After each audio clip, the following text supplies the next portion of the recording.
Okay, audio check. 1, 2, 3.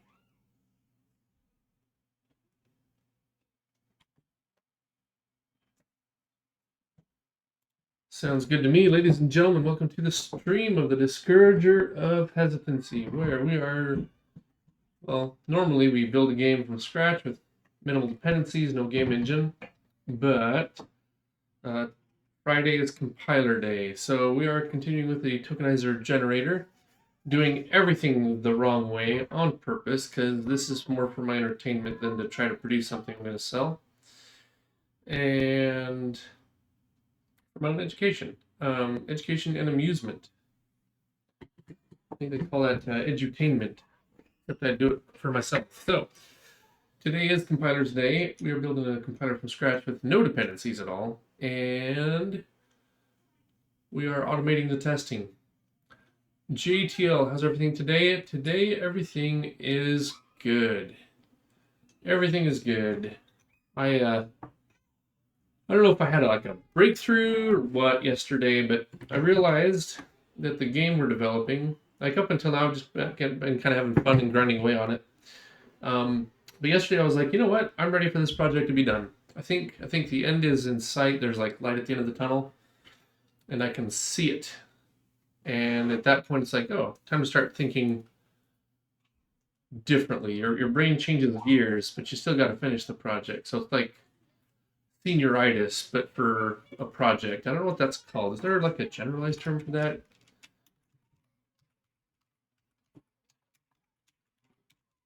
For a project, we're going to look this up. Senioritis is when you're essentially at the end, but you still have to do the time. You still have to finish it. See, I wonder if there's like a more general term though.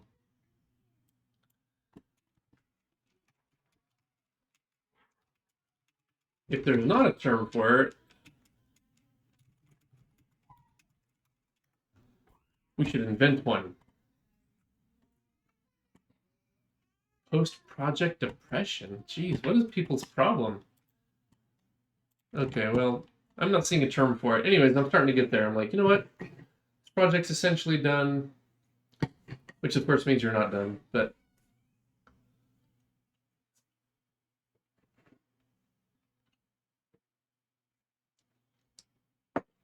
so let's invent a term for it. What is senioritis in the context of finishing your project? It's not burnout. It's not burnout. It's perfectly normal. I don't know.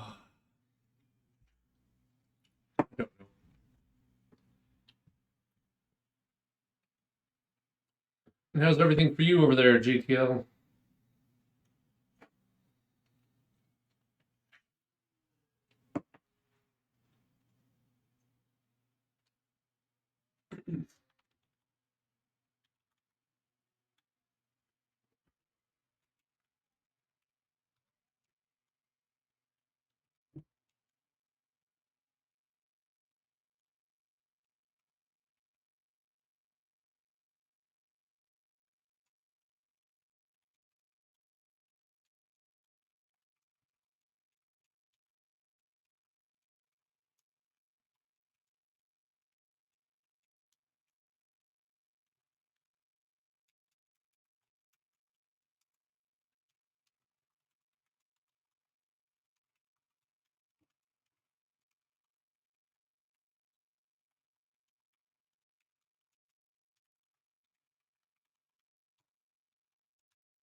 Doing that.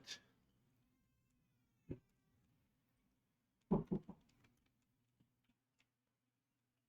think we're doing that. We'll have to take a look at the script, see where we left off.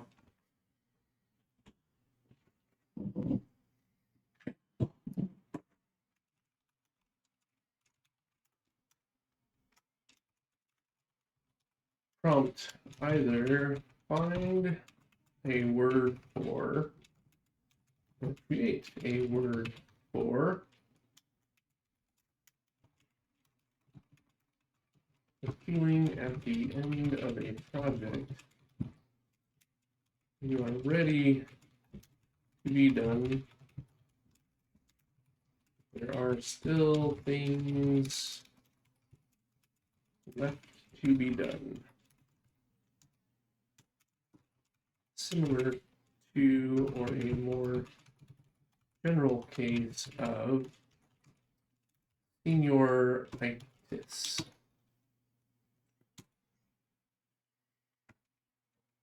Okay.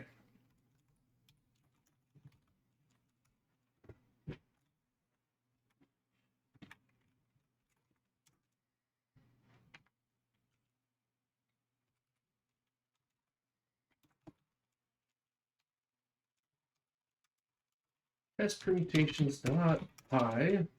We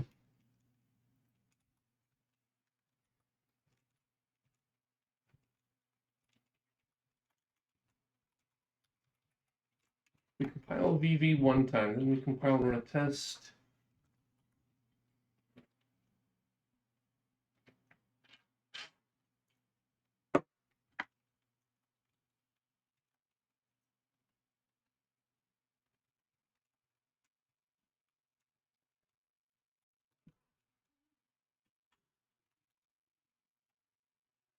We should only have to compile VV one time.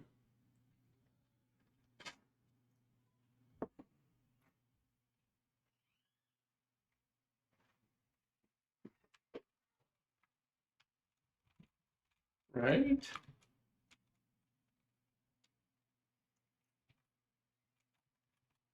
In the pre-build, we make clean. Re-embed our code snippets. Compile VV.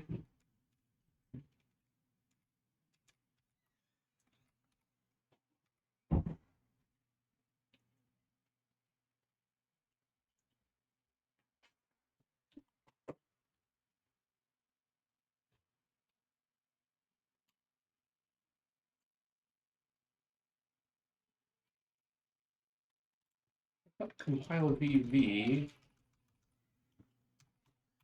Be done out here.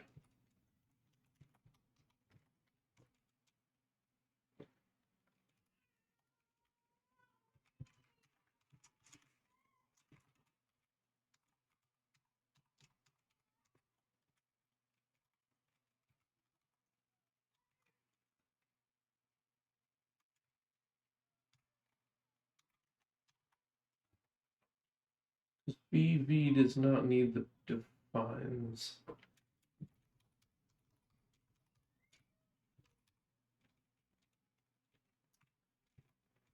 Okay. So where we ended up last time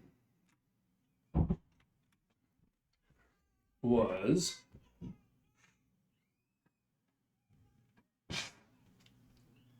what?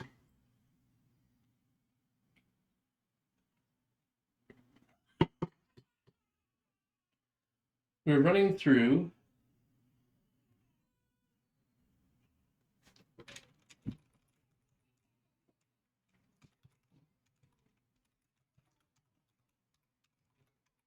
one full build cycle. So we're doing the pre-build, so that's the clean, re-embed the code snippets. Then we compiled Villian Vey, so the VV program. Then we go through each set of build permutations and compile and run our test program. In theory. Compile and run. Execute test, blah, blah, blah. Okay.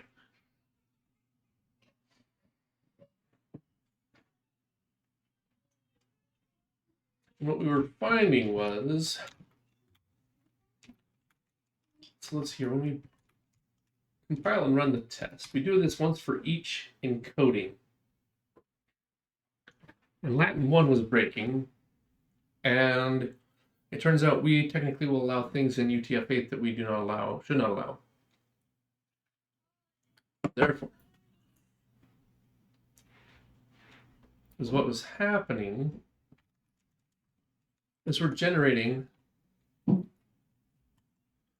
these texts as our configuration.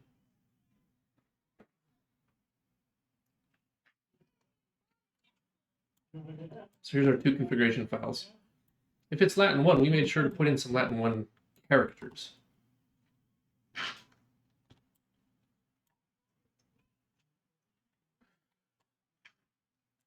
And because of that,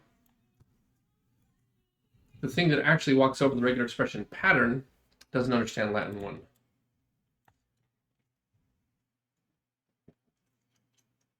Which happens in here.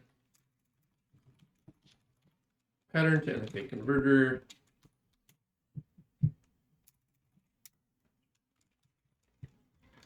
what you'll see is we scan over the pattern with a UTF-8 character reference. Well, if our project is configured for something else, this is not going to work. UTF-8 and Latin 1 encodings are disjoint. They do not include the same characters going both ways, in either way. ASCII is a proper subset of UTF-8. So we've gotten away with this for quite a while, because we didn't really stress the Latin 1. But UTF-8, but ASCII will cause me some issues coming up. So what we need to do is have 3 different kinds of character references that we walk through. And there's a couple of ways to do that. That's where we need to start today. So in our old journal, okay, so we need to add some notes for last time. Script is mostly coming together, but it exposes the issue of locking all patterns with a UTF-8 character reference, even when the project is ASCII or Latin 1 encoded. This is a big no-no. All right, which brings us to today. Takes me a minute sometimes to come up to speed with what we were working on last time. So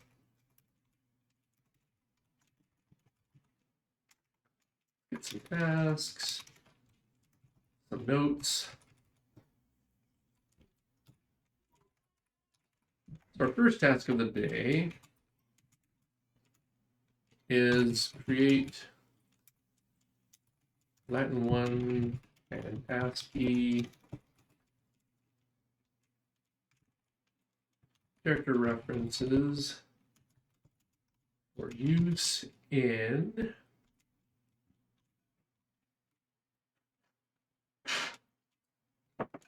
our pattern to NFA converter.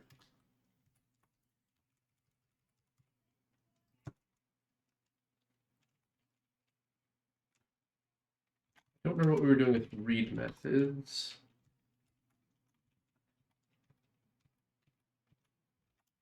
This is the wrong file. Test permutations. So we test every encoding with every flag component cover. Execute test. I think it's in build permutations. Yeah, so the file IO method is rotated. Okay. That one's done. That one's basically done. Does not measure performance, I agree. So this one is in progress. But we can't test it because Latin 1 doesn't work. And UTF-8 is no good. And my incense went out. Just a moment.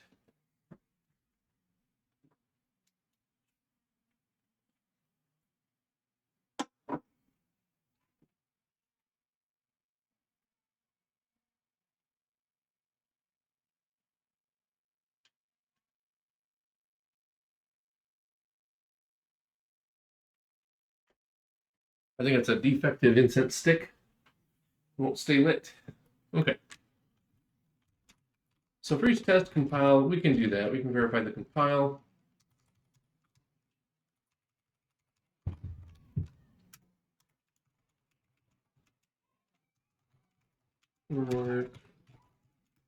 For this script is working.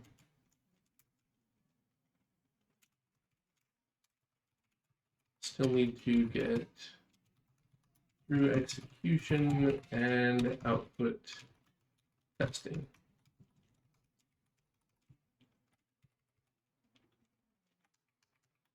I'm going to break this one up into subtasks. We didn't do a very good job last week of documenting our progress here. We do compile. We do verify that we compiled correctly. Otherwise, it won't proceed.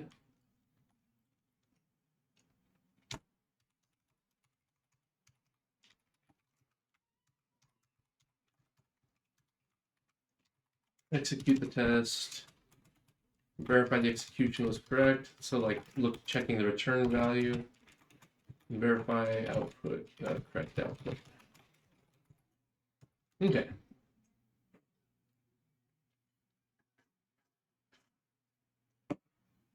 Is that most of it? Okay, let's see where we were last week with this.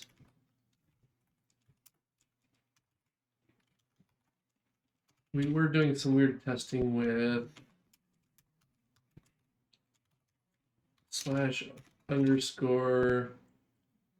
dot star pp.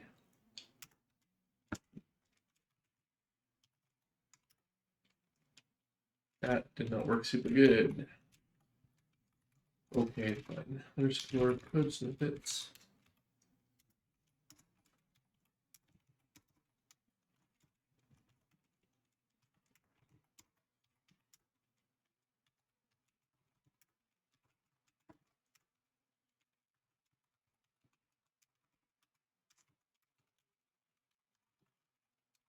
Started automated testing route script.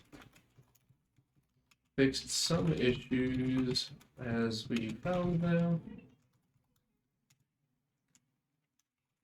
More still to resolve.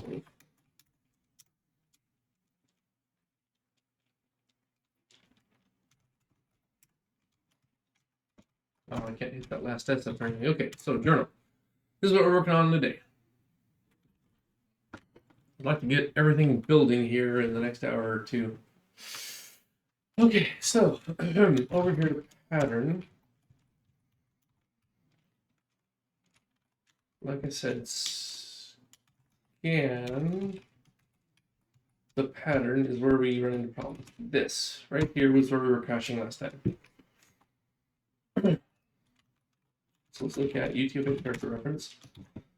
This one is slightly different from the one that we're generating because it has to do more things. So I'm okay keeping these separate and not treating them the same. ASCII character reference dot HPP. We're just gonna do this and change UTF-8 for ASCII.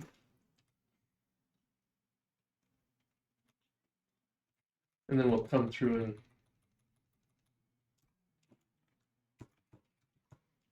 make changes as needed. Non-uninitialized end of buffer.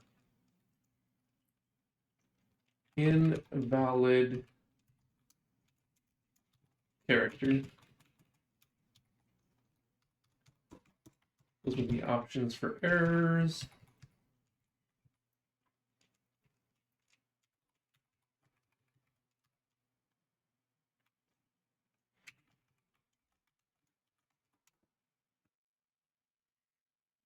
Oh.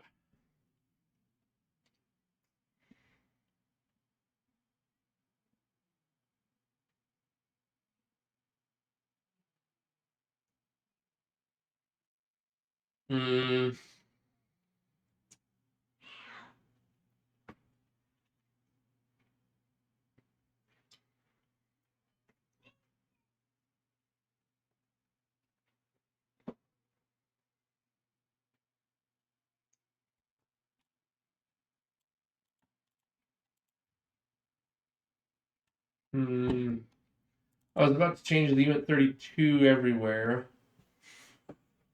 I'm not sure that's a good idea.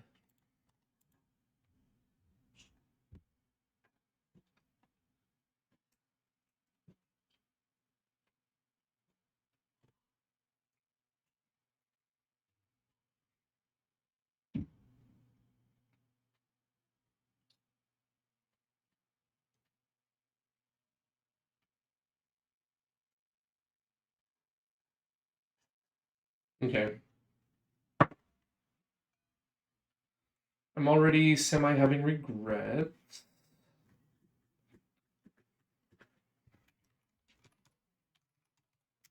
What if we kill that?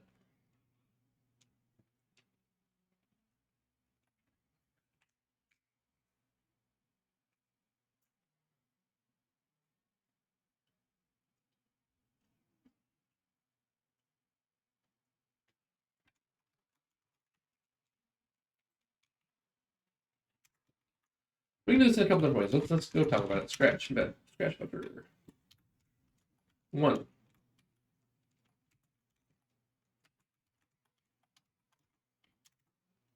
We can have a character reference, abstract character reference, which contains a UTF, which is inherited by UTF-8 character reference,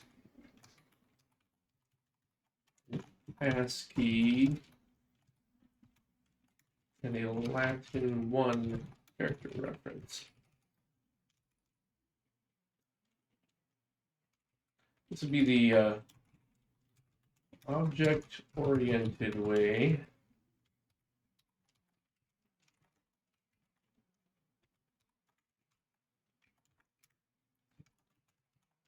Or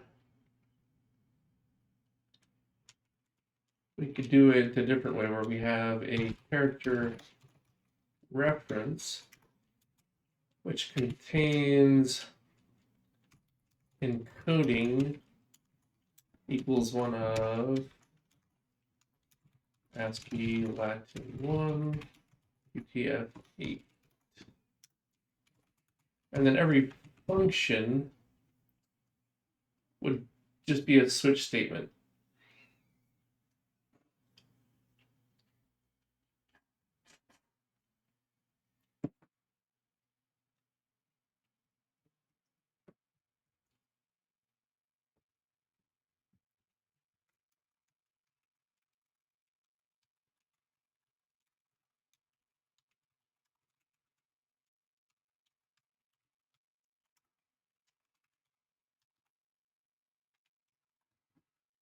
There's two different methods.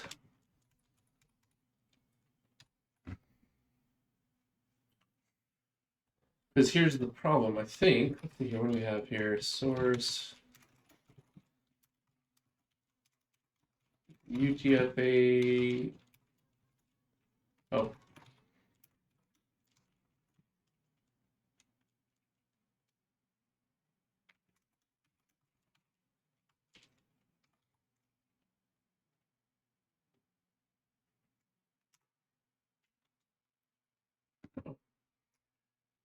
Okay, that's not as bad. There's no string reference.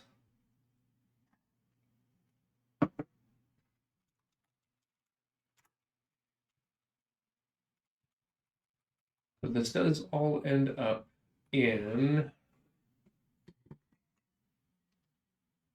side of occlusions.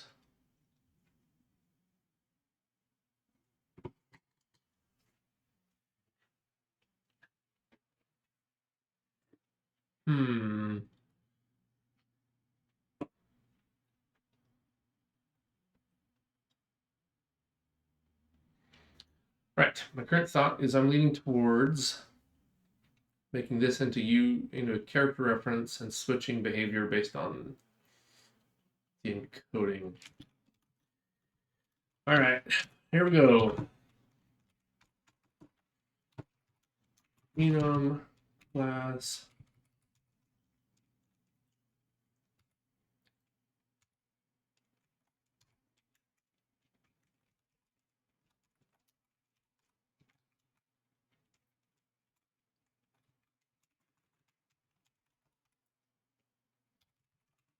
on encoding ASCII line 1 UTF-8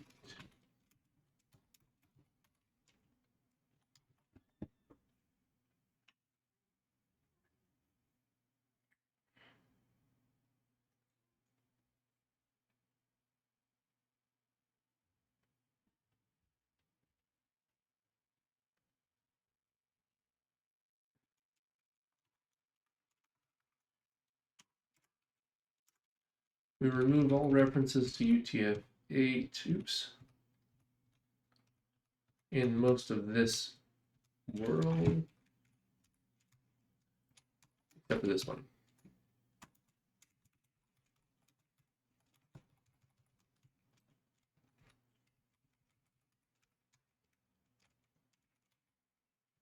And it's like none of these matters.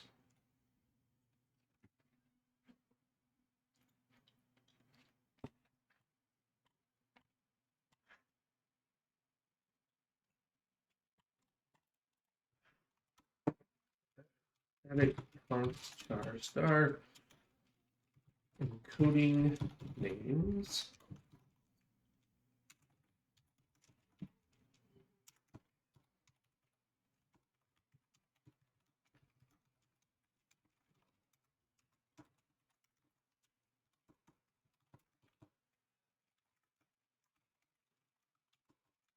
ASCII @1 UTF-8 in case we ever need to log it in the future. Okay, now each thing needs an encoding, _encoding. We also need a static default encoding.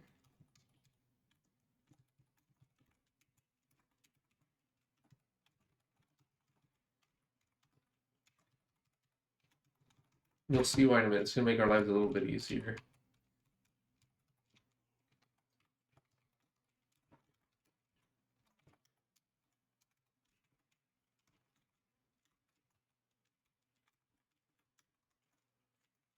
We'll probably just start off with UTF-8.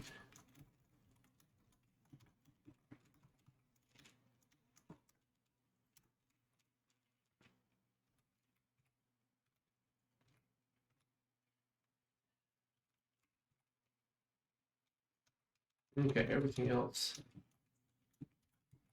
go about like that. Okay, so the default encoding will be UTF-8. Then we need a, where's a static call? Is there a static call anywhere? Static adjacent. Invalid reason string.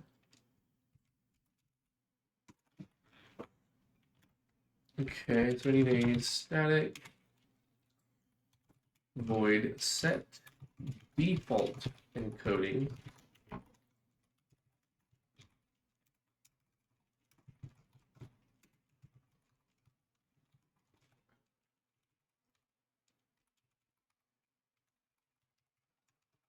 Then we need to be able to set an individual character's encoding if we want to. We should be able to get the encoding.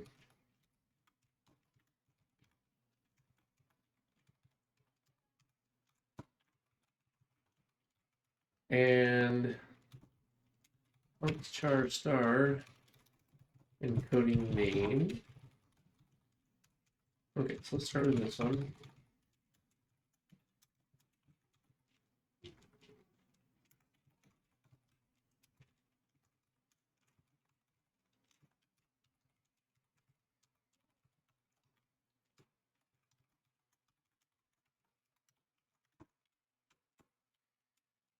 Let's underscore default encoding equals the encoding.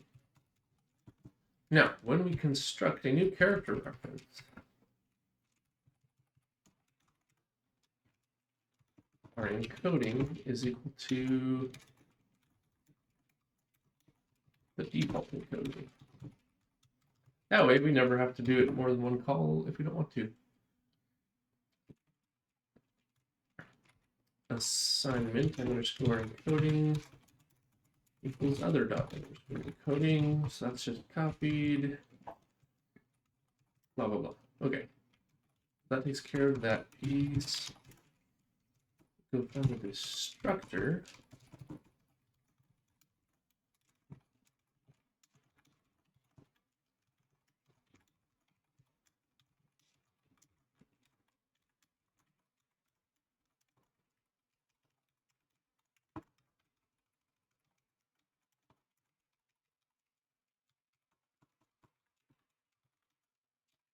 Easy.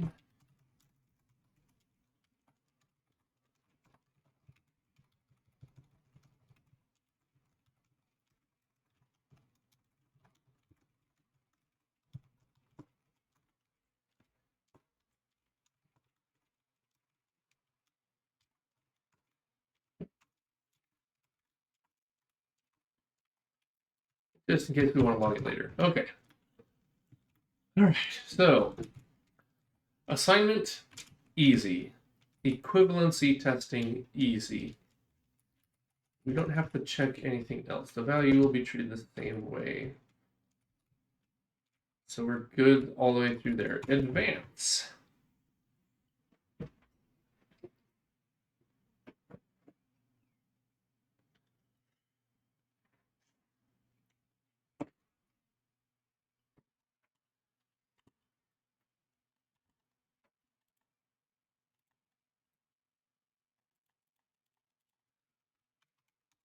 Invalid byte.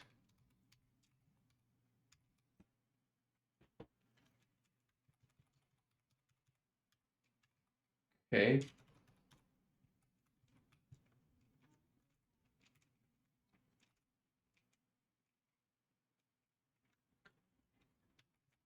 Adjacent.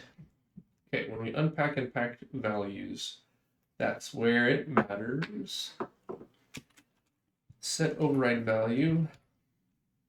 We shall ignore that. Bump up. Okay. Actually, a lot of this is not that bad. To C string. We can ignore most of this. C string length, fine. Is valid, invalid reason, etc. Default encoding clear. Oof, clear.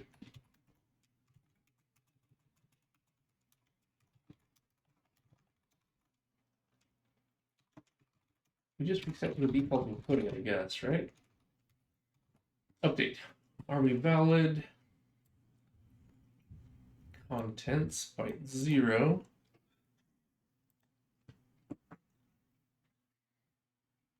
And here's where things get a little strange.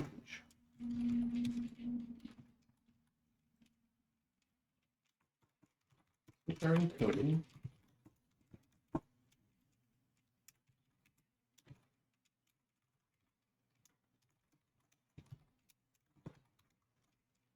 We're in ASCII, we're going to do one thing.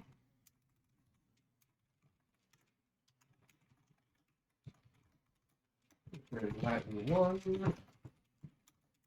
We do something else.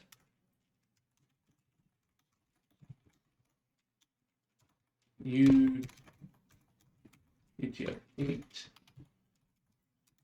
Basically doing this.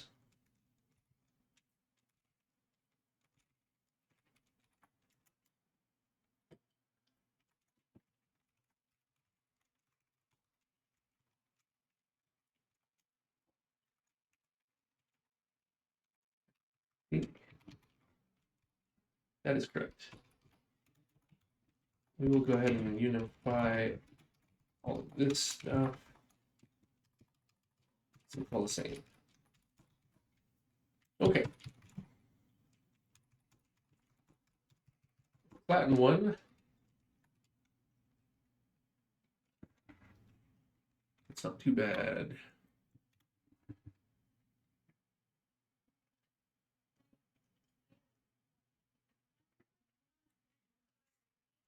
Actually, there's one thing I want to check. When we initialize,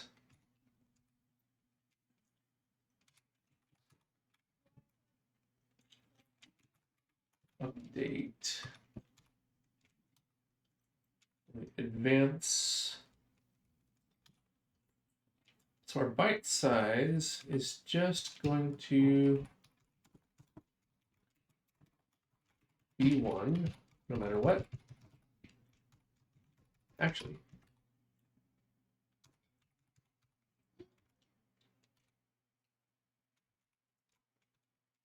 no, I'll put it in here, it's fine.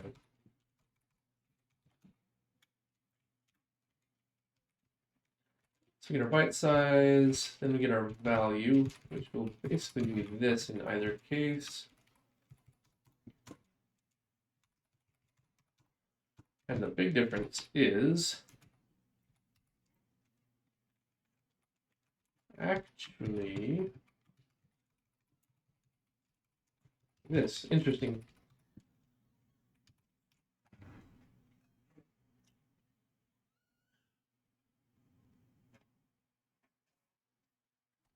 Latin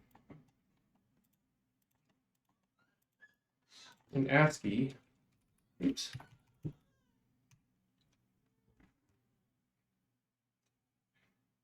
We're gonna do let's not muddy it. Let's keep it simple.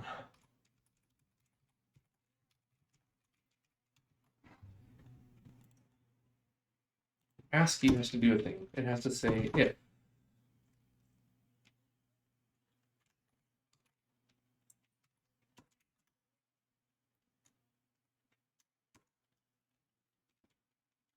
B0 is greater than 127.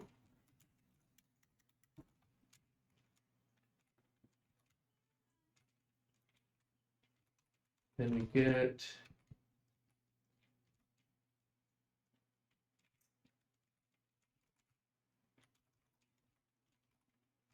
invalid first byte. Here, this one.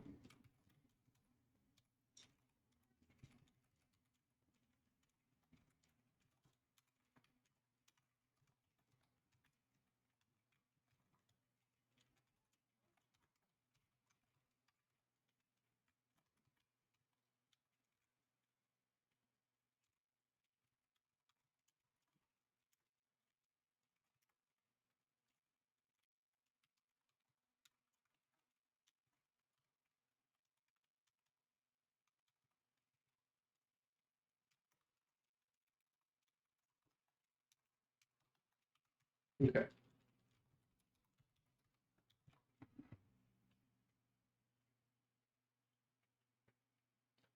We get our value, we get our byte size. What else do we do inside of an update?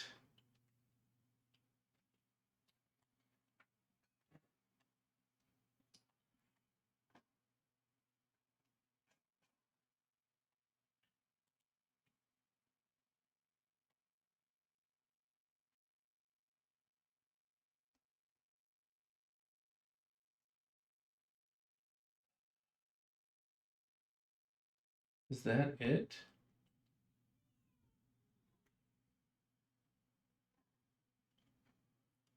I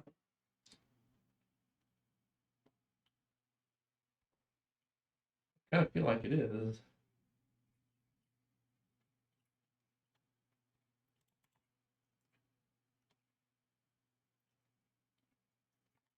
If we unpack the value, result equals our value. Regardless of encoding, we don't have to do anything. Our byte size will always be 1 for ASCII or Latin 1. And same with pack. Oh, okay, all right. Actually, this is not that bad. I thought this would be trickier. I think this character reference will now take any encoding that's passed in. VVProject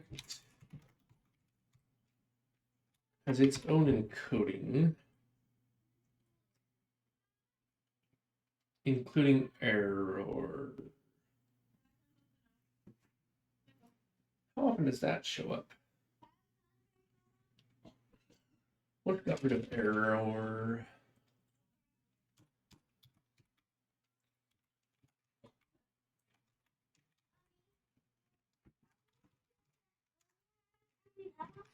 Oh, this is going to cause some issues.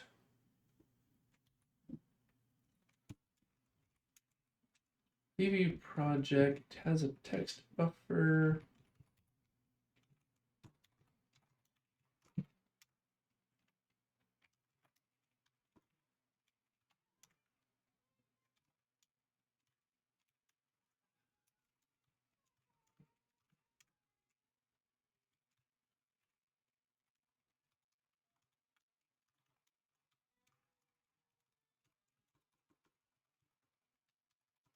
Get our own CharRef here.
Encoding equals error. Asking that 8. Could not parse result equals false. So we don't really need a special encoding, I don't think. Because it will just return the result.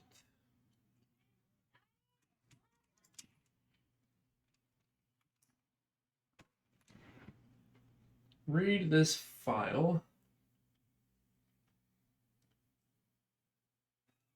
We should not have to do this. So let's go to the VV Tokenizer definition. It of course has its own encoding thing. Which we're just going to steal from CharRef. This is going to be better, much better.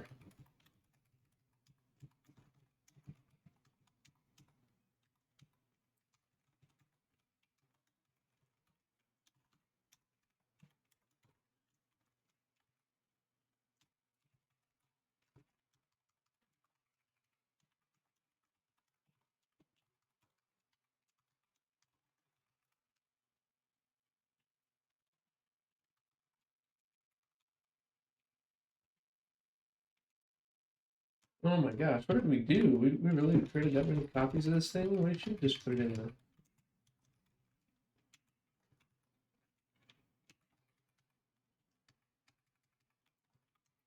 Just pass the encoding along.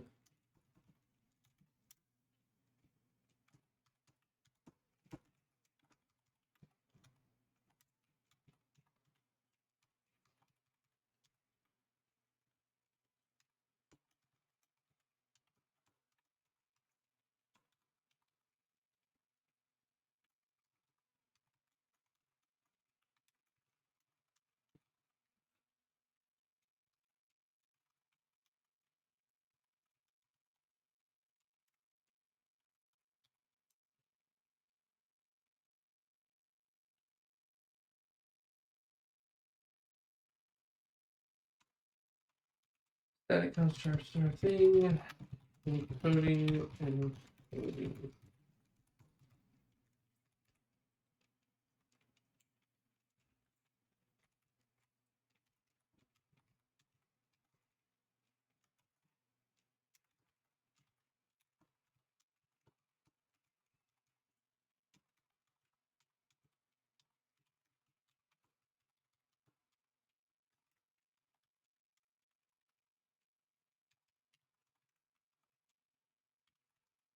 is static, therefore not const.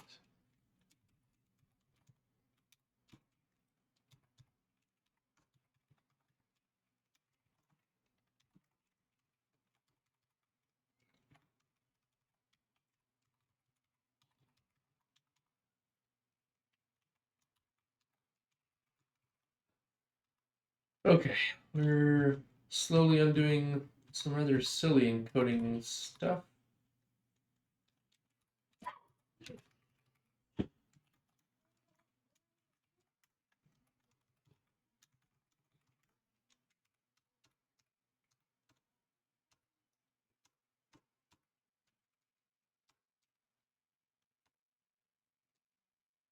Oh wait, where was that one?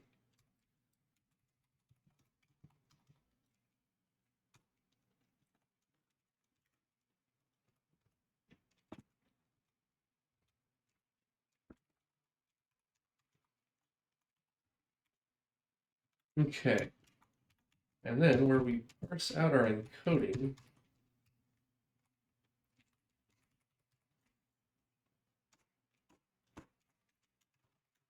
CharRef set default encoding to the project encoding. Every character we create from now on will just have the same encoding as the project. So that cleans that up nicely. Now where else do we? Oh yes, this part. Rename file and buffer.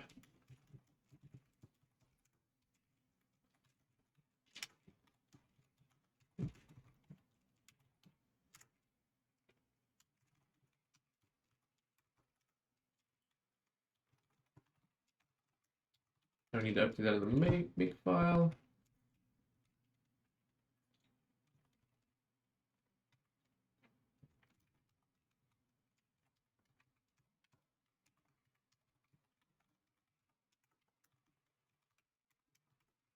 Two, three, four, five. There's that. We've left so many things broken. It's going to be great.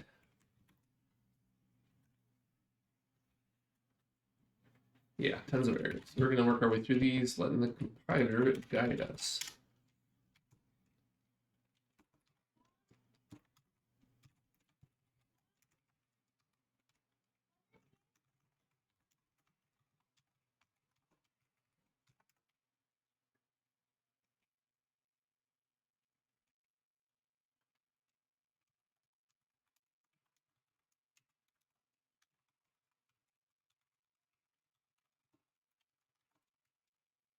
Okay.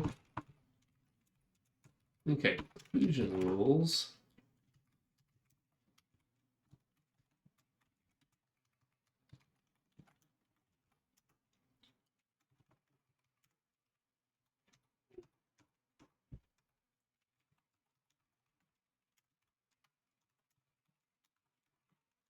Hopefully that's not going to create issues here as well.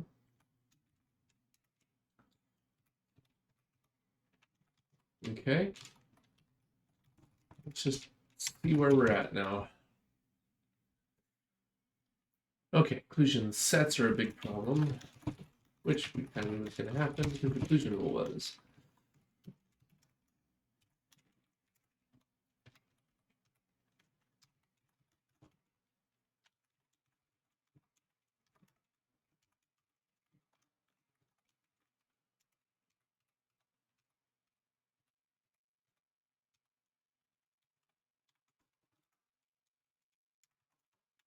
Okay.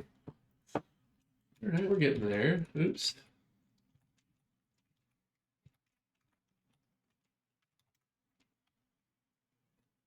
Oh, for heaven's sake.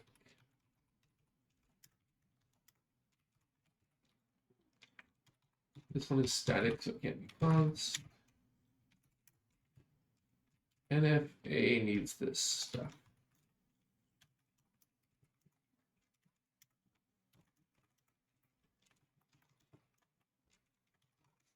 I'm not sure why NFA needs it. I'm not sure it does.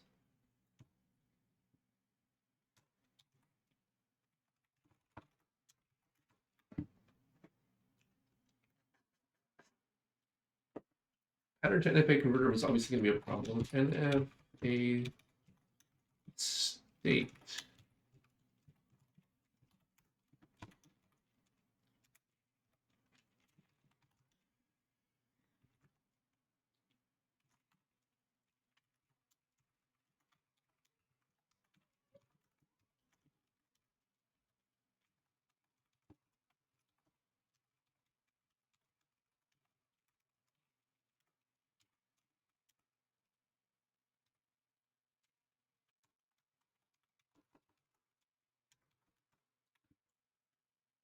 Okay, let's see where we're at.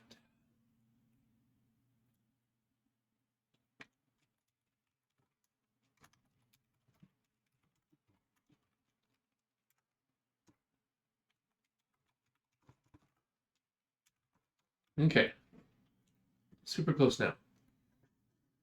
NFA to DFA converter.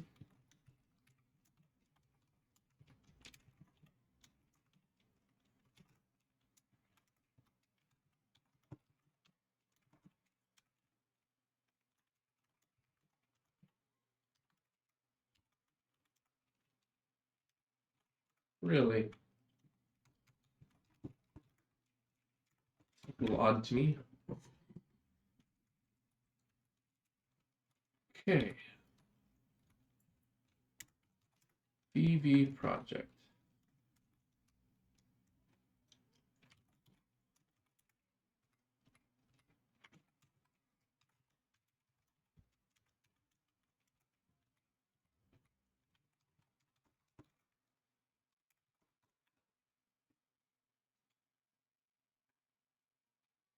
Okay, so we still have some set encoding issues, but we're getting much closer. Good old refactors, right?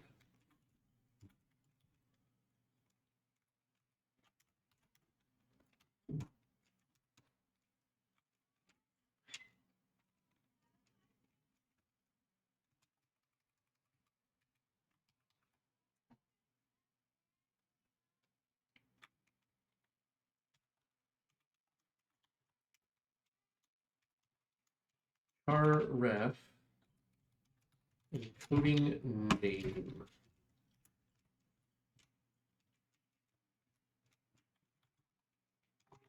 That's what we decided to call it.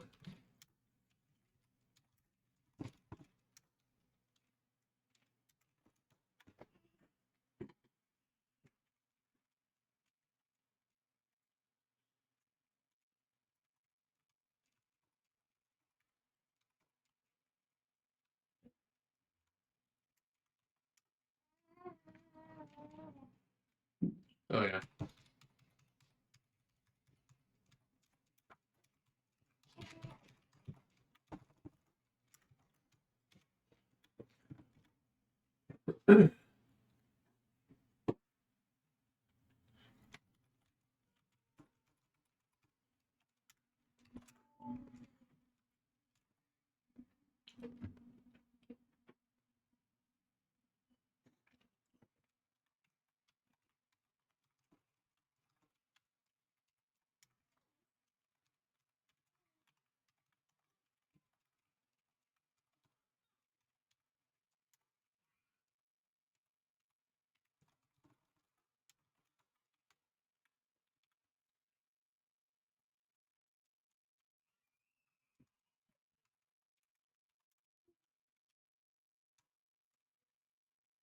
That convert. Okay, so pattern to NFA converter.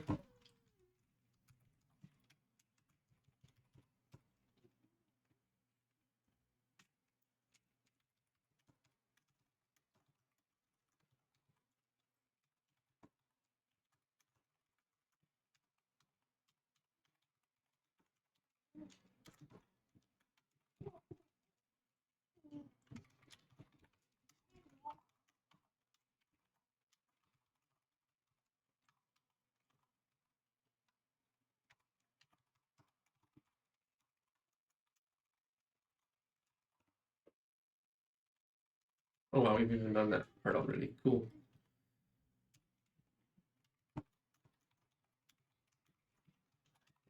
Or we check for encoding.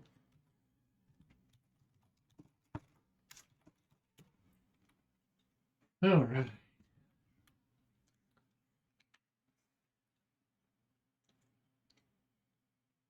Now,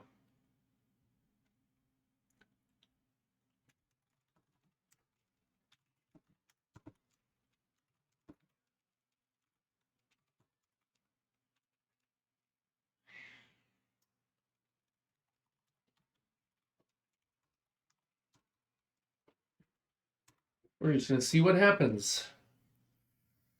What? When did the script get broken? Test permutation, 136. Did I move something I shouldn't have?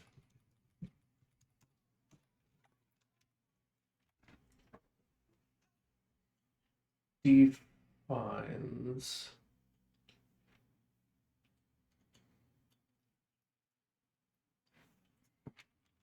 Hold on.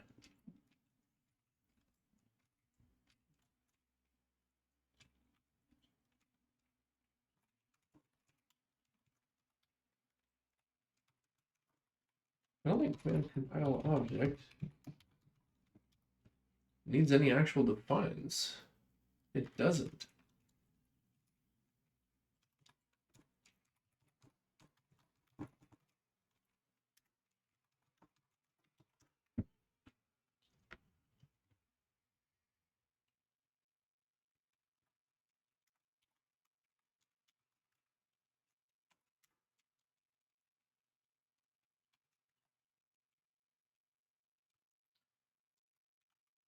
It's here.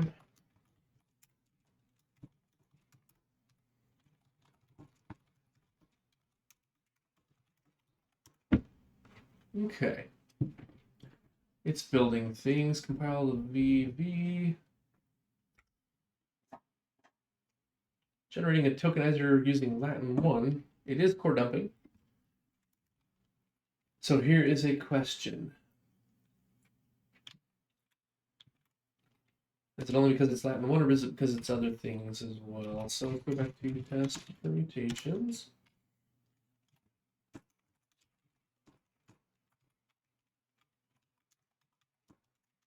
Try ASCII. Just to see what we get.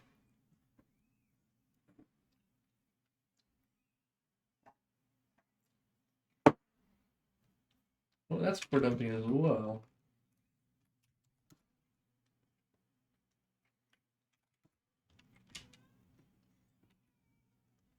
What if we put UTF-8? That is the most likely to just work after all that refactor.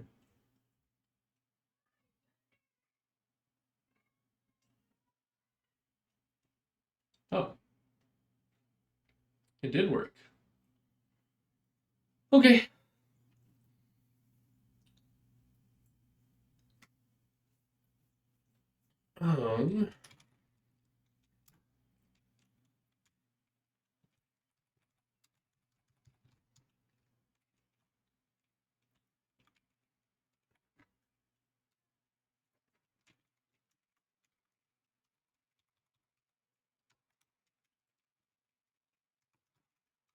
Clean up.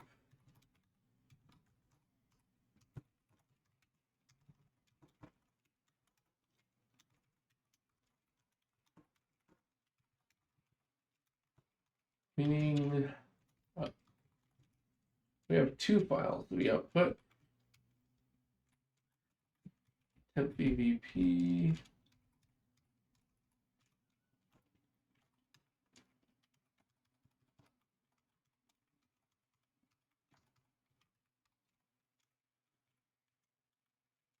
And temp vtook.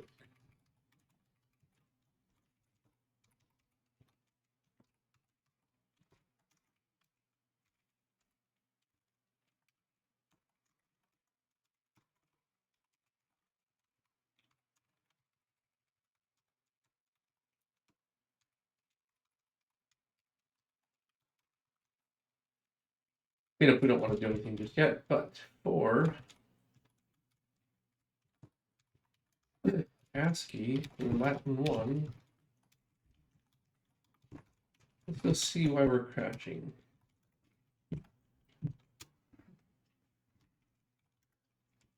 Oh. All language. Okay.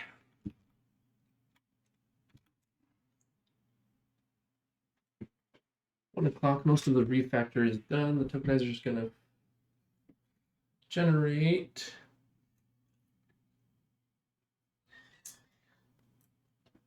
okay. So we can run this thing.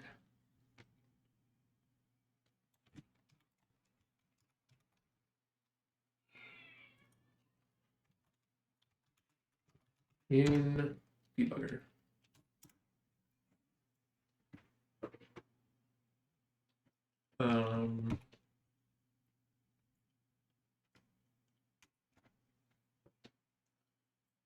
Oh, it's an assertion failed.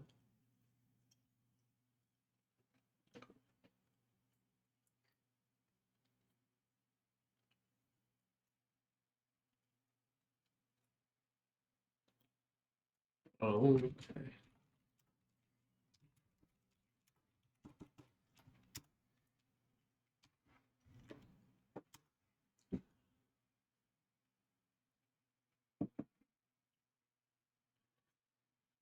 Okay, so an assertion failed, and we actually get the line number out. So pattern to big converter.cpp 328. When we finish our reductions, oh,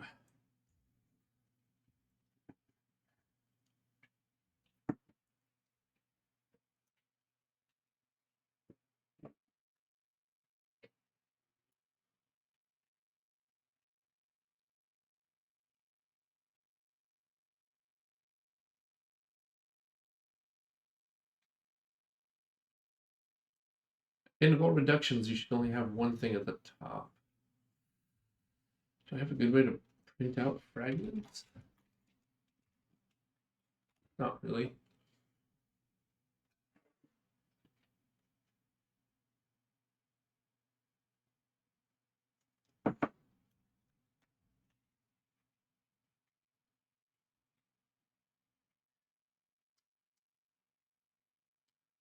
What kind of debug flag do I have in here? If def? Do you have any if defs? Oh.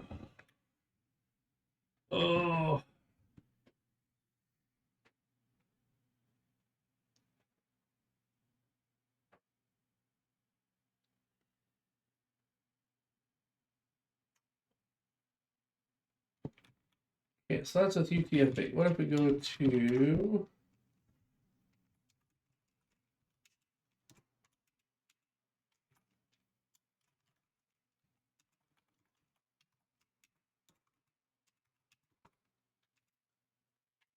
this? Instead of ASCII or Latin 1, we do the ASCII one and just see if it's going to have the same point.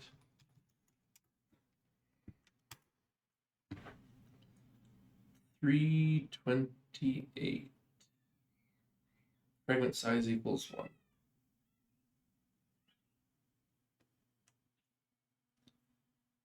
Fragment size is 1, thrown 328. Okay, so it's the same issue. If we fix it in one, we probably fix both.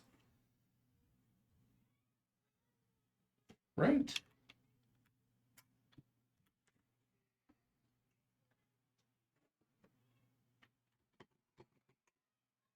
It's a common habit to test only the most complicated state version, which in this case is UTF-8, which means the simple versions like ASCII and Unicode and Latin 1 encodings weren't properly exercised before now, other than very minimally.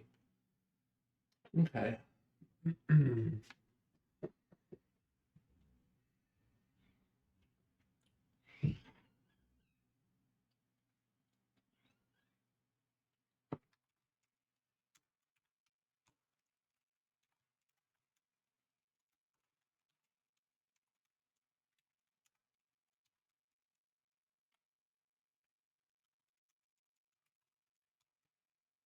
Fuse takes a list of fragments, does a whole bunch of reductions,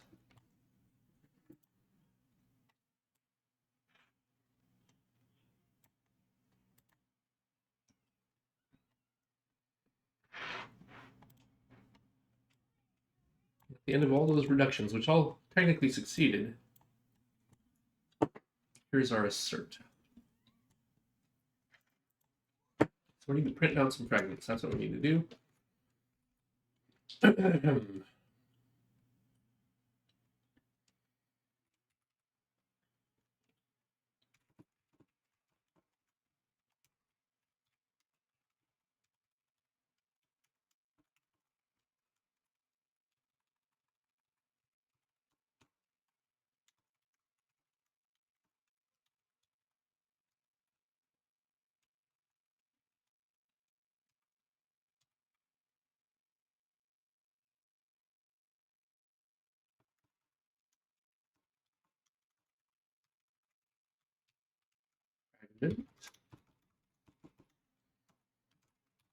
I think NFA state has its own logging.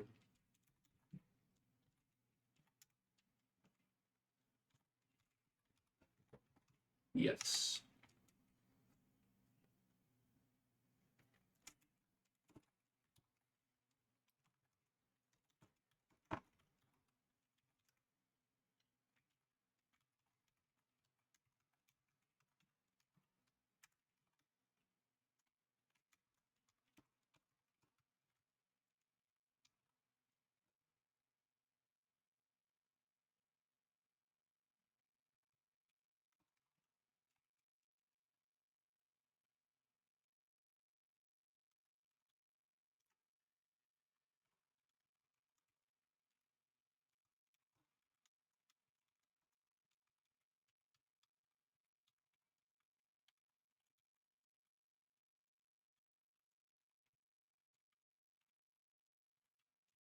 Okay, reduce.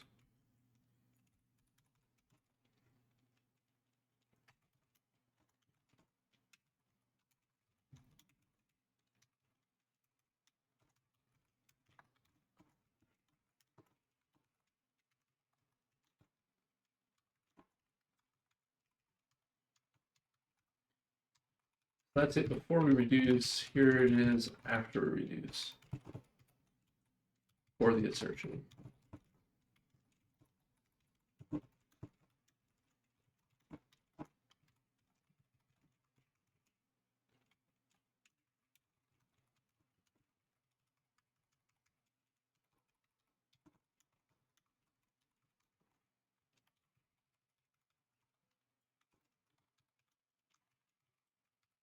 After reduction, log plot.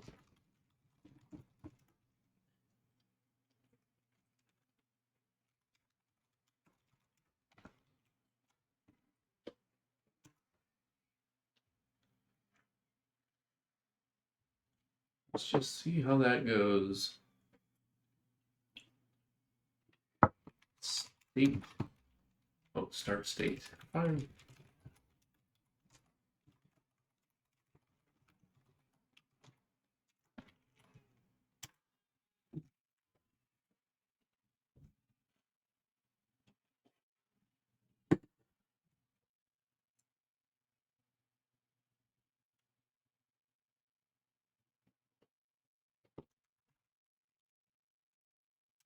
$27.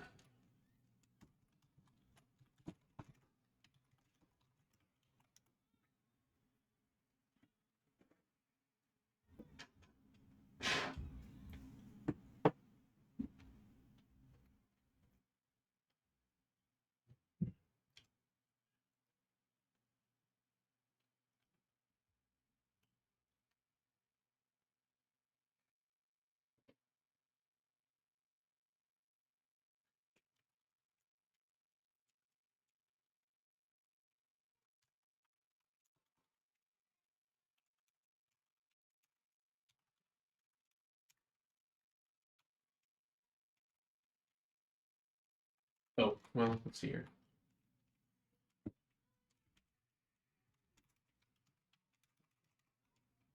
Tools. Instrumentations.log. Okay, so here we go. This should at least tell us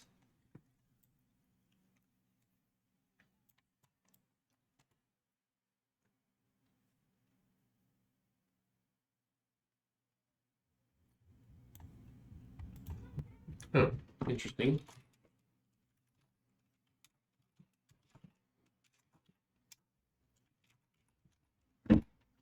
We are not in debug.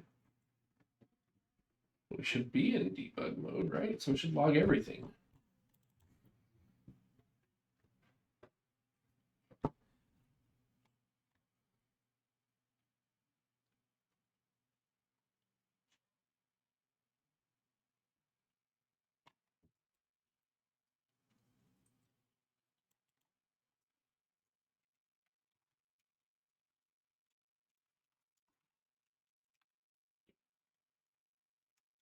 Dash v vb.exe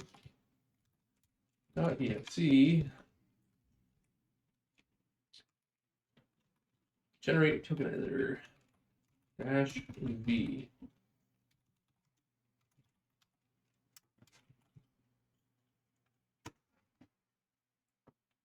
Run it again.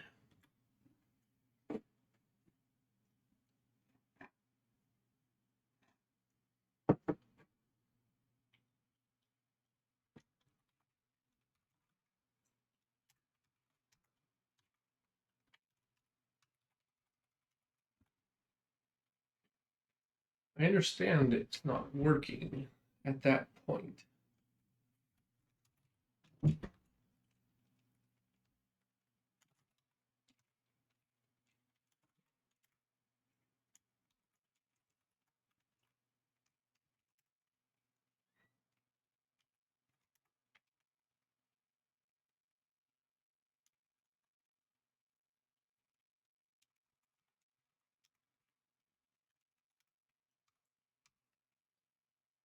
But that 328 isn't even the right number anymore. So let's go on and compile, clean, and debug.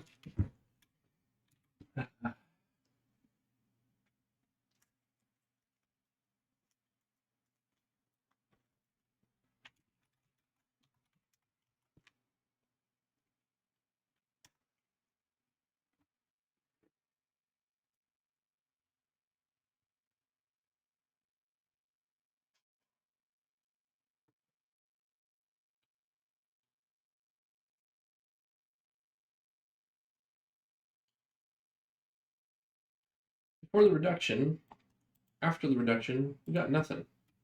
Therefore, the list of fragments was empty.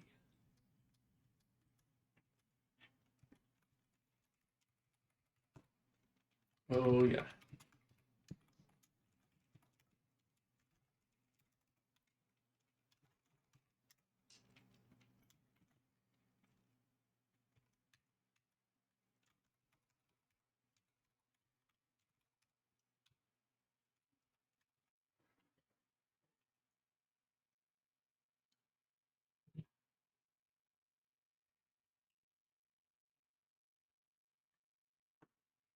Mm.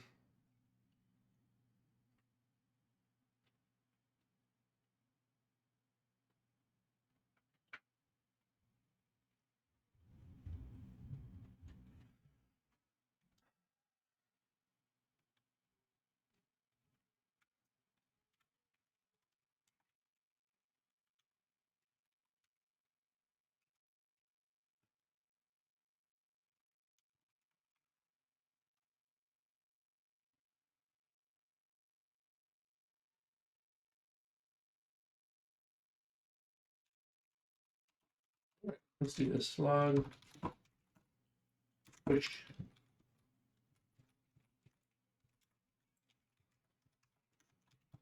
scanning pattern.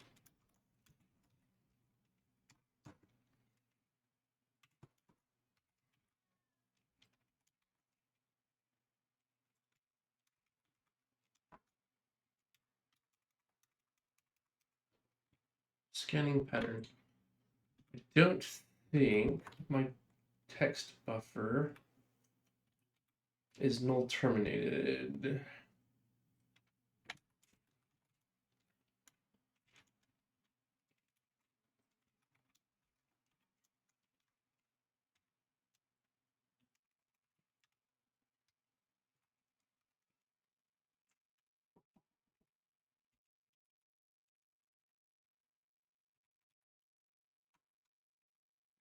font and size.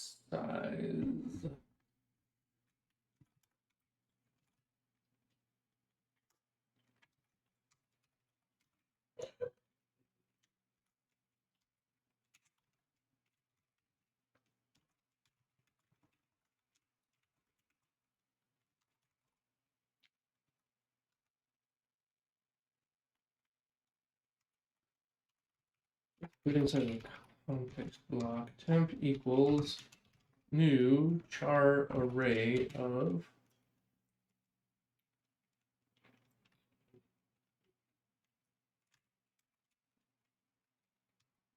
m_nfa buffer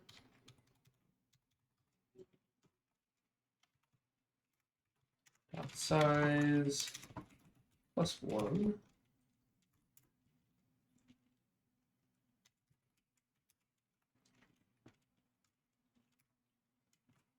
And copy into temp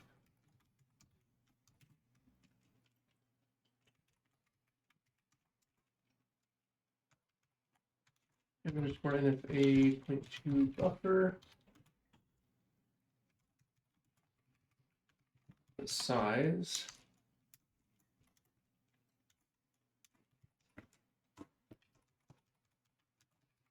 how many bytes. This index has to be equal to the null termination character temp delete. Okay, easy peasy.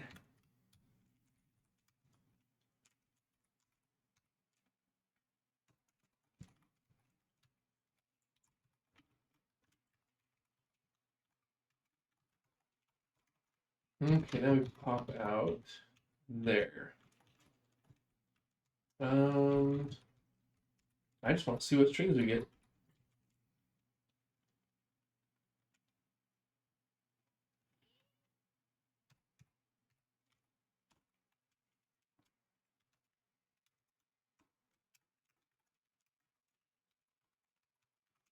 Temp equals CharRef. Now I can't remember what it's called. What do we call it? C string.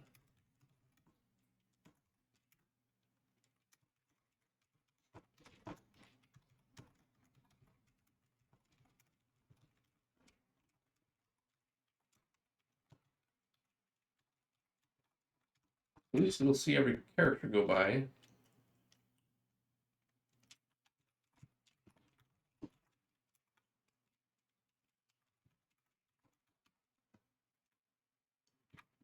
Ugh.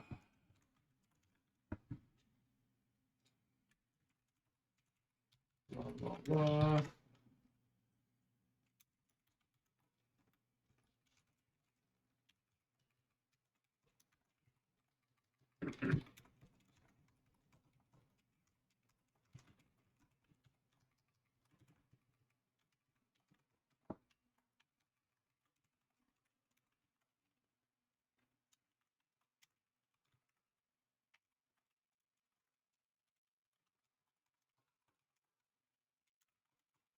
Okay.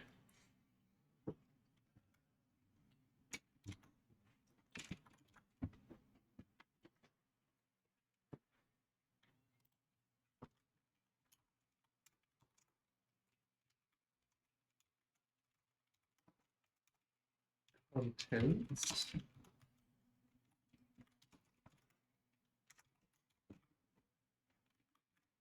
Okay. Char star to char star. It's fine. Okay with that. I have to keep thinking I want to visit a tags table. Okay, so that builds.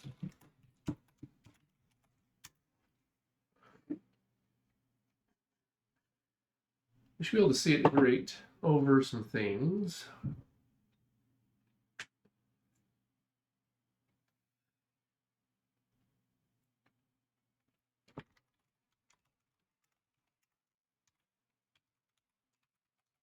Scanning pattern.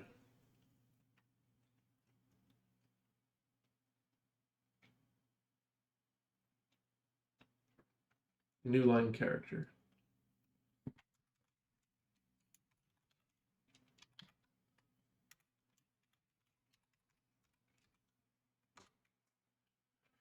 Which is indeed the pattern. So that's correct.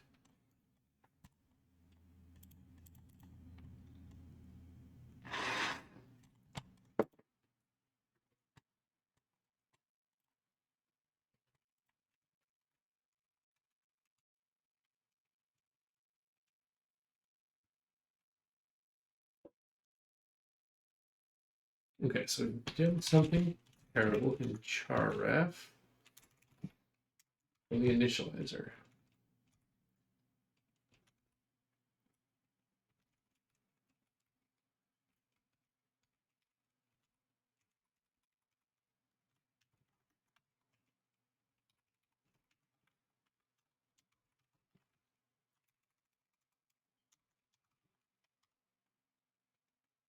Okay, that's fine.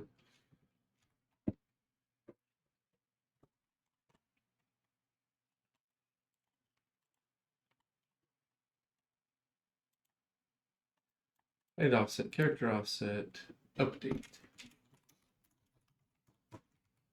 Is valid equals false, invalid reason none. Oh.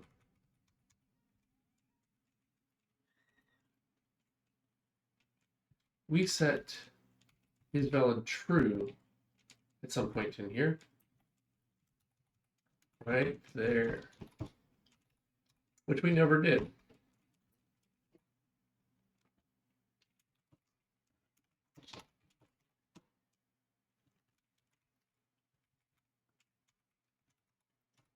That one is always correct. So small details, small bookkeeping details.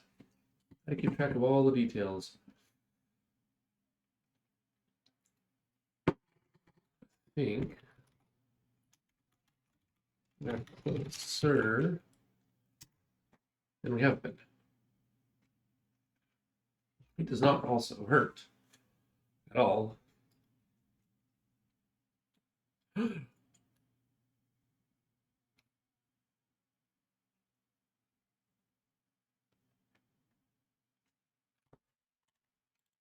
D0. Now that is different. We ran a command. What command was it?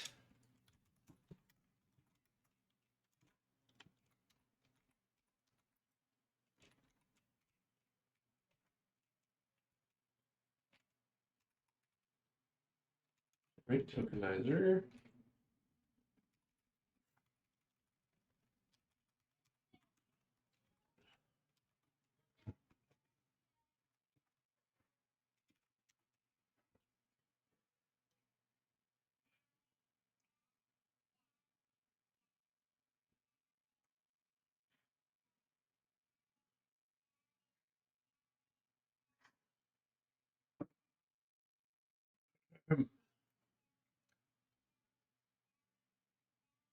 Invalid continuation byte.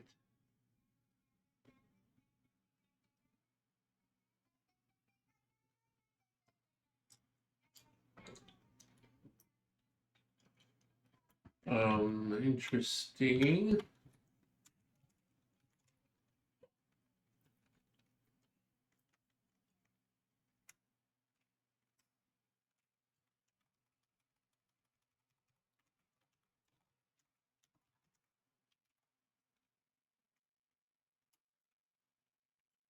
Whoa.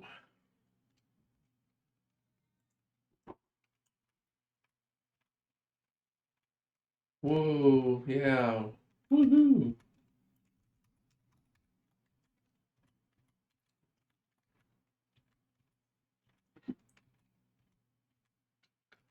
So much white space and stuff. Wow, okay.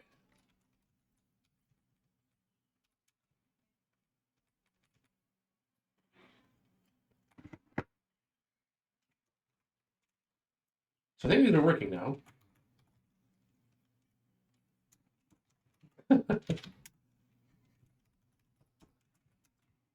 So let's comment out this and this.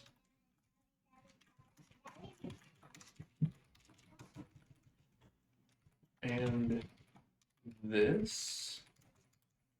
And that.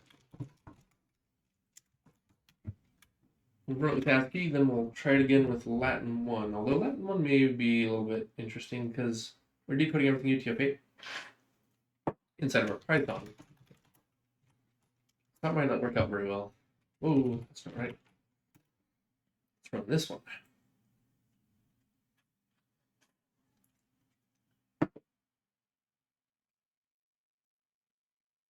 Hey, it worked. Okay, so let's try the Latin 1.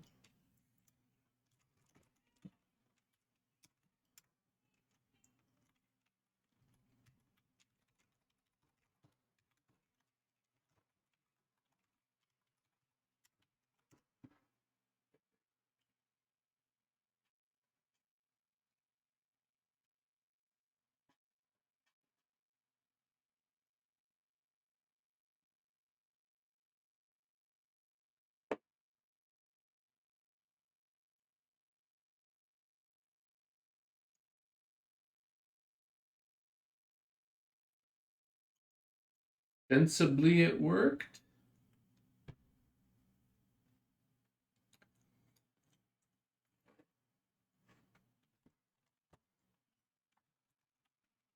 Kind of.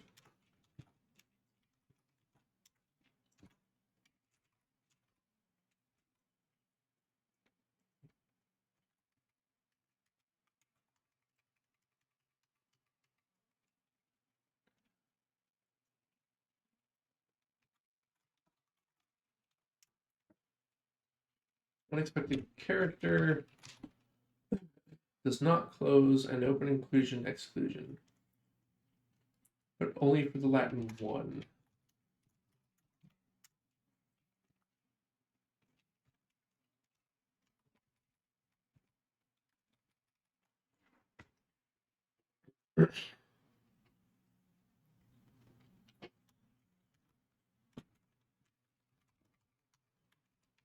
All right. Maybe. Oof.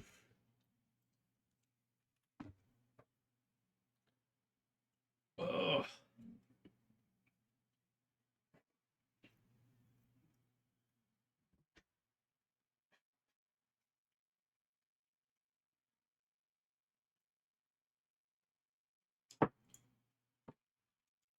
Oh, you know what?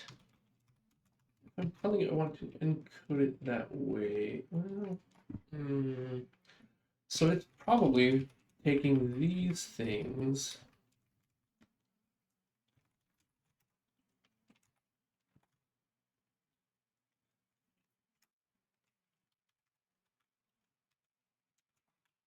Okay, let's try.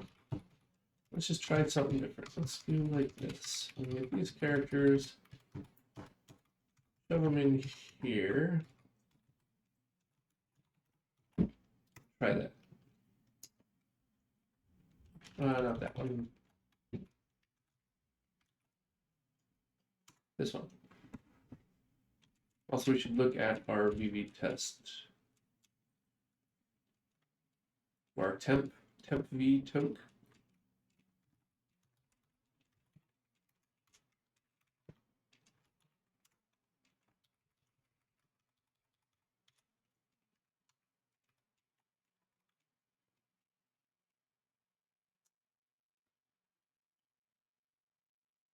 I strongly suspect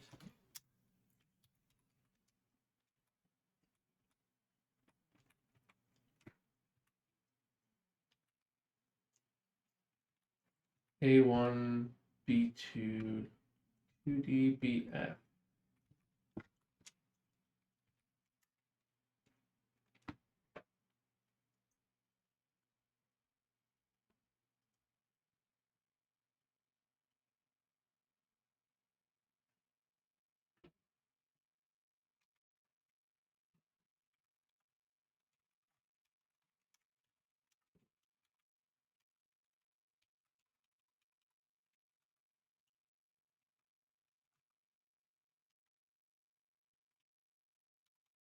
The scan failed, so of course nothing happens.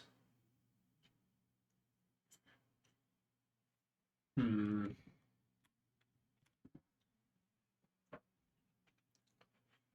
scan does need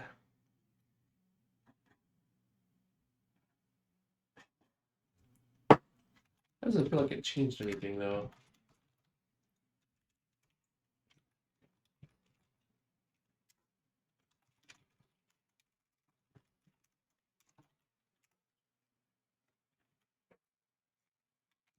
Okay, let's see.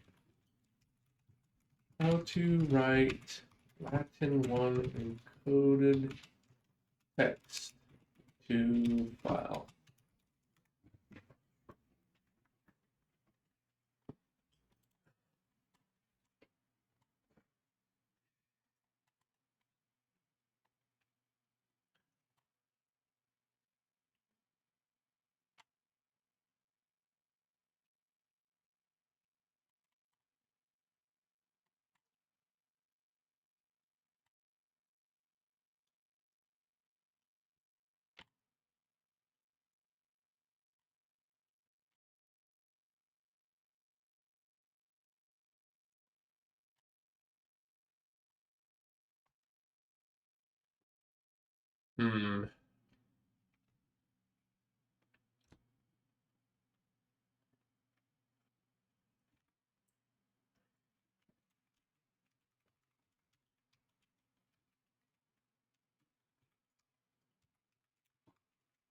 Encode UTF-8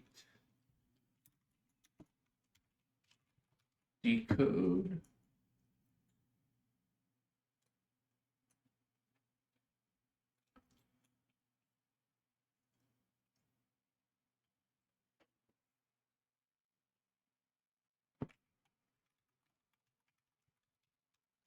UTF-8 works fine. Literally this one. Encoded as Latin 1.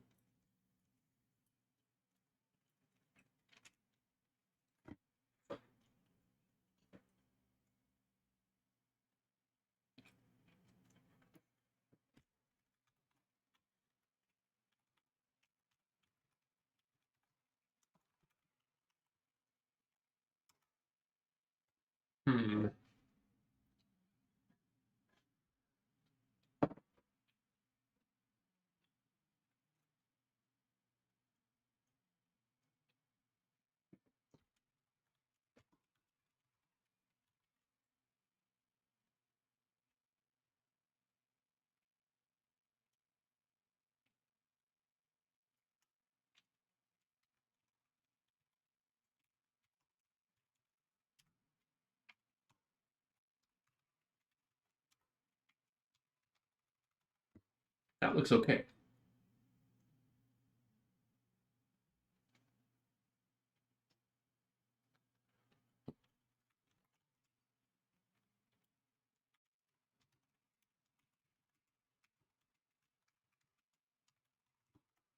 Let's see here.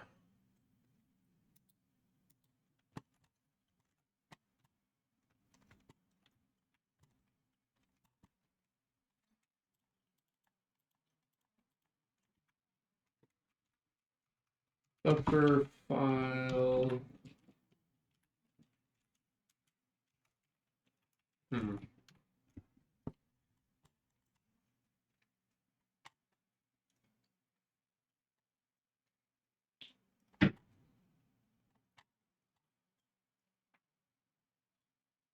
Control U, Control X equals. Control U.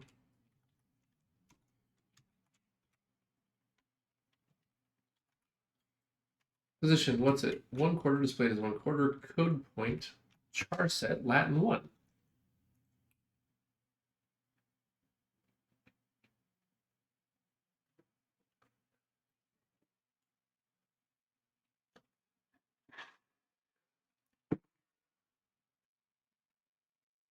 (188) octal 274. Yeah, I agree.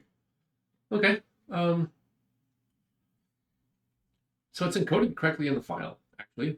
That's good to confirm.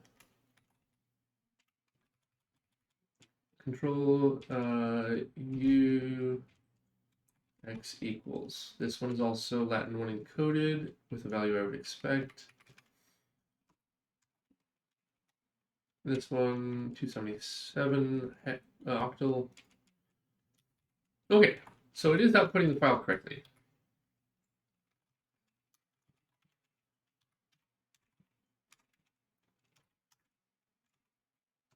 So this works. This does not need changing. So the problem is in here.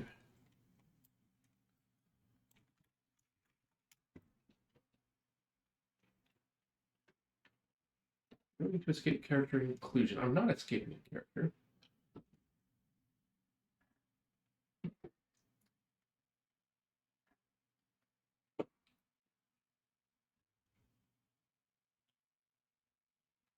Okay. Let's go back to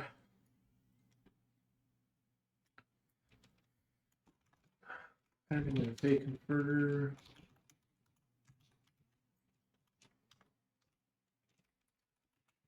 Let's go back to scanning a pattern and this thing.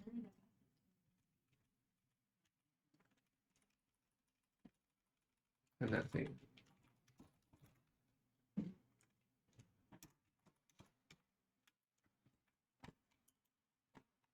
Hey, AK Elements. Good evening. How are you doing today? How's the old stream going?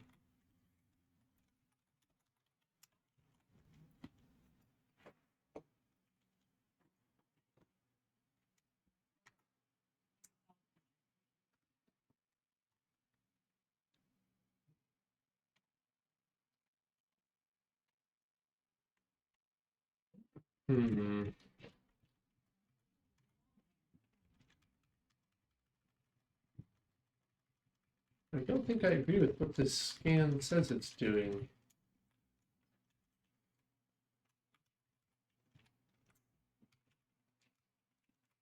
Scanning pattern, \n, there's a backslash, there's an n. And there's a ton of white space. S? What is this thing doing? I think Latin 1 is confused. Got a basic shader generated from a graph. Nice. Hey, no, solid color is where you start, man. That's awesome. And from the graph. So that means you got end-to-end connectivity. That's like the hardest part of any project. Once you have like user inputs and then your outputs, and once you get it connected all the way through, at least you can test everything in situ instead of having to like fragment out special testing code. So much better. Once you get end-to-end, it's great. Good job. Nice.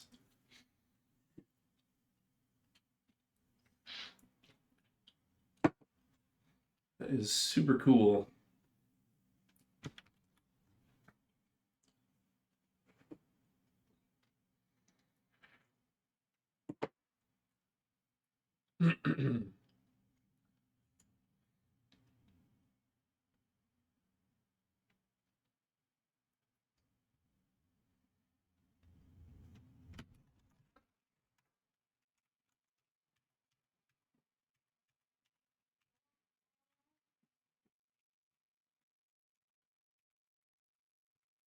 Good work. Good work.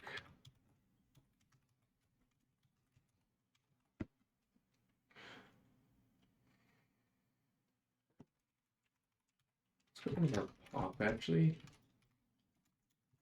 Let's see where it ends. I just need a bunch of nodes now, like a node to sample a texture, etc. Yes.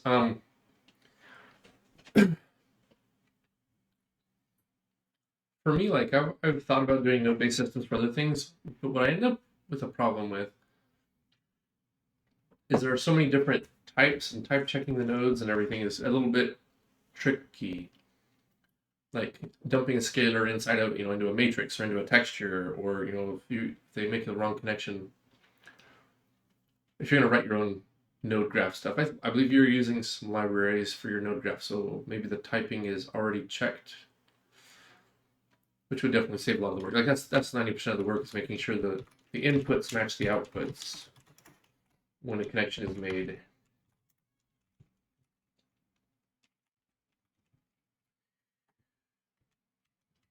part of me also wants to not print out white space. In fact, it should never output white space. Why?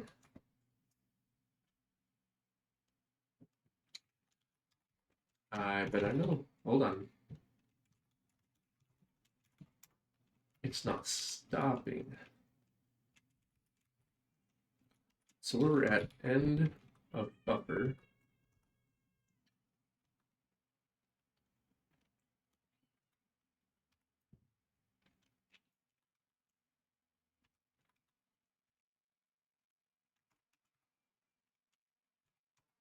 This matters.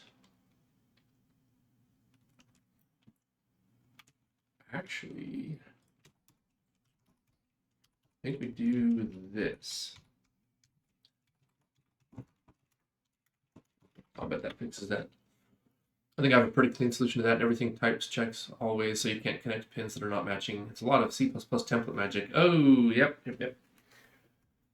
There are times and uses for templates, but I tend to shy away from them unless like that is the best solution.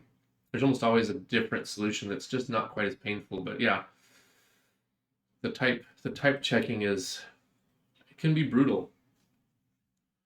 That's pretty cool. And yeah, solid color. That's how it all starts. Everybody starts with a, what is it, a red triangle or a, I guess a lot of people do like the rainbow color. They'll set different color coordinates in the per vertex as their starting texture, right? That's what I did. I started with draw quad. Nice. So what's your next step? You kind of went through a few through your big ticket list items on your roadmap. But what's next? Is it just adding more nodes? I guess you said, yeah. Are you doing like a single plugin DLL per node, or what's your mechanism for getting new nodes in? Are they hard coded, or is it like a plugin architecture with DLLs?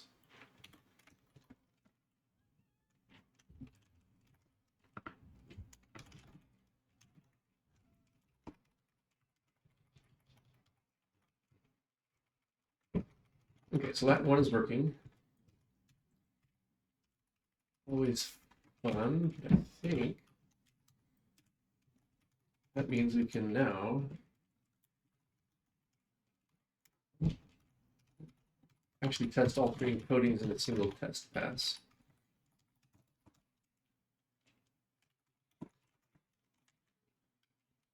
So it'll build out V, our Tokenizer Generator, from scratch. Then it generates the tokenizer for ASCII.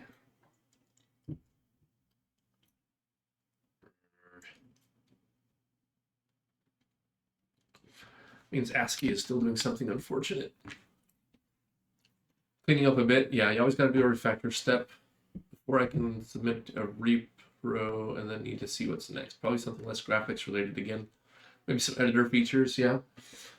Yeah, the better your editor is, the more likely you are to get adoption, right? There's enough competition in the market for game engines that you certainly can't be behind others. And if it's more advanced than others, then that's how you win. But there's just too many options for people to take a buggy editor or a weak editor. So yeah, definitely need some time on editor work. User interface is everything. Not sure if you want to add all the nodes already. Yeah. Or just pace yourself. Be like, look, I'll add a node or two this week, or 6, or I don't know how long it takes to add a node. But do some math ones, some noise ones, color filtering or color shifting, all kinds of weird color ones. Normals, distance from camera, all sorts of fun nodes. Now you keep depends on the node. Basic math, yeah. That makes sense. Now you kept referencing blueprints yesterday. Does that mean that you're primarily an Unreal developer in your professional experience?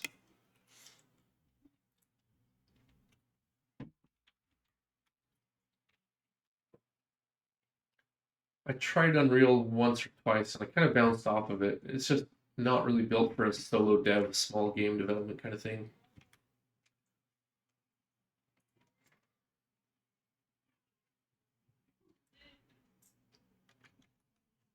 Invalid start byte.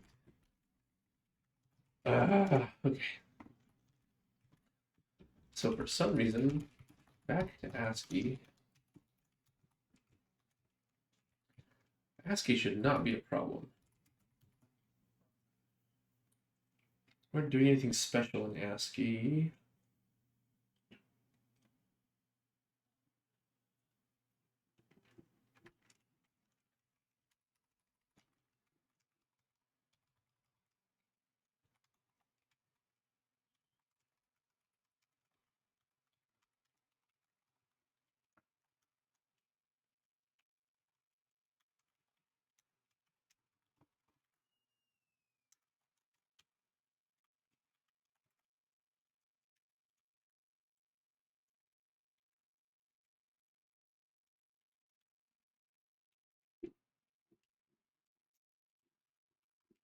Put this back in. We can see where ASCII is failing. Oh, not really. It's just what I use because most people know what it is, so it's easier to describe it like that. Yep, that's fair. But yeah, you got your Blender shader graphs, and there's a number of things that have done shader graphs reasonably well lately. So, I mean, lately, I mean like the last decade and a half. Never used Unreal outside of some smaller projects I did myself. I only worked in proprietary engines so far. Okay, Anvil, Snowdrop from Ubisoft, Glacier from MyOI. Some smaller ones that are not public. Yes. Okay, cool.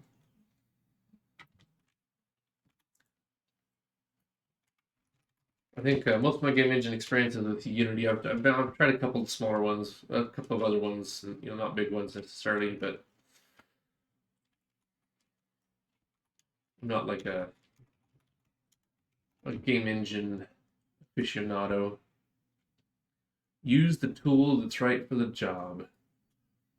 I think a lot of big game engines are all about open world, MMORPG.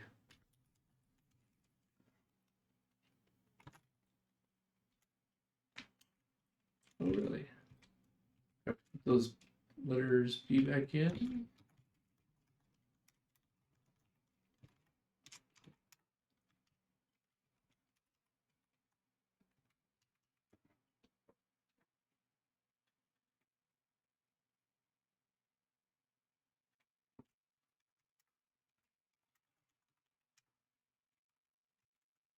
File dot write.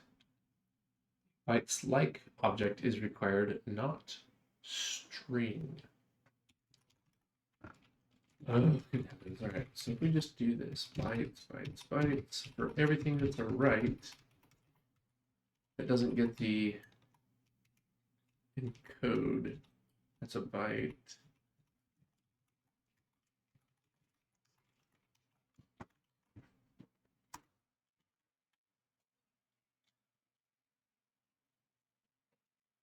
Yeah, it gets I hear Godot, it's gotten quite good. Unity kind of made everybody mad at it not too long ago. What?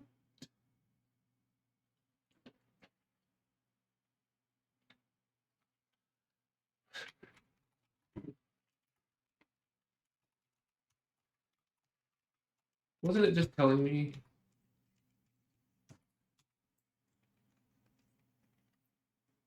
Oh, I see. Oh, okay. Okay, so this is writing out as text. This is writing out as binary. And we do need to do that because of the ASCII in Latin. I forgot about that. Godot was lucky that I'm effed up. Yeah. Yeah, I'm not sure. Has Unity recovered from that at all? I don't know what their market share is like anymore. Unity stock price. Like they completely blew up in like the last year. Let's see here. Let's go 5 years. Ooh, yeah, March 2022. Somewhere, yeah. Where's that?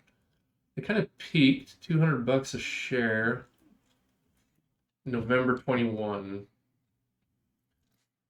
And they have, I would say they've not recovered. They're like $2.50. Ooh, ouch, ouch. When was that Unity screw up? Unity license disaster. When was that date?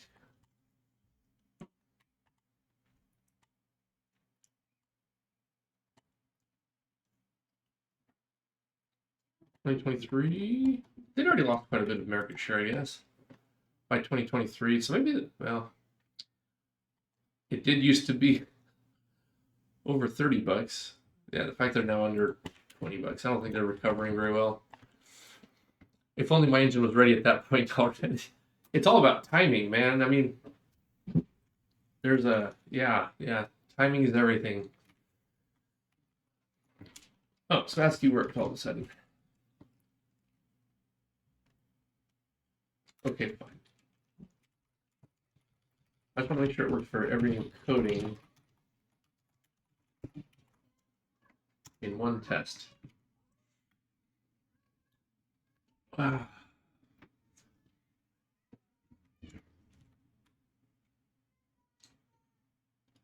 And now UTF-8 codec can't decode a byte. Some position. So it's generating the tokenizer in ASCII. It's generating the tokenizer in Latin 1.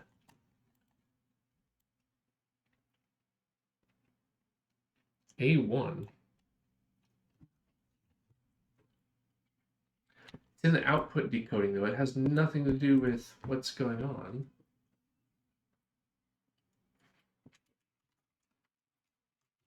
Temp.dtoke. Reread, yes, please. What? Okay. That is not UTF-8.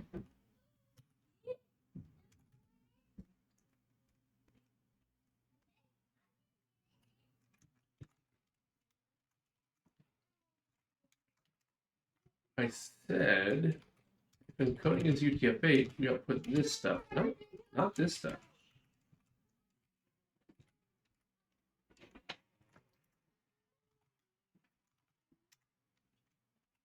A little confused. That's permutations 186.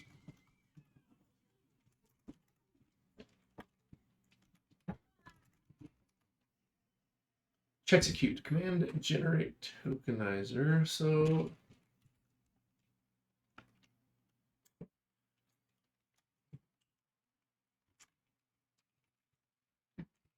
tokenizer.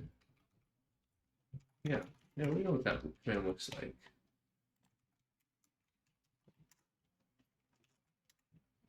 We go to our log file. This command. And it makes sense this won't work. Oh, very well. What? Scanning patterns. This is our Latin 1.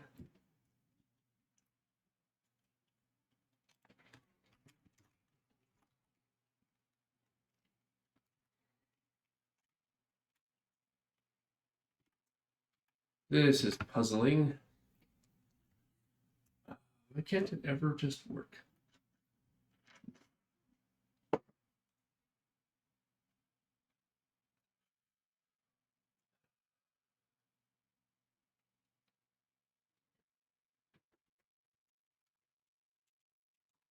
Tokenizer. That does not look like VVProject. It still says Latin 1.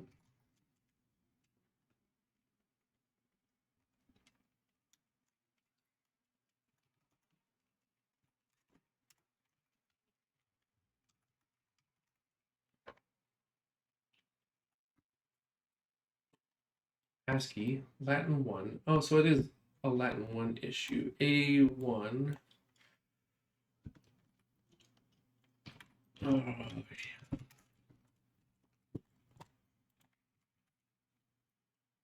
A1 is out of range. What is, oh, I missed it, my bad.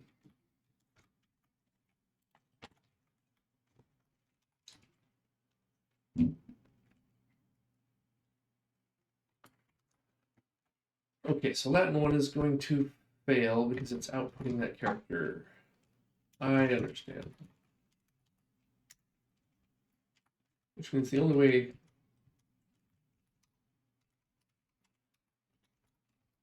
this is more of a limitation of how I execute the code.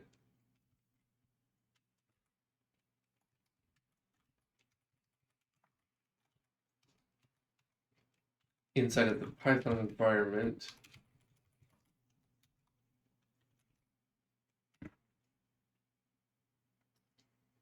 Than anything to do with my processing. So if we remove this logging, that's not going to fix our problem.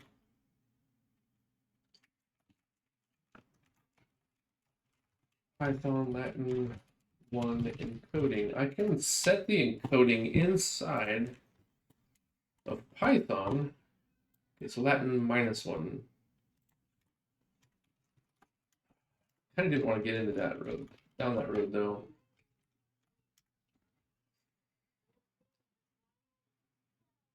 But we can do it. It's not hard. Just I don't like it. So there's the ASCII. There's Latin. Okay, so we have to change it. So our what do we call it? Utilities. .py. UTF-8 is our expected output.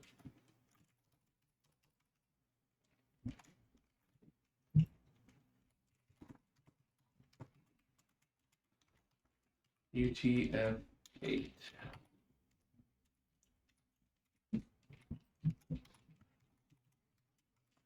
Let's go ahead and find that.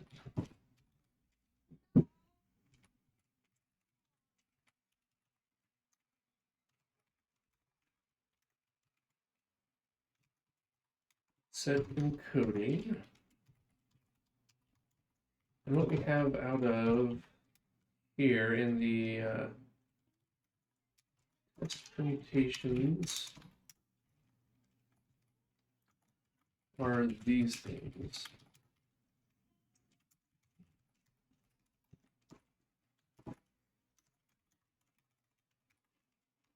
Utilities encoding equals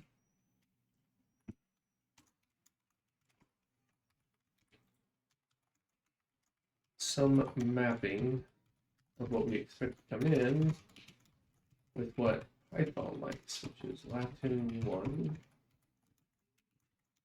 UTF-8.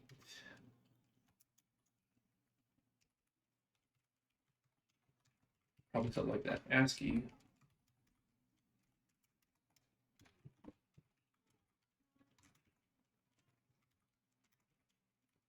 Defaults to UTF-8.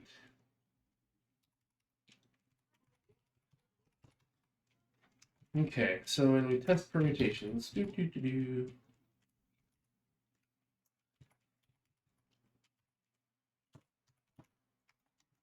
utilities set encoding.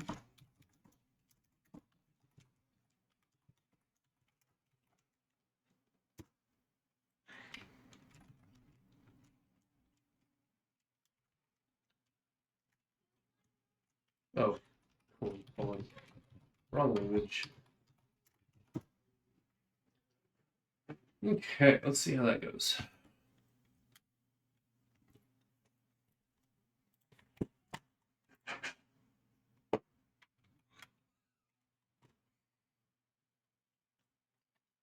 Oh, I bet we aren't using the encoding.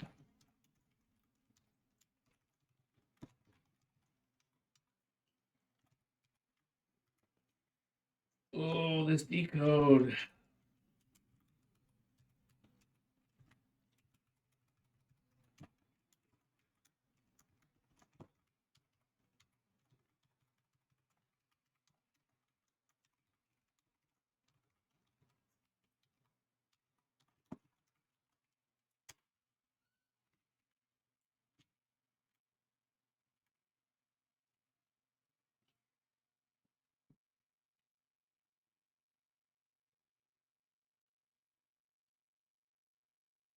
Oh, interesting. That's different.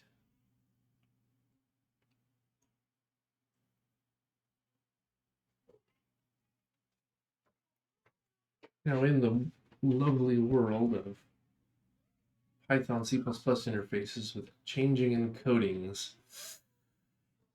compile and run test.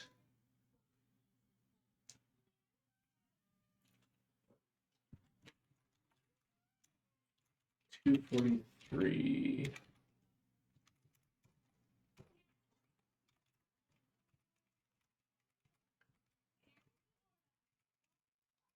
$197.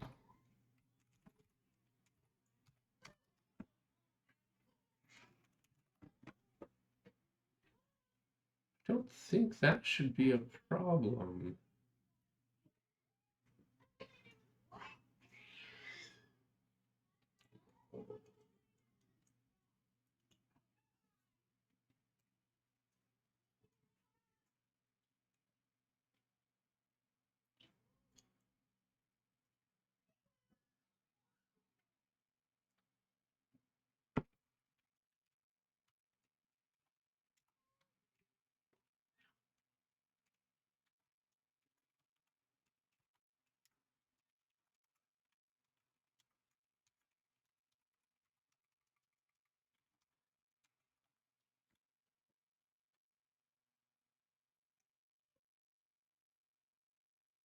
This is building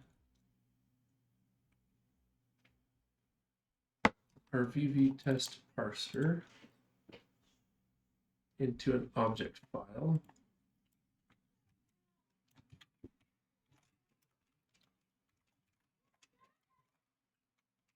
The Python piece that's breaking when we log. Oh, gee.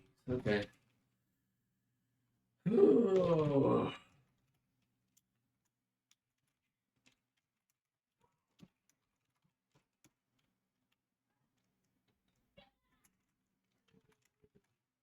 $281.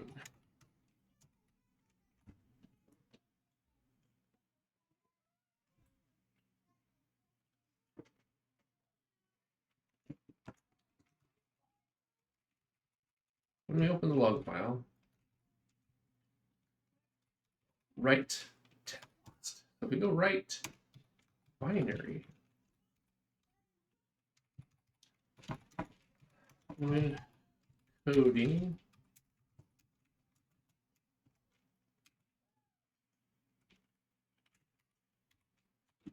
Ugh.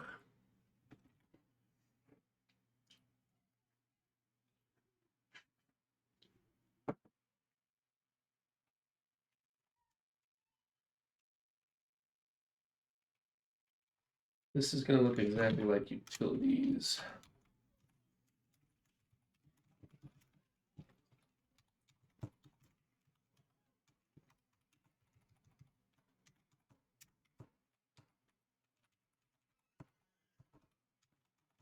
That's encoding.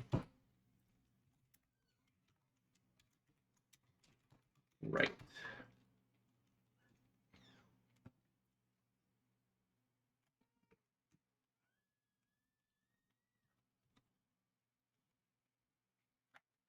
Oh, let's see. F8.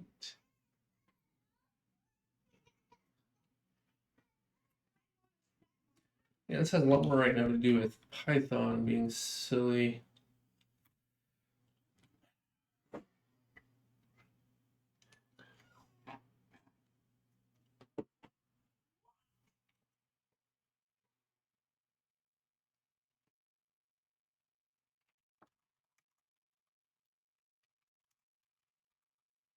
It wants text. It's probably going to default everything to UTF-8.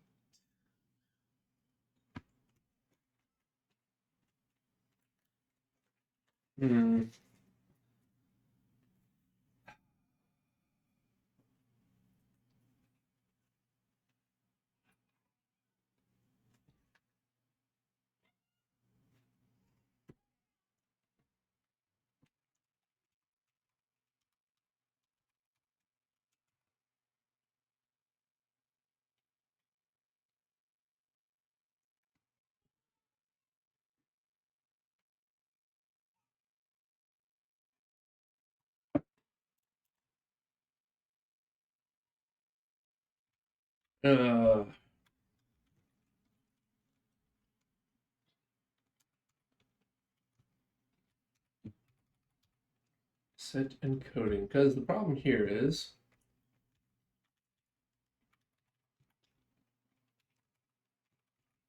we write the standard out and standard error using standard old strings. So if we go to an encoding issue, which is happening here,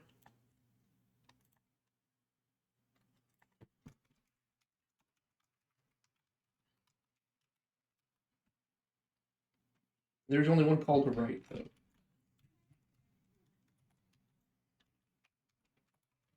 Change that to binary.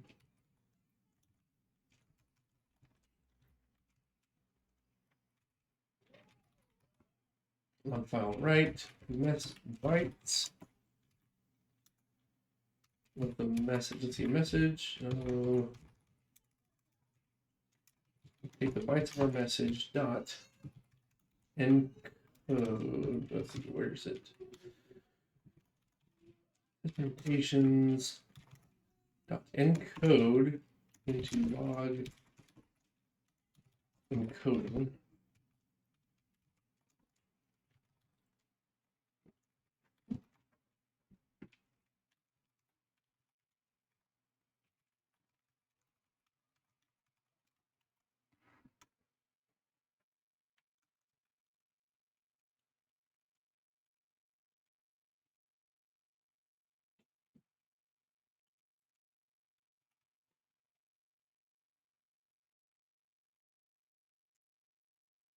String argument without an encoding. That was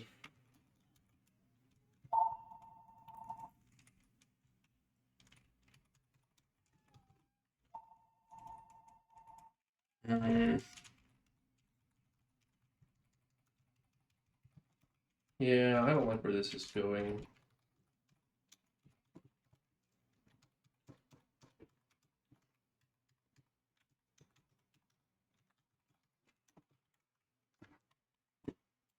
Can't encode characters, etc., etc. Just a moment, let me get this.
Okay, sorry about that. I have a car in the shop, so getting some pre-winter work done on it.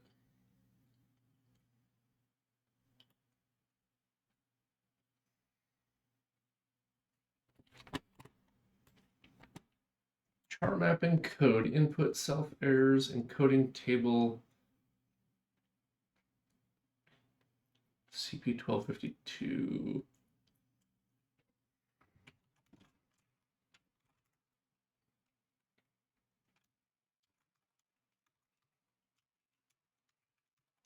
I just want to write bytes out. Why does everybody have to like interpret them for me?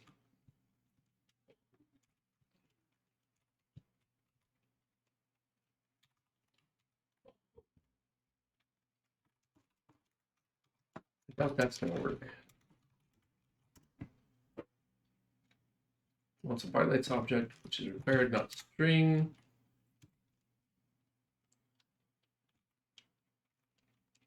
Okay. Python string to bytes. gonna want me to say decode. I have to tell it what decoding to use, and any decoding I use is going to be invalid. So let's just go with Latin 1 all the time. Because Latin 1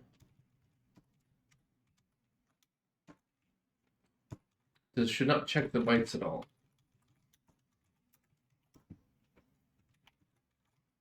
The object has no decode. Unbelievable. Where is it? Oh, encode.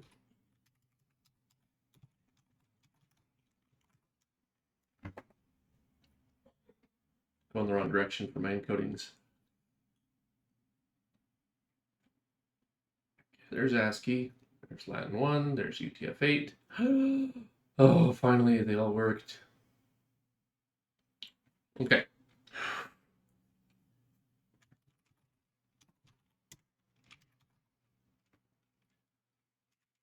Journal.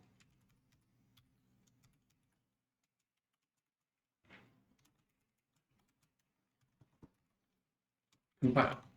All the tests now compile. As for all encodings now compile. We should save our work there. This is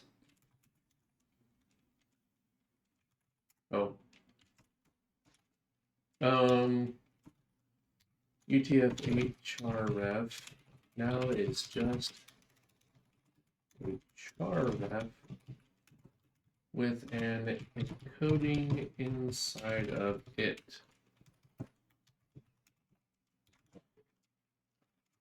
There are only a couple of places where the flag is switched on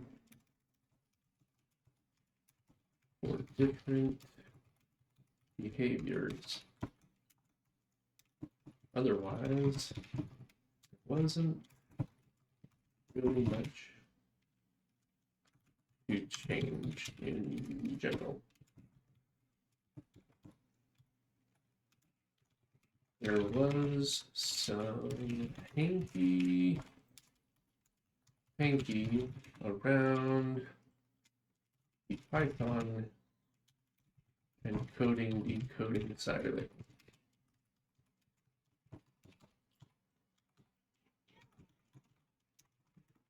Okay. Add everything. Good. Oh, let's see here. UTF-8 CharRef is now CharRef and handles all three encodings.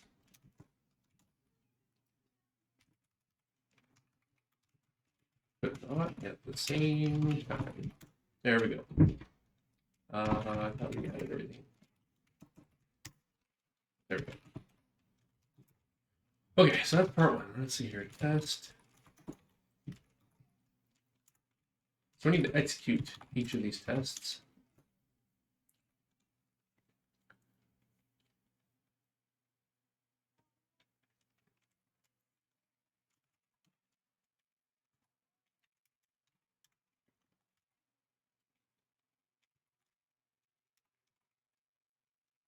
There's nothing weird in the outputs. This is all usual.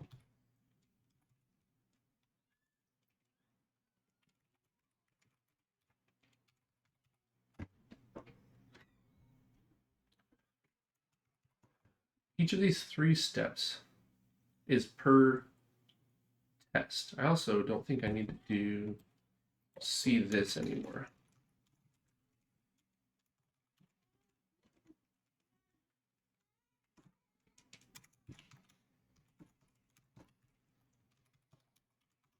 So let's simplify that a little bit. Object files executable. Compile and run tests. So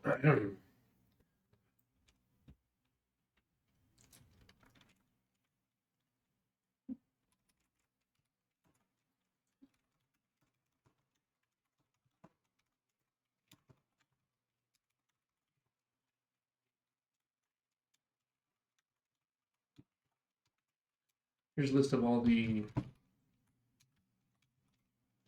define flags. So let's do it like this.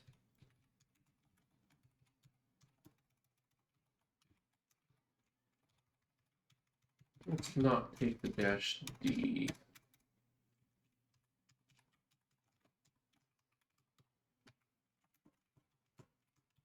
We should be able to see what our test is.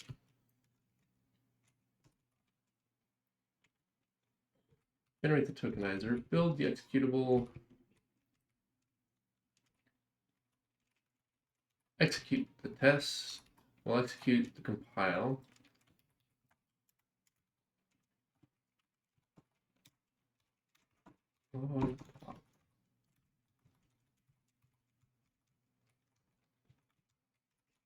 Yeah. So we'll generate the tokenizer, we'll build the test executable. Ostensibly, we'll execute a test. We're not executing a test yet.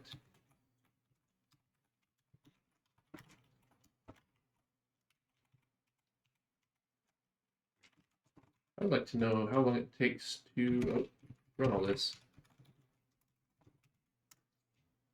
Invalid time. Oh.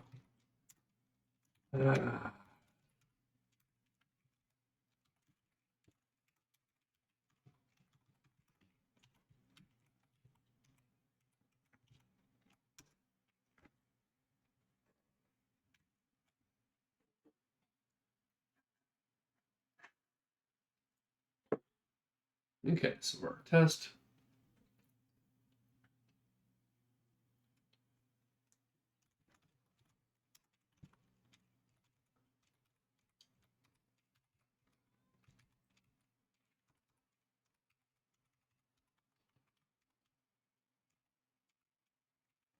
Okay, we generate the tokenizer. I don't want this pop here. I want it after the executable has been run.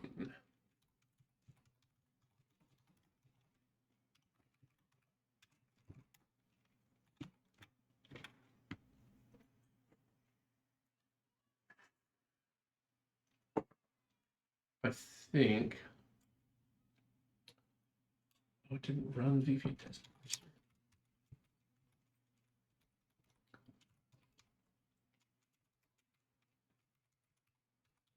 Come after here.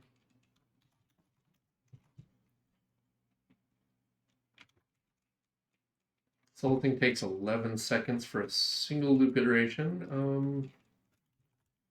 11 seconds isn't that bad. Now at this point, we're not actually making any changes to the Villian Vague code. So this build is actually a waste. Test generate ASCII Latin UTF-8. This one did not run the test. Oh dear. Why is that?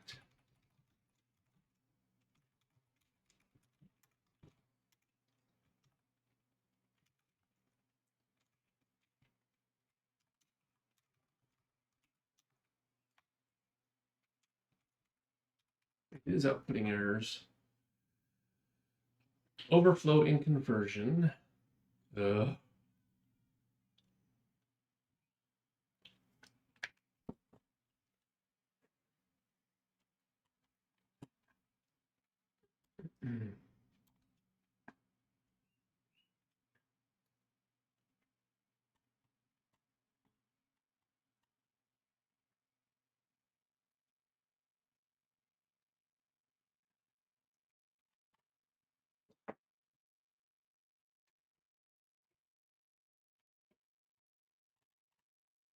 M current equals A1.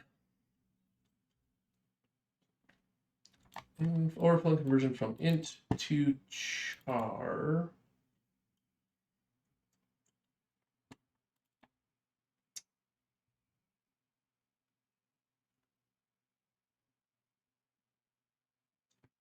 Okay. I think I know what this means.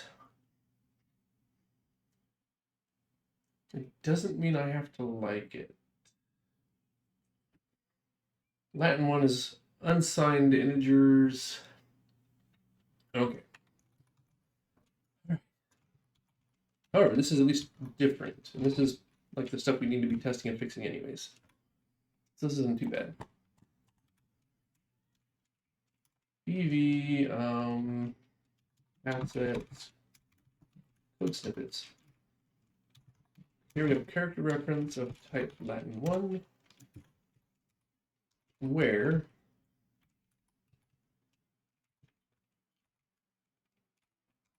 this is a char. I think this needs to be a uint 8t.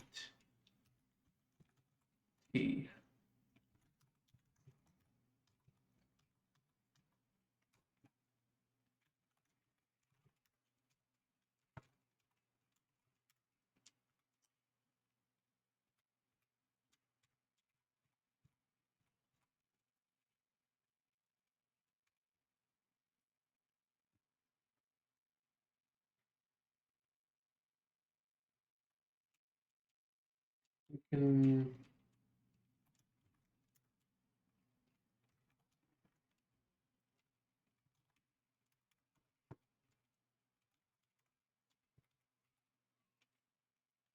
valid reason string. Nope, not that one. C string no.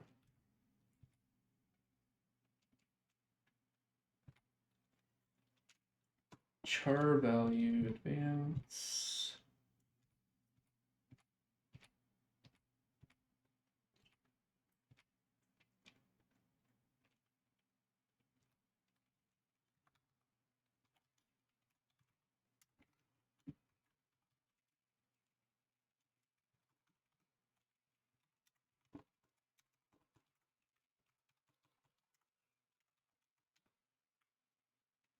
I think if we just treat Latin 1 as unsigned integers, it'll be better.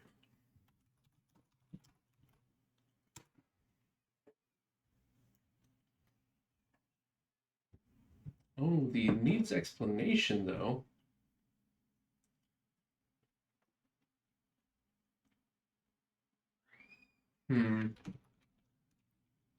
Okay, now Latin 1 works.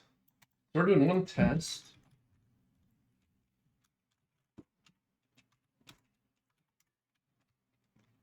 It's doing everything except running the actual test. That's because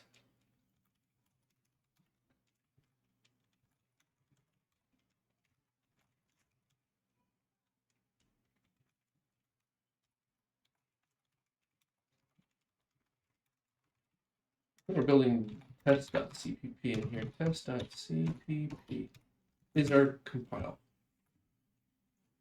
So when we're compiling our test, we build our one single file or a single compilation unit object for the test parser. And then we build that up with test.cpp.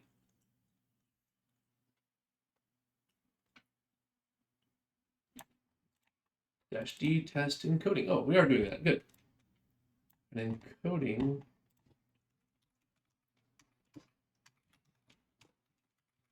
is just our encoding.upper. So it should be these uppercase. When test.cpp,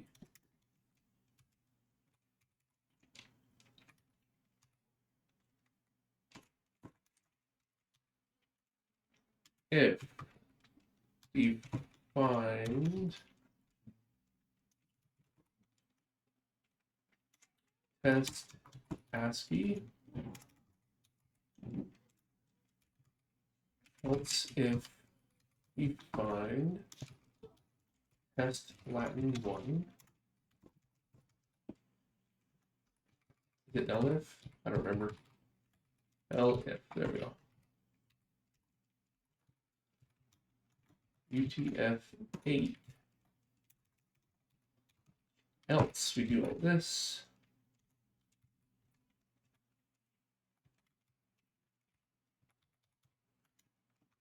Found and if.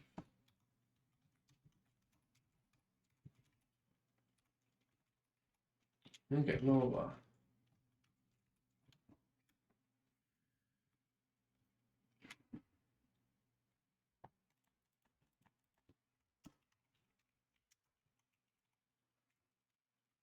we need is a const char star text equals something for all three.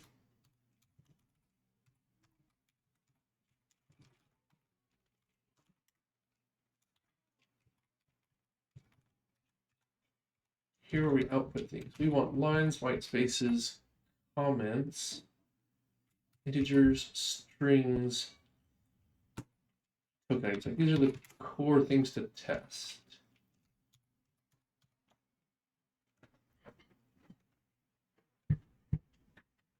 We want each test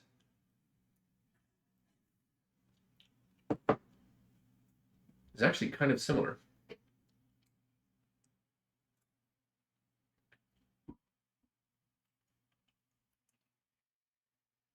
I want to know how many lines, how many tokens, and maybe like what's the longest token. That should be enough verification, right?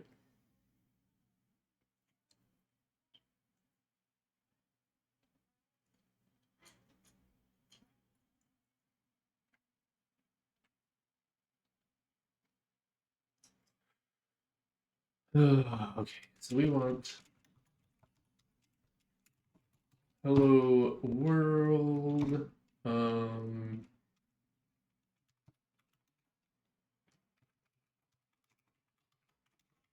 Hello world. This will be a token, a string, an integer, a comment,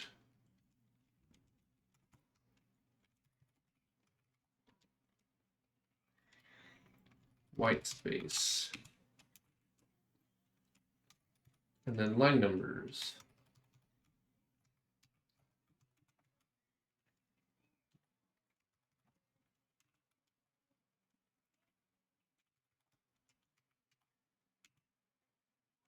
So we should get 1, 2, 3. Now, comment, white space.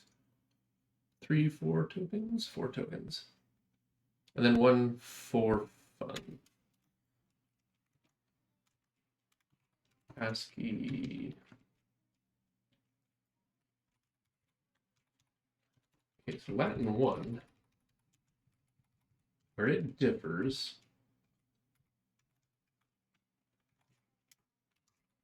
is we add these syntax options.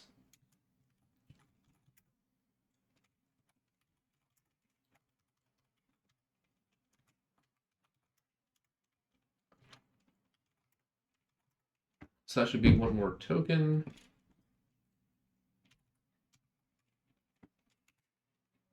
We just need 1 more here, so we can do that one. Then our special character. Then we can give it another integer. It doesn't matter. UTF-8.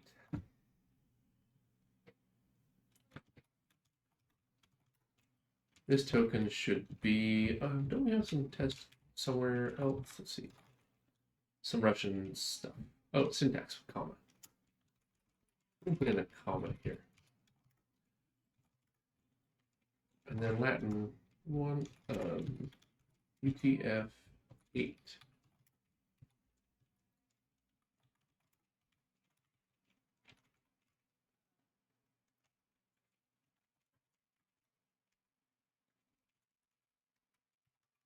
Let's take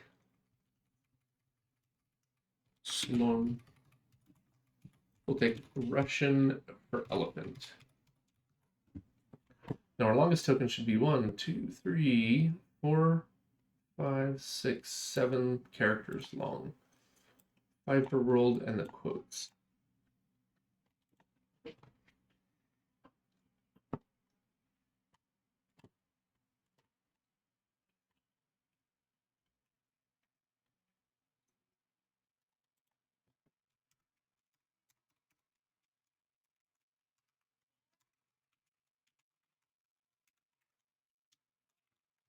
Where do I do that?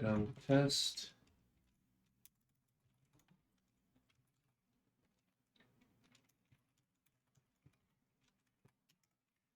I think it's 4.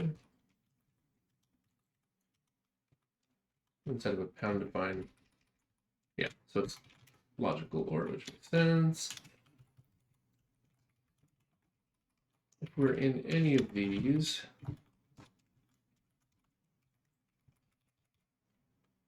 else.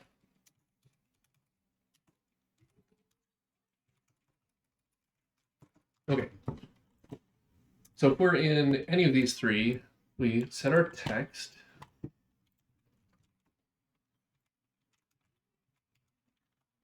Get our context.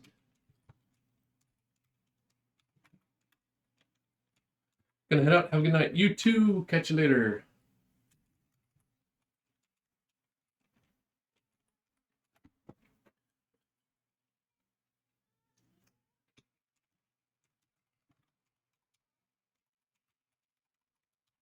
We'll create our tokenizer, set the context.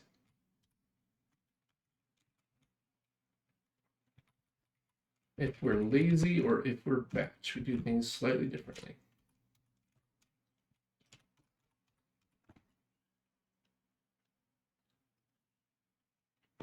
But we still need to capture the same information. Token count. Longest token length.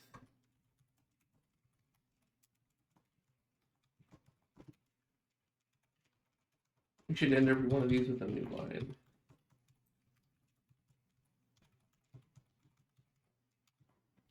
Width. 1, 2, 3 lines.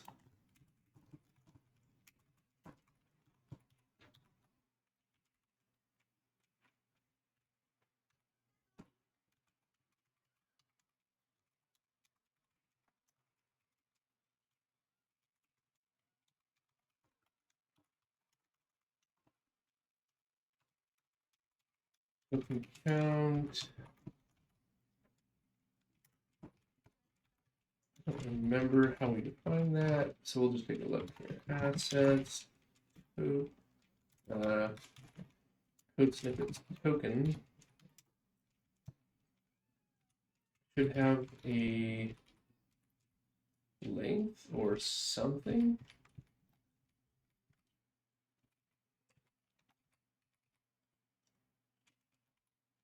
Oh, I don't have a length. Why do I not have a length? I should have a length.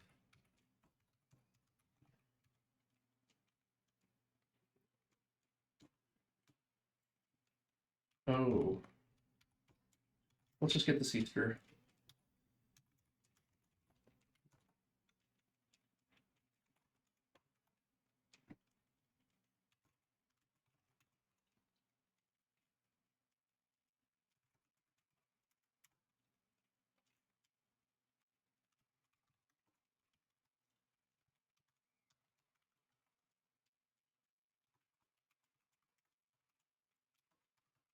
Len greater than longest token length. Longest token length equals len.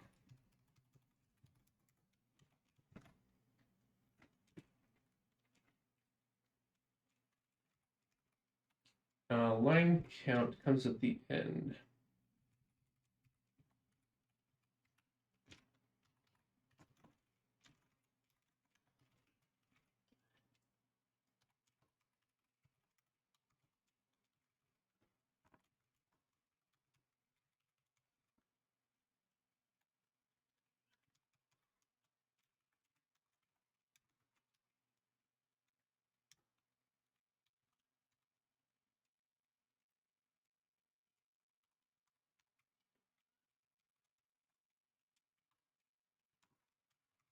Token count equals context.tokens.length. And basically do this.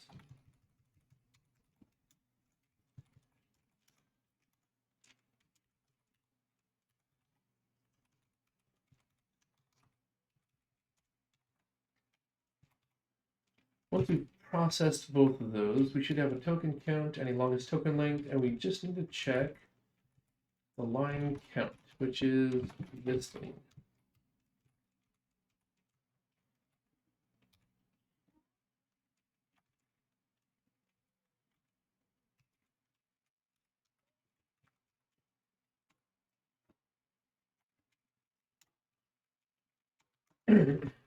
Line count is not equal to 3.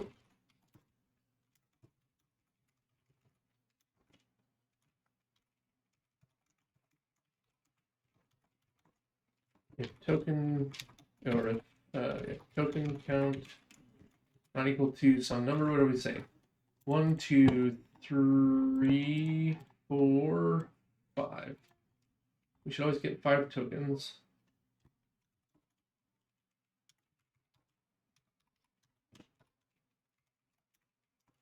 And if longest token length not equal to 7, that's a different error.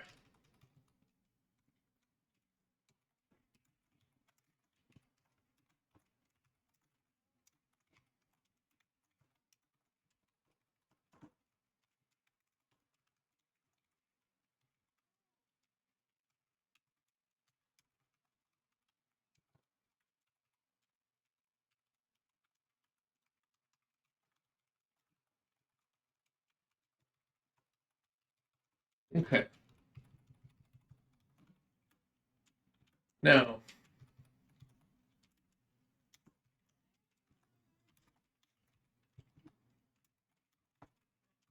expected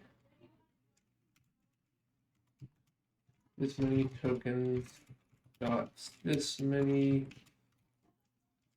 instead. We expected 5, but we got token count. We expected D byte longest token, which is 7.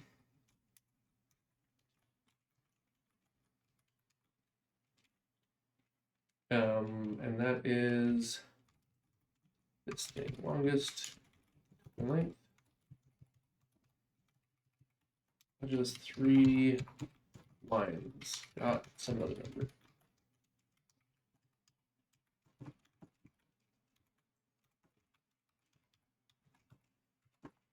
If not has error,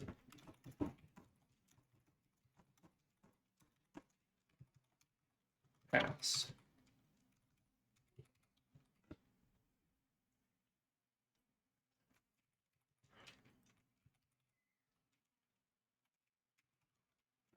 Else.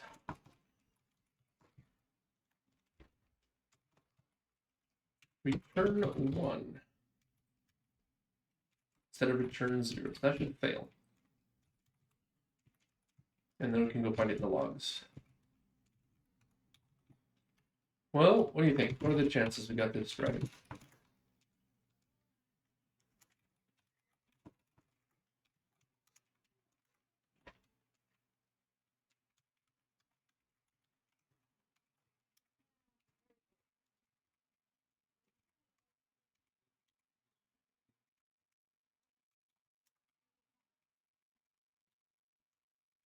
I don't think we made any changes to this. There we go.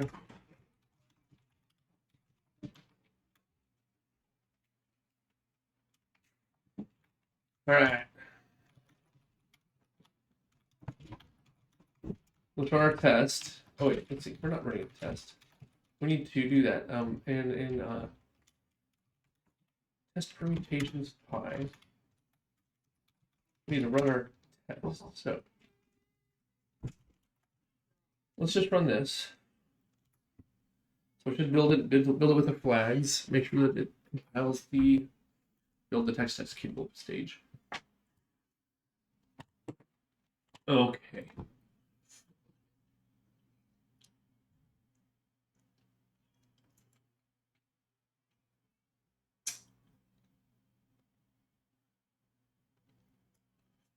We are in ASCII, so where is this character coming from?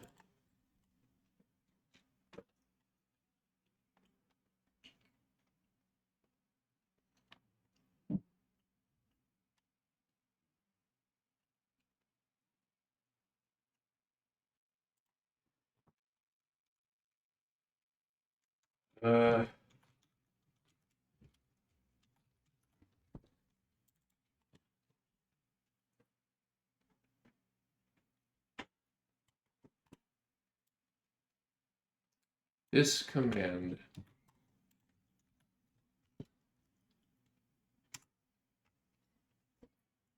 Test.cpp, no such file or directory.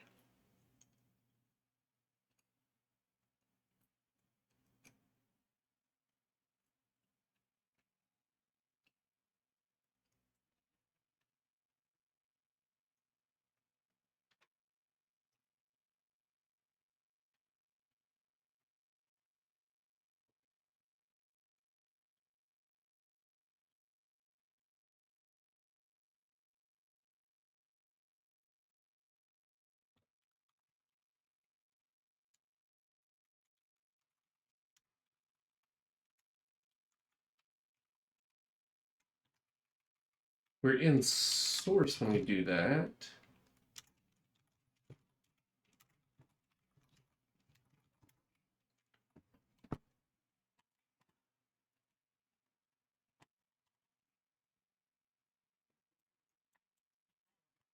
Fatal error, test CPP, no such file or directory.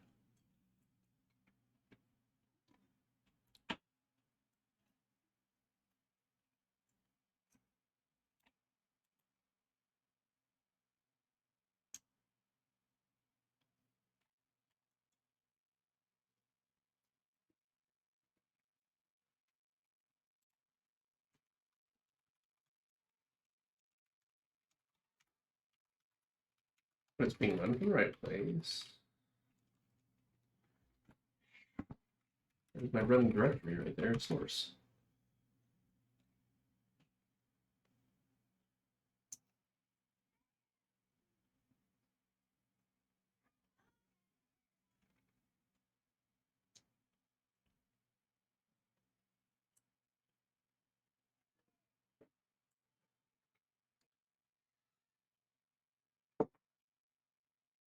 Is our source here?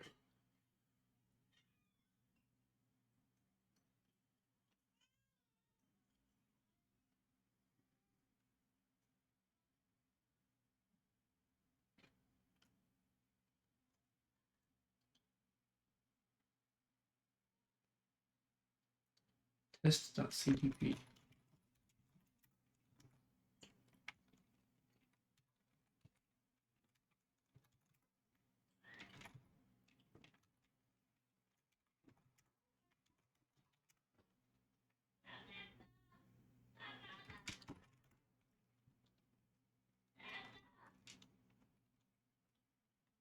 Oh. Yikes, okay. I'm not the right vector. Warning, unused parameter argc. I don't care about that. Test.cpp, else after else. Okay, so that's probably our main problem. Test CPP 76.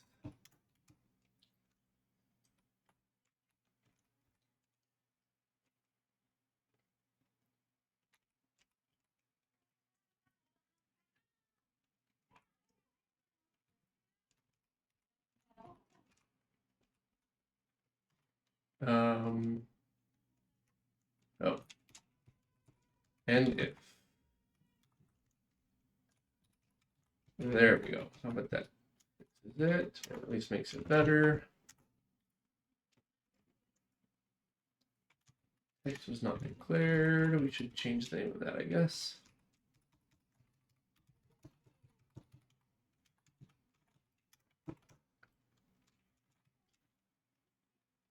Oh, vector doesn't have length. Oh, that's right, because they call it size. Size is in bytes. That's how I think of it. It's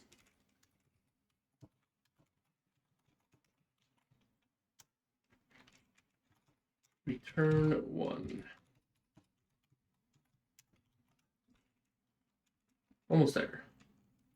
Unused parameter argc argv.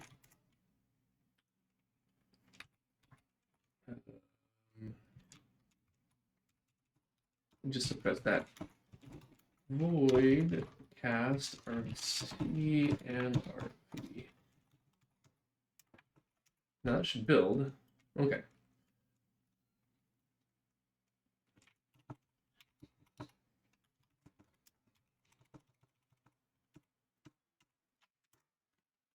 And we see how that goes.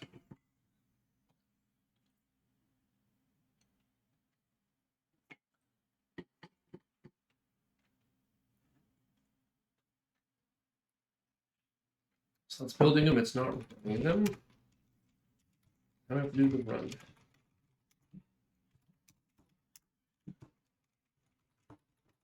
What happens here? Enter the tester. I don't remember where the tester is. Okay, that's fine.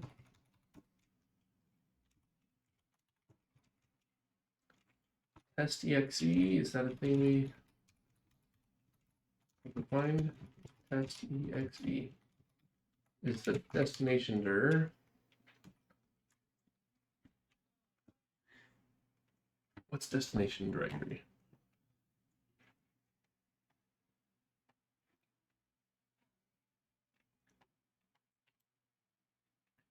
Test dir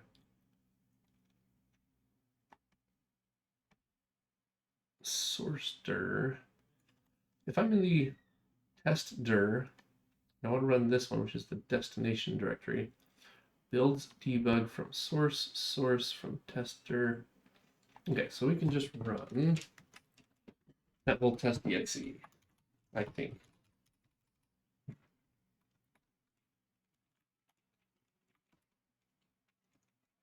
And we want to check execute that it does not contain an error or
maybe not test exe. Does that show up anywhere else? Anywhere else? Okay.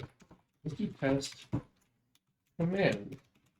Pulls os.path.join.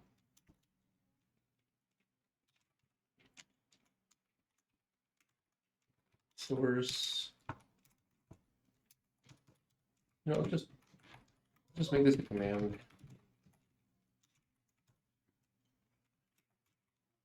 Source builds debug test parser exe.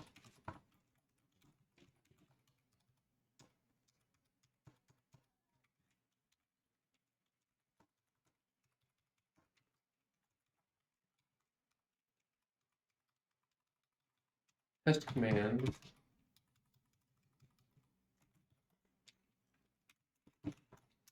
Utilities.check does not contain. Then we leave the directory and we pop. And then we return result.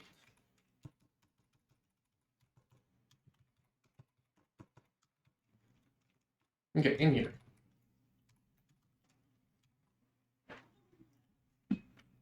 Clean up. We'll worry about that shortly. See how that runs.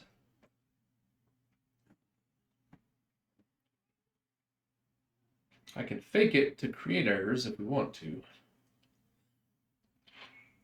But that's only useful if we don't get any errors here. Okay.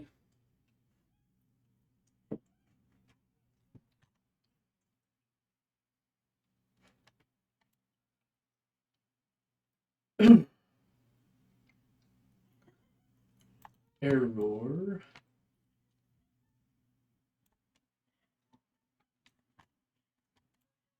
Expected 5 tokens, but it got 6.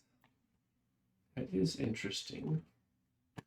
Okay, so ASCII worked. Latin failed.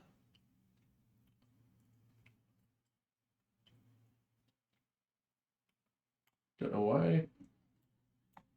Expected 5 tokens, it got 6. That's fine. I'm not sure what this is all about here. Generate UTF-8 tokenizer, run the test. Returned non-zero. See?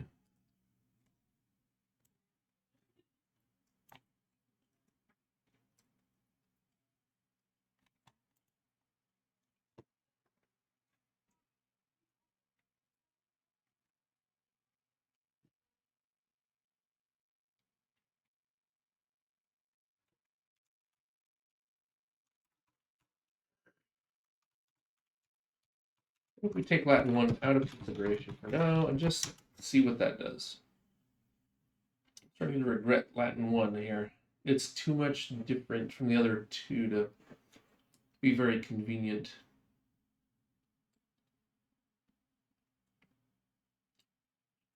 UTF-8 is dumping.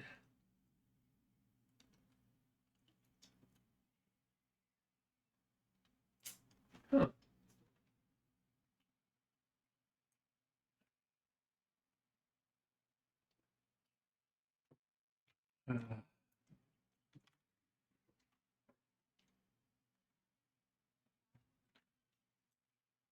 What's going on with this here thing?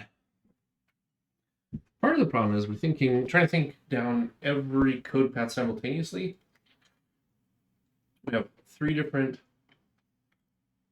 encodings,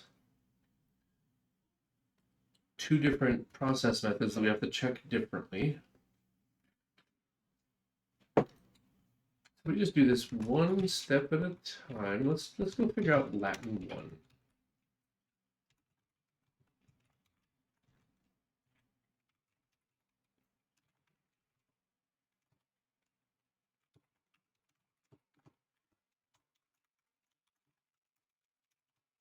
Latin 1.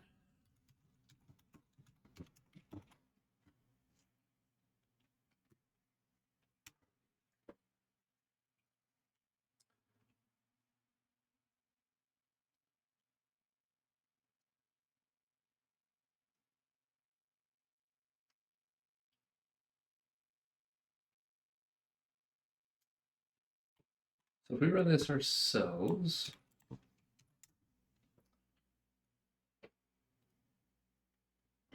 we should not print out the text, I think. But it got 1, 2, 3, 4, 5. It should have 5 tokens.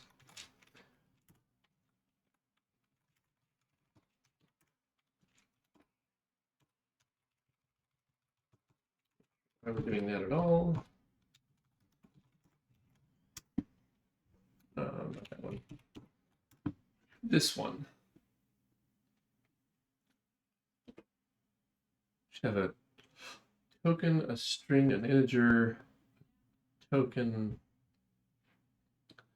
It is indeed disagreeing on the number of tokens it's got. Why is that? You may ask.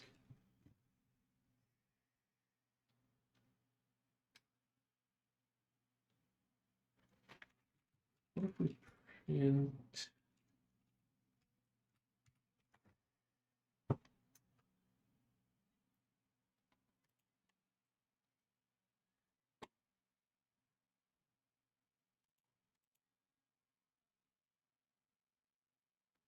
Six. Where did it get 6 from? Hello, world. Skip the comment to the new line. 42, Latin 1, and then a character. That still adds up to 5 every which way I figure it. Oh, my back. Did something to it, deadlifting. No.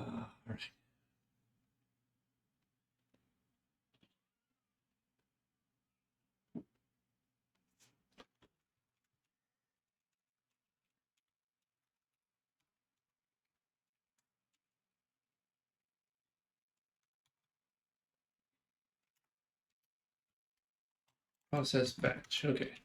We are batch processing. We can just log it right here, right?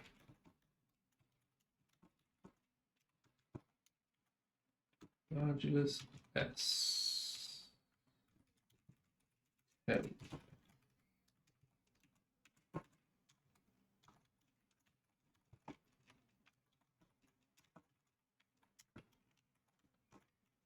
We're doing only Latin 1. As long as it builds, we can manually run it.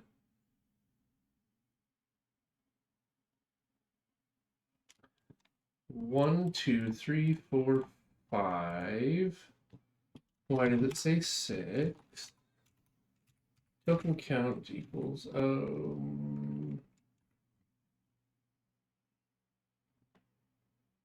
what?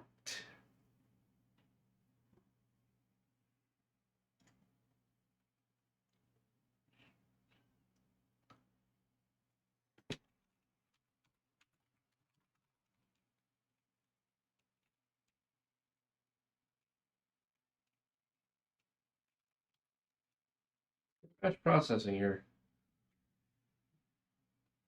Our token count is the number of tokens in tokens, and then we log every single token. And there are 1, 2, 3, 4, 5 tokens. Wow.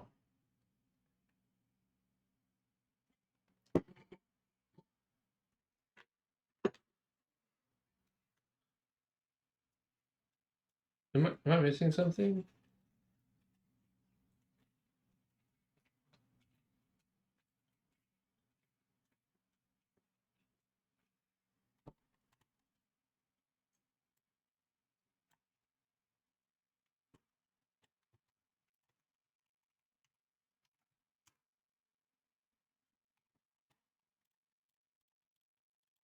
Where did the 1 come from? Oh, hello's here. I see. The error itself is being dumb. Okay. So where's 1 coming from?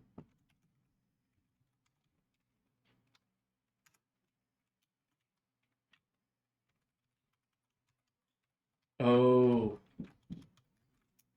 Right there. Because of the way that we set up our regex. Oh, and UTF-8 will also have the same problem. Let's go fix that in our test itself.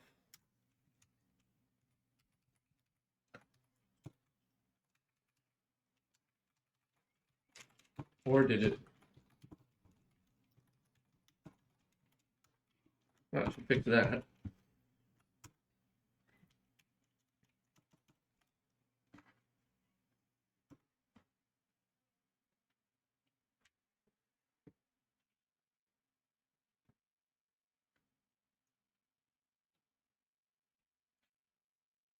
There it goes. Let's check our log file.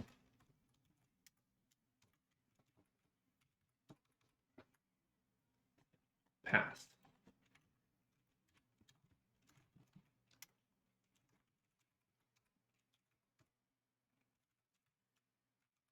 Actually, we should check the pass, right?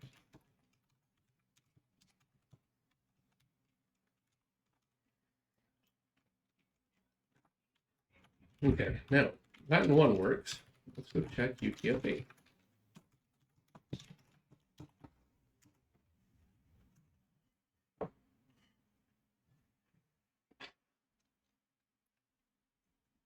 And we aren't even into the permutations part yet.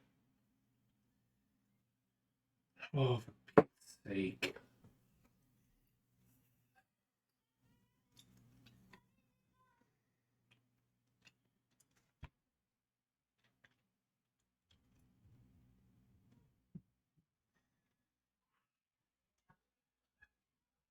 Um,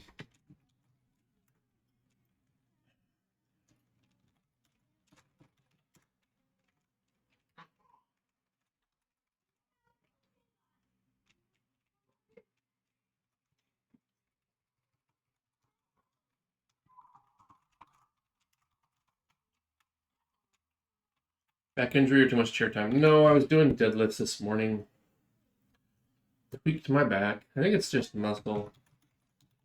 So I heated and iced it once already. I'll heat and ice it again this evening. Do some stretches over the weekend, see if it straightens it out before next Friday's leg day. We'll see. I hear deadlift is supposed to fix your lower back, right? Strengthen all those lovely little muscles in your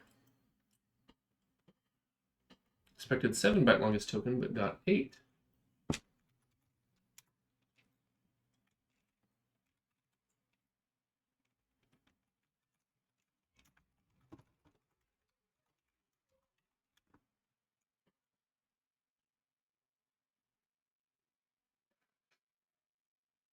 Guess it depends on how much you try to lift.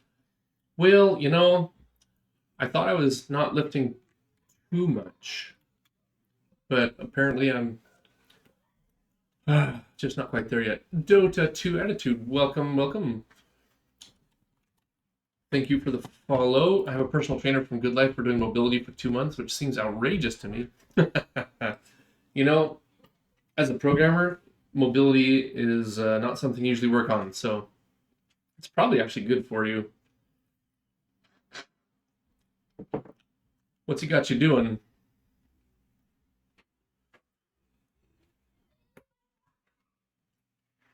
Just stretching for 2 months? I don't know. Yeah. Well, anything you want to do, you need to reduce your chance of injury, right? And so, like, basic strength training and flexibility is kind of important. You can't really ramp up the intensity unless you're starting to put those pieces together. 2 months is a little while, but if you think about it, like the way I think about it, anyways, and I'm no trainer, so you know, grain of salt, is it takes your body about 2 weeks to start adjusting to a new load when you start a new workout or something. So that right there is, you know, half a month gone before your body starts to be like, okay, I'll get used to this and it's not going to hurt so much and we're going to start making adjustments. 10 minutes of stretches every workout if your only goal is to maintain your current level of mobility. For maximum benefit for stretching, it takes about 3 minutes per muscle group per week. So if you're stretching your, pick a muscle, hamstrings, you don't get any benefit stretching longer than 3 minutes in 1 week of static stretching, right? So you could do it in, 6 30-second stretches. Yeah, I know. Hamstrings are terrible. Actually, shockingly, well, yeah. Or you could do it in 3 1-minute sessions, but it's roughly equivalent. But if you're going to do that for, hams, quads, biceps, triceps, shoulders, chest, stretch your core, your upper back, lower back, and your abs, and it actually turns out to be quite a lot of stretching before your body starts to fix itself. And then, as a programmer, like you said, hamstrings are crap. And then your front hip flexors are going to be a big problem because you sit in a sitting position all day, and that you're forming an L with your body, and that front hip flexor is going to be shortened. It's just going to be used to being short. So he's probably not wrong to say you're going to do 2 months of stretching as a good thing. It's going to suck though. I hate stretching. It's not my thing. Yeah, and a lot of times what you think is your hamstrings is actually like your glute, your lower back, your front hip flexor is not properly adjusting. Blah blah blah. I prefer compiler, parser, interpreter, etc. But used a book. Yeah, you did. Which book did you use? Did it in C#? Okay. Just refactored one part of the existing solution from the book. Nice. Crafting interpreters. I've seen that go by. I don't have it on my shelf. Its code base is available online on GitHub. Is that a C- compiler? What language does it target? Or is it like a Lisp? I don't remember. I don't have that one, so I'm not as familiar with it. Cool, did it in C#. Nice, nice.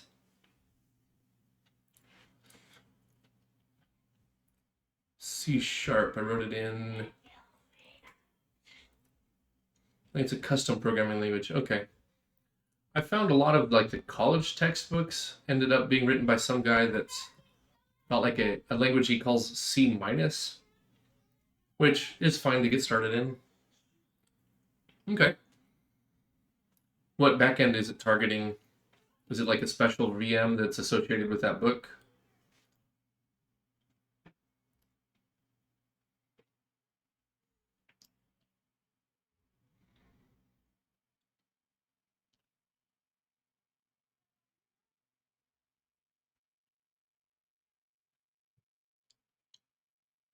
I don't even know how to answer that question. Fair enough. Well, here we're doing things probably exactly the wrong way, but in interesting ways. Maybe it's just the front end code. Okay, okay. So I guess here, let me...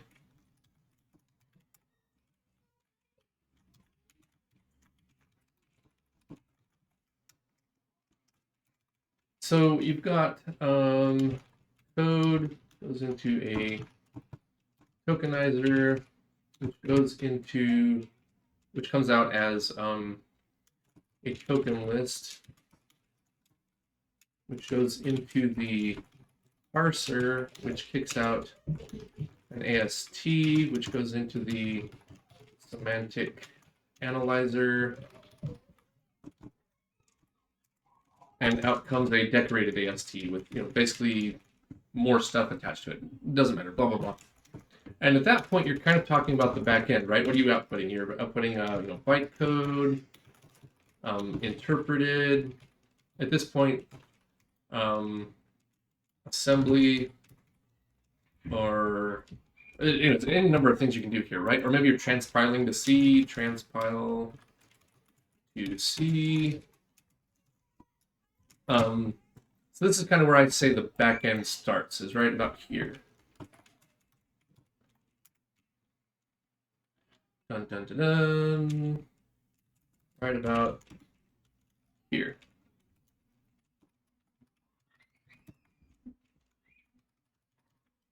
This could be any number of options at that point, or intermediate code, etc., etc. It just goes AST to interpreter. Okay, so it's an interpreted language. Okay, okay. Right, it means as you walk through your decorated AST, you are executing each node as you arrive at it. That's fair. Well, we're not even here yet. Let me just give you a little.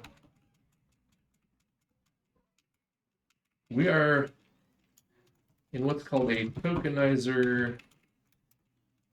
Let's see, can I make this all fit nicely? Generator. And we put a configuration in. There's no way I'm going to get these to line nicely until I get things up a bit better. But then the Tokenizer Generator outputs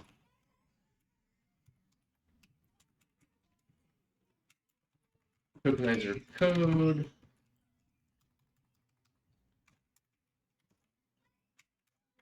which I then compile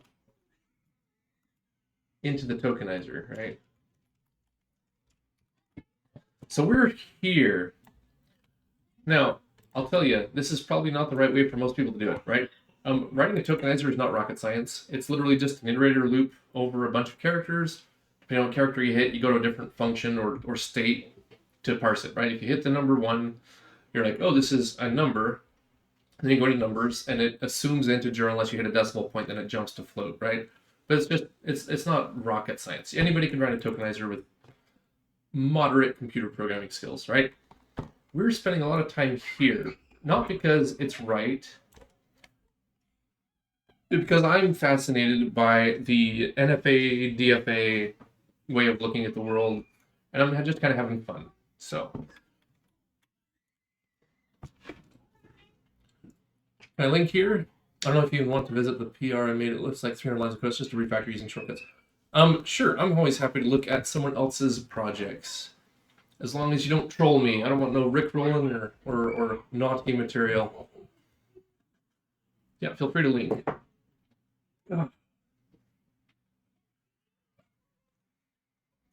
Cool. Code it quick. Nice. Okay. Dun-dun-dun. Ooh, if I wanted, we can even show it on screen. Take a look. Let me see if I can put this up on the screen. This looks like a legit GitHub thing. I'm an adult, so no trolling. At least of that nature. You know, if you had just right then swapped out your link for a rickroll, I would have respected that, but okay. Share the thing. Oh yes. Where's my browser? Share the browser. There we go. Okay. All right. So refactor applied a new concept of scanner called scan tokens. OOP terminology is done stepwise on each commit. Each commit has a fully passing test. Most were done with formatted automated refactoring tools. Okay. Let's take a look.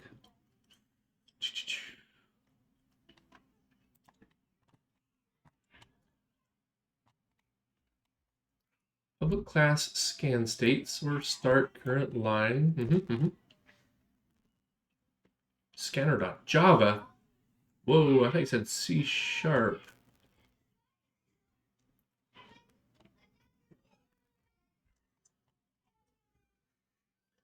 Tests pass at every stage kind of thing. Oh, it is Java. Okay.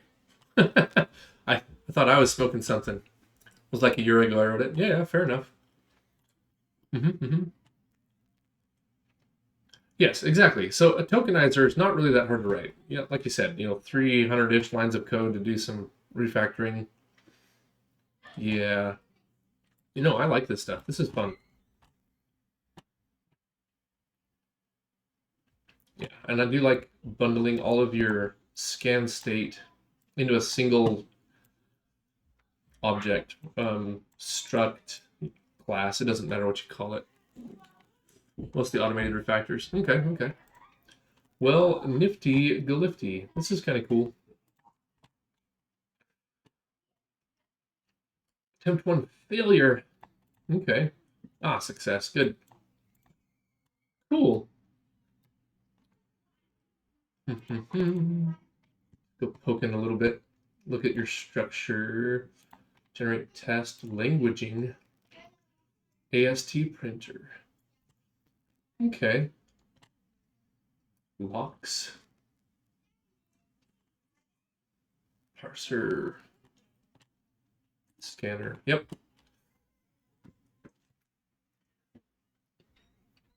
That's how you can find new classes, seeing groups of fields that belong together. Exactly. I wrote the test. The Java is from the book's GitHub. Fair enough. The production code. Yeah. Cool. Your scanner is... Yeah, exactly. So switch statement. Perfectly valid way to do it. Absolutely. So let me explain what I'm doing a little differently and why we're wasting our time doing this when this is probably the more correct way to do it.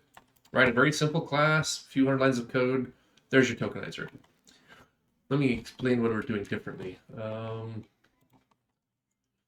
Where's the thing? Browser. There we go. Okay. So we're writing a tokenizer generator. So if you know about Flex and Bison or Lex and Yak, this would be like the Flex. Well, and I'm actually writing the code for this, right? So we're actually not even really at this stage. We're sort of at this stage right here. But what I want to do is write my own Lex or Flex replacement that stays strictly in NFA DFA land, right? So I can, for one. So if you look at Lex or Flex, they both use recursive backtracking. I don't want to do that. I want to keep the performance really high with only moving forward. Two, everything we do when I come to a choice, performance flat switches, I don't make the choice. I code it up both ways. So if we want to use a system open call or the library open call or a modern C++ file stream, we have a pound defined lets us use that chunk of code. Do I want to use an actual, nicely defined C++ object-oriented iterator, or do I just want to use a character to advance my way through? How do I want to dispatch my states? You're using a switch statement in this case, which is one that we support. But then I also want like an array of function pointers. Look it up by index and go.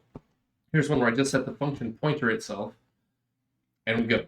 We haven't got around to gotos yet. We're going to abuse the heck out of gotos once we get these other things tested. Bind, lambda, how are we getting those function pointers working? Two different methods there. And so my code that it's generating doesn't look very pretty yet, and that's fine. So like the VV test parser, we read it. It's 2,000 lines of code for a very simple few tokens that we're running. But every one of those combinations is in here. So are we dispatching by a function pointer? Are we doing it by a switch statement? Or all of these different options are like mingled together, generated together. And we're going to measure how much each of those decisions makes in our final performance. It's like, is this the right way to do it? No, don't do it this way for production or even for beginner education. Like this is I have a bee in my bonnet. This is an itch that I need to scratch. Is why I'm doing it this way. And I'm just kind of having fun. Like this is my breakup the, like here's the table method, right? If we're doing things based on a function pointer array, instead of switching on a switch statement, this is all code we need. So a little different, a little unusual. Theory of computation stuff. Exactly. So we can dive straight into this if we're interested. That's fine. Let's do this. Where to begin? You can have a regular expression. Let's go to Scratch. Well, let's look first at my temp.VVProject. Okay. You name your project. You tell me what kind of text you're processing. We support ASCII, so 7-bit ASCII, Latin 1, and UTF-8 encodings, which is the thing we're trying to test right now, is that all those encodings work equivalently, given valid inputs. And then we say where our tokenizer is. And here's our tokenizer. We have a keyword for the name of the token. Here are the actions. Right now we use X for discard. So don't keep new line characters in our stream of tokens, just throw it away. But do mark the new line. And then K is for keep. Well, we're going to change all that later. And then there's your regex pattern, right? Here's how you define a string in regex. And that regular expression turns into a non-deterministic finite automata. Let's see. I have somewhere. Actually, I've already generated one. Not in this one. So if you look at test.vtog, here's the test case I've been running during development so far, right? Just a bunch of stuff. Here's Cyrillic alphabet. Here's a Greek alphabet. All of our escape characters. Like we're just testing error codes, right? Anchoring. This file turns into. Let me dig up the visual here. Turns into an NFA. So let me show you a picture of an NFA. That's not going to be helpful. Let's open it in GIMP. I do a better job sharing with GIMP. Open with GIMP. As soon as that comes up, I'll share it.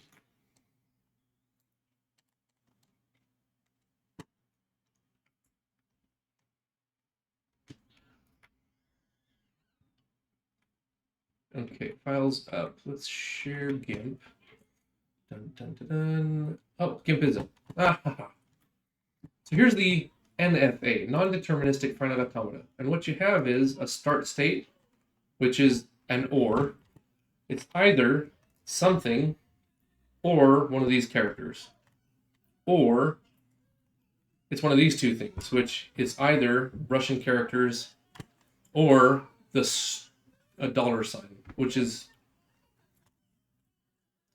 actually the literal dollar sign. Now I don't remember exactly. I'd have to look at the actual regex. Anyways, all those patterns that are in the Emacs file create this.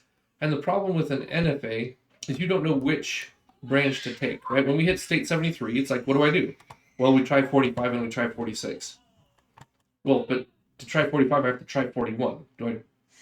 So you don't know which branch. You have to take all branches to figure out what your next state is.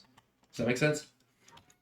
So what you end up doing is you then convert it to a DFA, which I'll see if that loads up correctly, which means a deterministic finite automata. Non-deterministic means I don't know which branch, I have to try them all. That did not open. Open with, yep. So what you do is there's a known algorithm for converting every NFA into a DFA, which looks like this. So state 0, if we get a \r, which is a little hard to see, which is a carriage return, go to state 2. The only place I can go from state 2 is into an accepting state. If we get \s, which in this case is a white space, come over here into state 3 and munch as many as you can. If we get a \, we expect another, or a /, we expect another /, and then anything that's not an end of line character, right? So there's no choices to be made anymore. You look at the character, you go to that state. So that's that we turn in a regular expression pattern into an NFA, convert that into a DFA, and then we emit code that executes these states, which is what you were seeing in VV test parser in here. So if we go to like the switch statement, not that one, not that one. There's a switch statement somewhere that matters. Here it is. This is where we go to each of those states. So if we're at state 0, we execute this function, which is defined down here. Not that one. Blah, blah, blah, except, where's the functions? Here it is. Here's DFA root state 0. And then we can turn that straight into code. Is the current character \n? Is the current character \r? Is the current character a space, a tab, or a non-breaking space? Then here's what we do. We go to the rule 1 and eat that character up, right? So this code is all generated. It's all emitted because of this configuration file. I hope that gives you an idea what's going on here. And I know I'm moving a little bit fast. What are the odds this theory of computing course from Udemy for $20 is better than the $500 or $600 course I paid at university on the same subject? Yeah. Yeah, the education system. Don't get me, well, you can get me started. It's fine. I got lucky.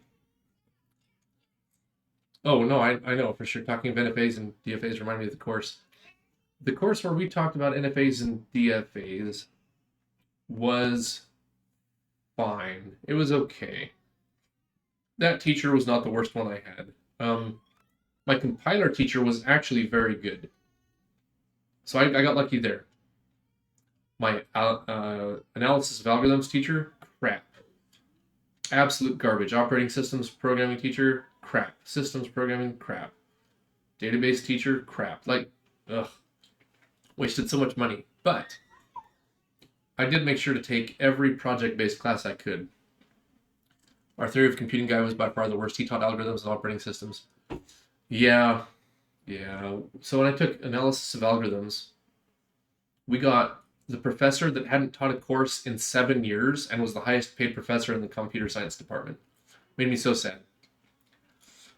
I understood I was there for the paper anyhow. Yep, proper perspective. Putting it in context. I will not say, let's see here. I will not say that this is a good compiler book, the Purple Dragon book, but it is sort of the definitive work. I would say if you want to learn compilers, this is not a great book for it, but everything is in here. I don't know if you can read that. You have that book? Yeah, it's a hard slog. It's a hard slog. It's not really written to be read. But everything is in there. And if you can sit and spend the hours to try to understand, it's all there. It's pretty good in terms of completeness. So that's the one I mostly have worked out of in the last couple of years playing around. Bought it in 2021. Nice. Still haven't read it. Nope. It's like a lot of books, right? Everybody has them, but nobody's read them. I've got a few of those books myself. Just haven't got around to. But that's the one that compiler's book is the one that I usually go to. I have some other compiler books, but I think they feel more like crappy college course knockoff ones that just aren't as good, even compared to the Purple Dragon book. Like I said, the way I'm doing things now is not necessarily the best way, but it's for me to have fun. So yeah, if you have any questions, let me know. I'm always happy to dive into any section of the code or talk off topics or whatever. Any old time.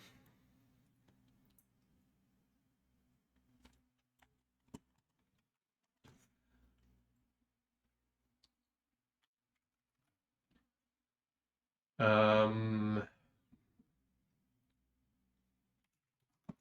forgot what I was working on. Oh yeah. Oh. I know what happened with UTF-8.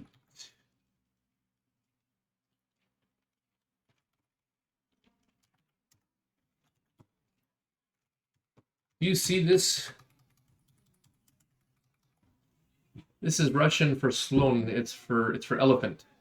Each of those characters is 2 bytes. Even though they look like English characters, they're 2-byte characters. So this word is indeed 8 bytes long. So we will make everyone a little longer. And then we'll check against 8 characters. That may fix it. But anyways, with all of those permutations of different things we're doing, I need an automated way to crank through every set of alternative build options and make sure that I haven't broken something incidentally before we go start trying the go-to methods. Pass. Oh, because we're back to printing. Good gravy. Although, why can't a Latin 1 encoding accept the character? 41 to 44. 41. 1, 2, 3, 4. Just because my understanding is Latin 1 accepts 0 to 255. So the 2 bytes in each of these should just pop out, but whatever. We'll just remove the print. We remove this.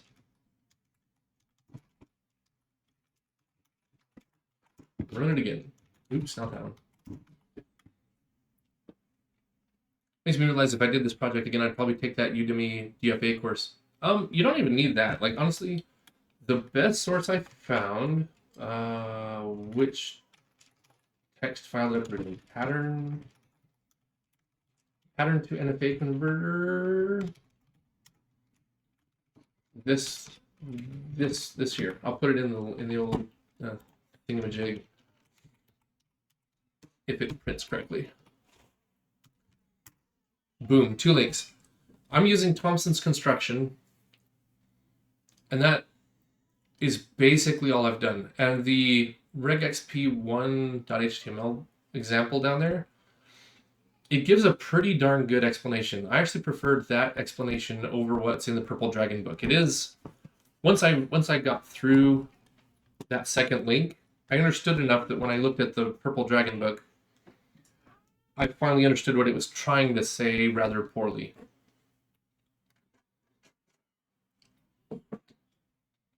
But there you have it. Now, I'm not exactly following those algorithms. I use those as like a, oh, I understand what you mean by fragments now. My algorithm's not the best, probably, but yeah, it's pretty fun. Now, a Udemy course, if you're looking to use them up, yeah, probably a good one. I don't see any problem with that. Anywhere you find knowledge is a good thing. Okay, so our UTF-8 did work. So test our permutations. We go back to testing all encodings.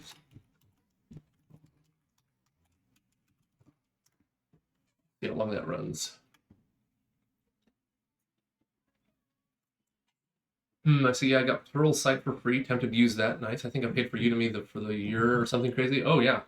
I mean, heck, if you've got a year of Udemy and it's basically unlimited usage, knock yourself out. That is good stuff.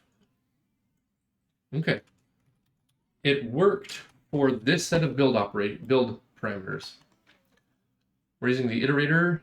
We're dispatching on a switch statement. We're batch processing our tokens instead of lazily generating them. Our helper functions are functions and not macros, and we're using the system level file open call. So now it's time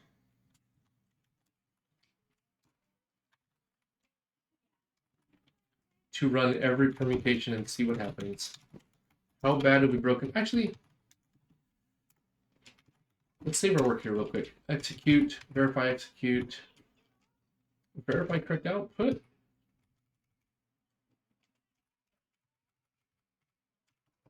Oh, we did that. All encodings now executed for the first build permutation. It works for all 3 encodings. We're not, however, testing every permutation yet. Git status, git add, git commit, build and test 1 permutation is working. Because I know it's going to happen. I'm going to run it, and one of the options will fail, and then I'll go start debugging it before I commit my work. So, but now we're ready to test every permutation. Oh, I'm giving a talk at work on code quality this Tuesday. It's turning into 4 one-hour talks. Good heavens. So, what makes good code quality?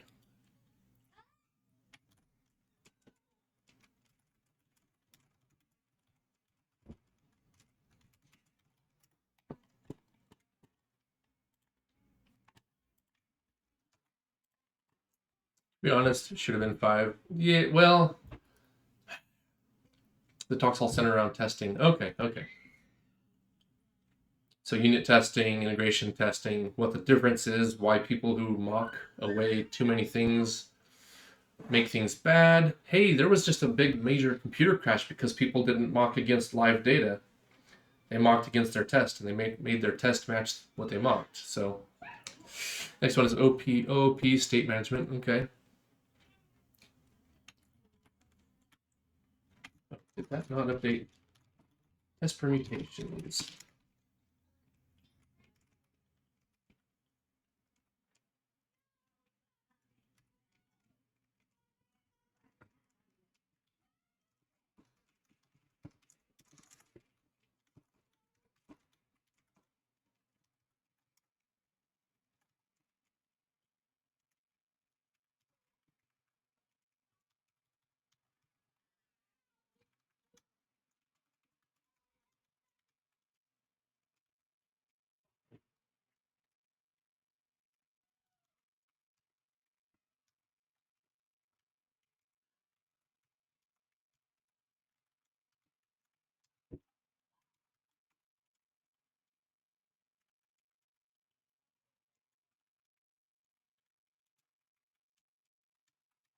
That's what we should do there. Okay. Mocking is a London TDD thing. I didn't understand it for a long time.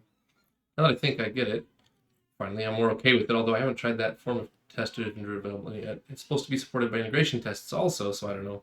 Cohesion coupling is in the talk also. Yep. All components to be cognizant of. Refactoring and architecture, okay.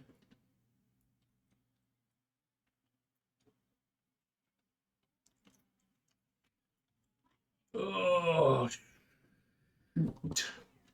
Well, we got through a few iterations, actually. Oh, that one failed. I'm a failure. That one failed, too. Always the UTF-8 one. I feel like...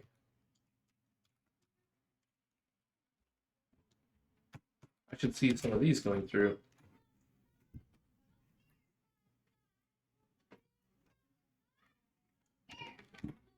You have the refactoring book? Nope, I do not have the refactoring book. I'm pretty sure I know which one you're talking about, but I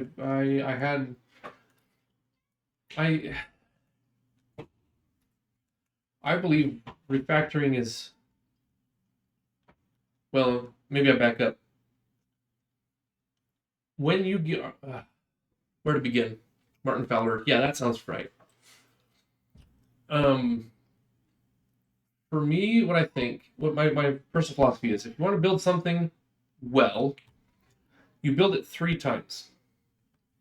The first time you have no idea what you're doing, even given the most beautiful, wonderful spec ever written, which you've never gotten in the real world, trust me. You're discovering requirements by writing code. The second time you build the system, you kind of know the general requirements and how things need to fit together, and it's a much better system. And then the third time you build it, you have it down. Like I started hearing things like this, not in general, but like when I was almost 20 years ago. Everything I listened to about these game programmers was like, oh yeah, so I was at a game company, they needed an audio engineer to write a new sound system for our game, and they didn't have one, so I just got the job by default. I was like, the first one I built was crap, but by the time I wrote the second one, it was better. By the time I wrote my third one, I was the audio guy, and everybody knew to talk to me. And so when I think refactoring, sometimes you just need a full rewrite of your first or second iteration.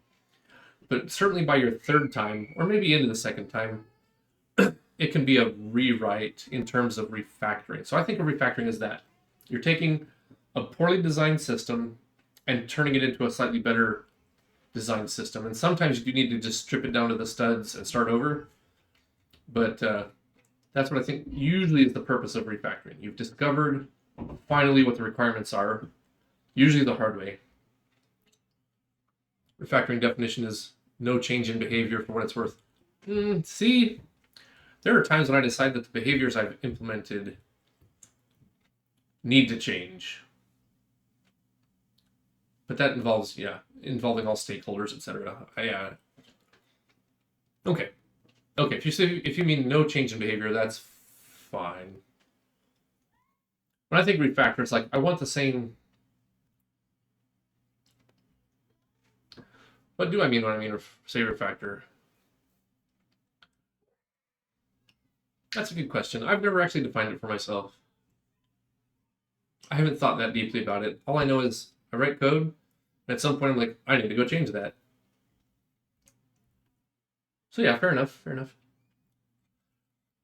Well, code refactoring. Good old Wikipedia. Everything on Wikipedia is true and honest and correct, so it's probably right. Actually, it's really not bad on computer science topics, since the internet was written by computer nerds. It's pretty good. Restructuring existing source code without changing its external behavior. Okay. That makes sense. I think I've been using it in the more loosely used way. I will be more tight in that usage now that I've thought about it for 2 seconds and had it pointed out to me. So there was this guy ages ago who gave code quality talks, maintainable code, and he got pretty tired of it. And so he wrote up a different talk, which got a lot more traction. He got a lot more engagement from the audience because people who listen about code quality get really bored. So he wrote How to Write Unmaintainable Code. It's a great read. It's hilarious. And people pay attention. They're like, oh, I've seen that, or oh, I've done that. It's a little bit more humorous way to approach things. So I always enjoyed reading through the unmaintainable code.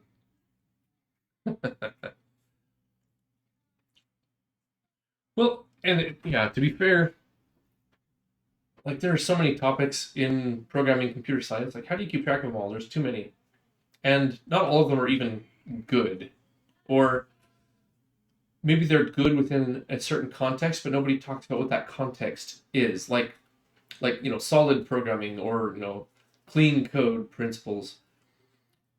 In a lot of contexts, they are correct, but there are times when you need to throw out both solid and clean code for reasons, right? There are reasons. They're just another tool, or OOP. It's a tool. Functional programming. It's another tool. They solve different kinds of problems differently. Which one do you want to use? Well, you can take your pick. Solid principles are pretty hard to understand. Yeah, but I've noticed it on a lot of job postings. Hey, you need to understand, solid principles and blah blah blah. I'm like, oh, shut up. You are a manager probably who has never written, hundreds of thousands or millions of lines of code in your life. You can come talk to me about solid when you've done 15 years in the trenches.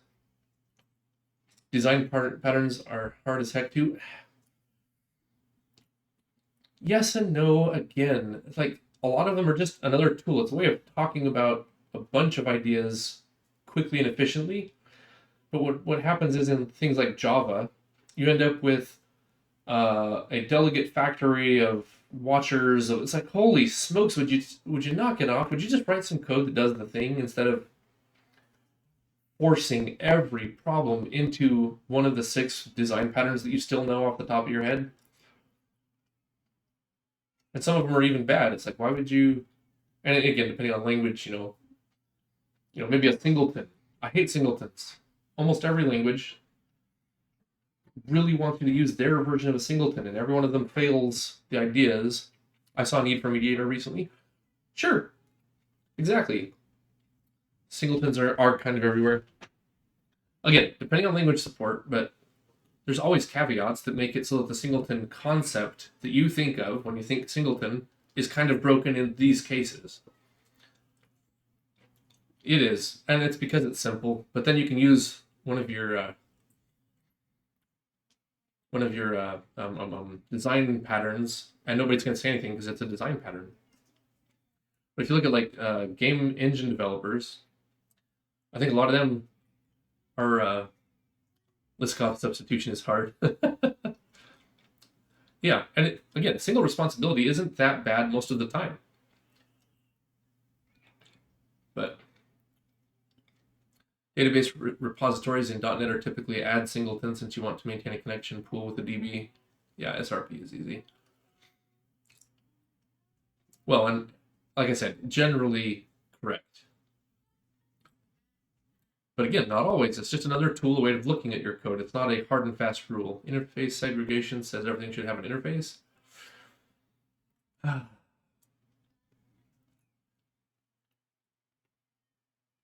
understanding is that one is tied to Bob Martin at Xerox, where he figured out how to detangle legacy code.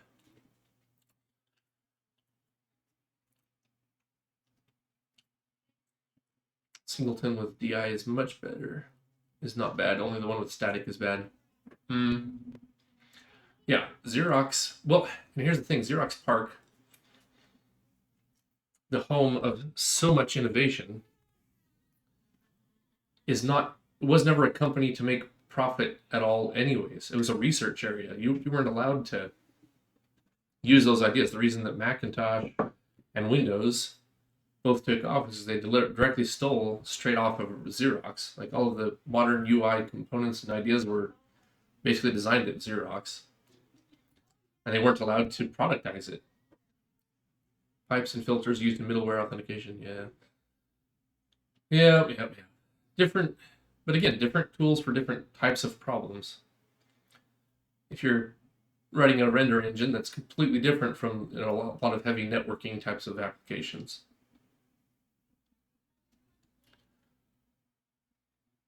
Although I guess a lot of the concepts are similar, batching things. Anyway, it gets complicated. You get into trouble when you learn a pattern and then try to use it. Yes. But I think what they do is and that part of that's learning, right? I've applied a possible solution in an infinite space of solutions, and I did it wrong. Fine. But that's not what people tell, kids straight out of college. They're like, hey, here are these patterns. If you use them, everything's going to be awesome and efficient. It's like, whoa, no, you need years of experience and talking to salty old grognards to figure out when and why to use different things. Which seems counterintuitive. You just learned hammer and everything is a nail. Exactly. Adapter is also common. Yep. No, they're all useful, and they're even useful ways of discussing design with other people, right? And it's good vocabulary to have on hand. But you can't then force everything through that square, that round hole, right? Square pegs, round holes. Singleton as a single of object of the entire program is not a problem.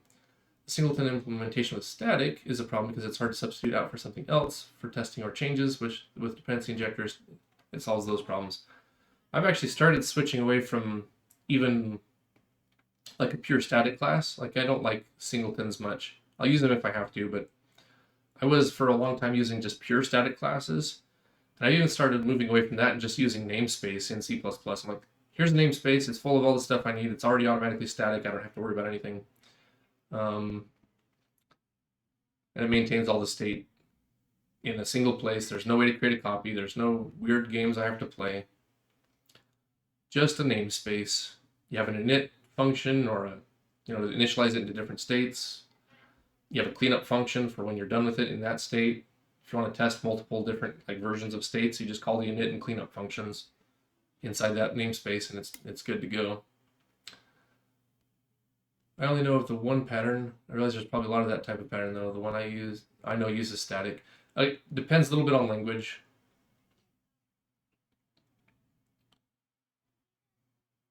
Depends on language features.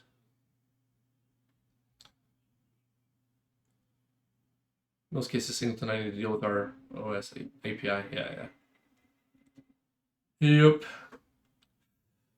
How's that?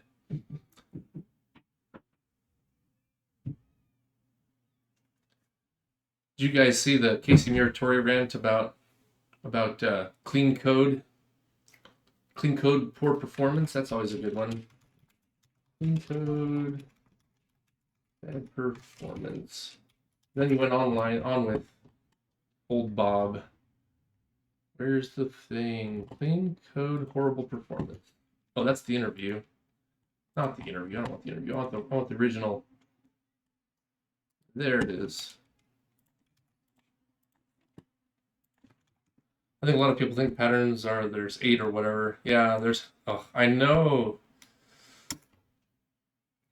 So many patterns. Well, there's the classic original book. What did it have? Like 16 or 20 or something? I don't remember. Design patterns. Where's the book? But yeah, they've since gone crazy with these patterns. Let's see here. Oh gosh, even Wikipedia. Abstract factory, which is different from a factory method. Multiton, which is each class has only named instances and provides a global point of access to them. Oh my gosh. See, this is just ridiculous. This has actually stopped being helpful. Look at how many there are. I'm looking, at the Wikipedia list. I don't like Bob, but I do prescribe to the true clean code stuff, which is more DDD, etc., the POSA books. Yeah, patterns of software architecture, yeah. There's no way I'd like that talk. Is what I'm saying. I would say watch it. Watch the video. He's not saying don't do these things, but he's saying you have to be aware of what you're trading off. And if you look at his example, so he steals the code example straight off of the front web page of the clean code web page, right? He's like, here's their best example. It's about like finding areas of shapes or something. And by the time he's done, he sped it up almost 1,000 times, and it's not that much less readable. So, like I said, clean code. You have to understand what the tool is and when to break the rules. You can't be dogmatic about clean code. Unclean code are good if you understand the trade-offs. Yes, exactly. Not as principles, rules, but guidelines and tools. Yep. If the code is running in RAM, it's not a very good argument. You should watch that video. I'm not saying it's 100%. Like, I'm not saying don't use clean code. I'm saying know what the trade-offs are, and it has less to do with RAM and more, well, watch it. He does a good job of explaining it. Yeah, I'm not opposed to almost any general principle. Like there are for example, the functional programming purists. Oh, well, if everything's functional, it's like, well, that doesn't solve all your problems though, because you have to maintain state in certain cases. You can't not maintain state, which is where functional sort of breaks down. But then object-oriented, well, I mean, there are whole videos about where OOP fails, where it falls short. But they're both tools. Reflection is expensive. He didn't mention. Let's see. He didn't even mention why they would use dynamic dispatch. That's the only problem it has with that video. Reflection is expensive. Does he get into reflection? He gets into all sorts of things. How long is it? Gosh. That's 22 minutes. And then he talks about it with Primogen. I guess I might as well throw in the Primogen interview. He does then get into a debate, not a debate, with the actual guy, with Bob. Uncle Bob? Where's the Uncle Bob interview? Where is the Uncle Bob interview? Uncle Bob. Because they actually sit down and talk it through. I'll find it. Uncle Bob and Muratori. It was this whole thing a while ago. I wouldn't worry too much about it.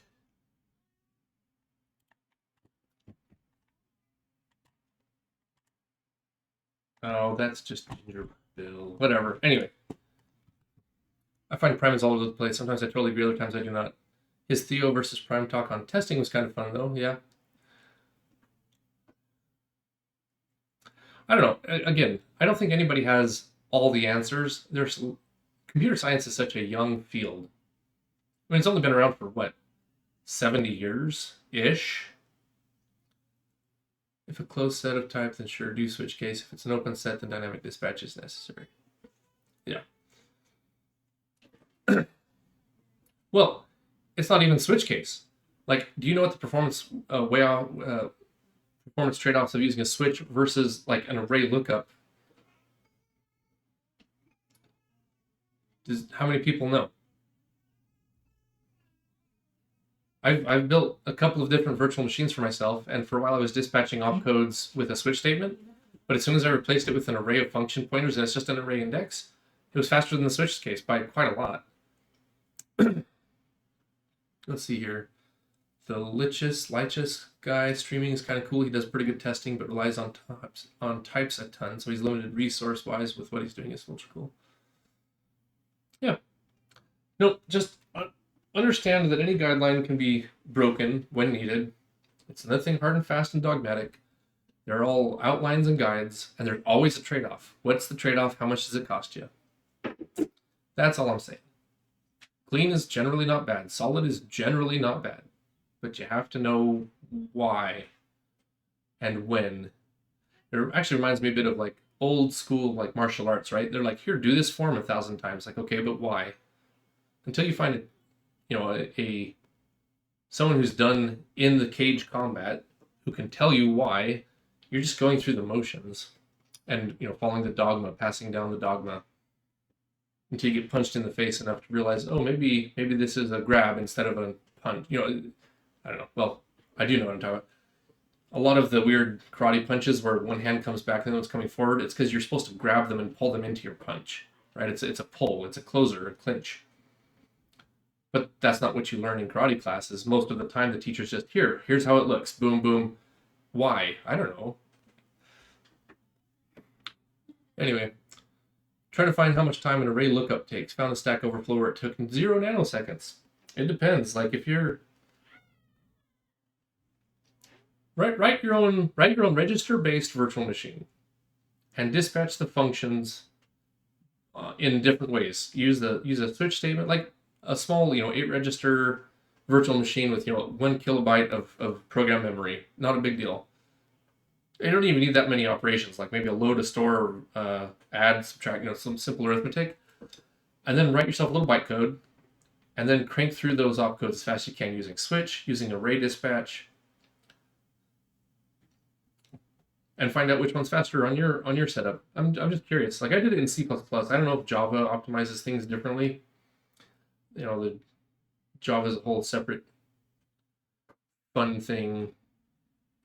The DB call is slower. Yeah. See, and I don't do that much DB work. I prefer to run not DB bound operations. So I'm more on the game development side, compilers, lower level system, some desktop applications, but I'm really not DB bound in any case. You need to prevent the compiler optimizing your benchmark. There's a technique for that. Yeah. Well, then you're just, the only time I ran into optimizing code is when I was dealing with gigabytes of data. Well, it depends. So normally dealing with 40 items at the most. Okay, yeah, then that's not quite the same. So for me, the most recent big optimization task I did was an electromagnetic computation for high power transmission lines. And the problem is a vehicle driving under a power line is a giant capacitor. And there are rules about how high you... Hey, JTL, heading up for the night? You have a good one too. We'll see you around. There are rules about how much static charge you're allowed to build up on the outside of a car when it drives under a high-powered transmission line, right? So to test that, we have to place a vehicle with a certain, number of polygons on its surface and move it underneath that power line to see how much charge it would build up. And we're talking billions of calculations, floating point calculations. And I optimized that sucker down from, it was like 100-meter right away, taking, 10 minutes, to where I was doing a full 2-kilometer right away in 4 seconds. And I did not use a single clean code principle by the time that was done. But so I'm not usually database bound at all. I'm more compute bound. I don't even think I've run into many memory bound issues that I've been running into. I'm a web dev. Our timelines are on like 400 milliseconds. Yes, but why is it 400 milliseconds? It was a nice piece of work. Thanks, JTL. But we only grabbed maybe 40 items. Yeah, so here's a question. Then all the web devs out there, they have this time scale in mind of hundreds of milliseconds, right? Well, 100 milliseconds is fine. But it's not, because I load up a web page and it still takes 6, 8, 10 seconds to load the web page. Why? Clean code is more about architecture for easier long-term maintenance, so it's usually cost, runtime, performance. Yep. Well, and even then, I think that may be a disingenuous trade-off. Not disingenuous, an incomplete trade-off. The claim is that it's easier for long-term maintenance, but I think you can write non-clean code which is still readable and maintainable and maintain the performance benefits while still having it be readable enough.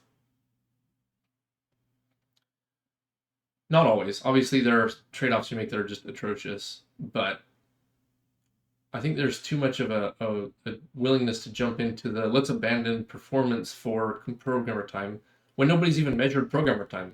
How do you measure long-term maintenance? Show me a big company that has any idea how much its maintenance actually costs.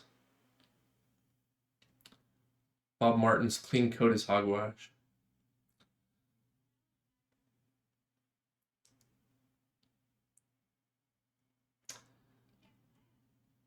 Yeah, that needs more study. Exactly, but nobody's measuring it.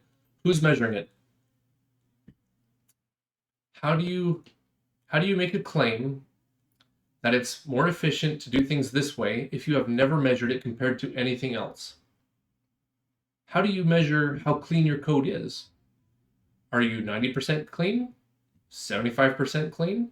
Does that correlate to any kind of maintenance and ongoing usage?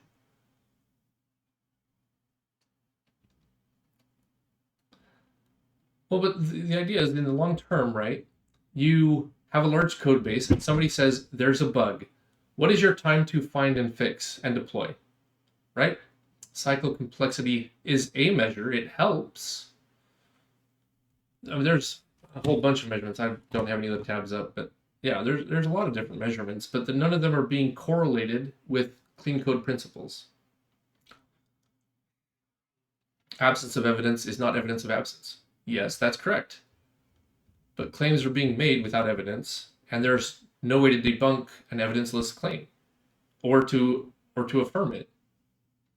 So you write a whole book called Clean Code, and everybody's been working off that since. Why?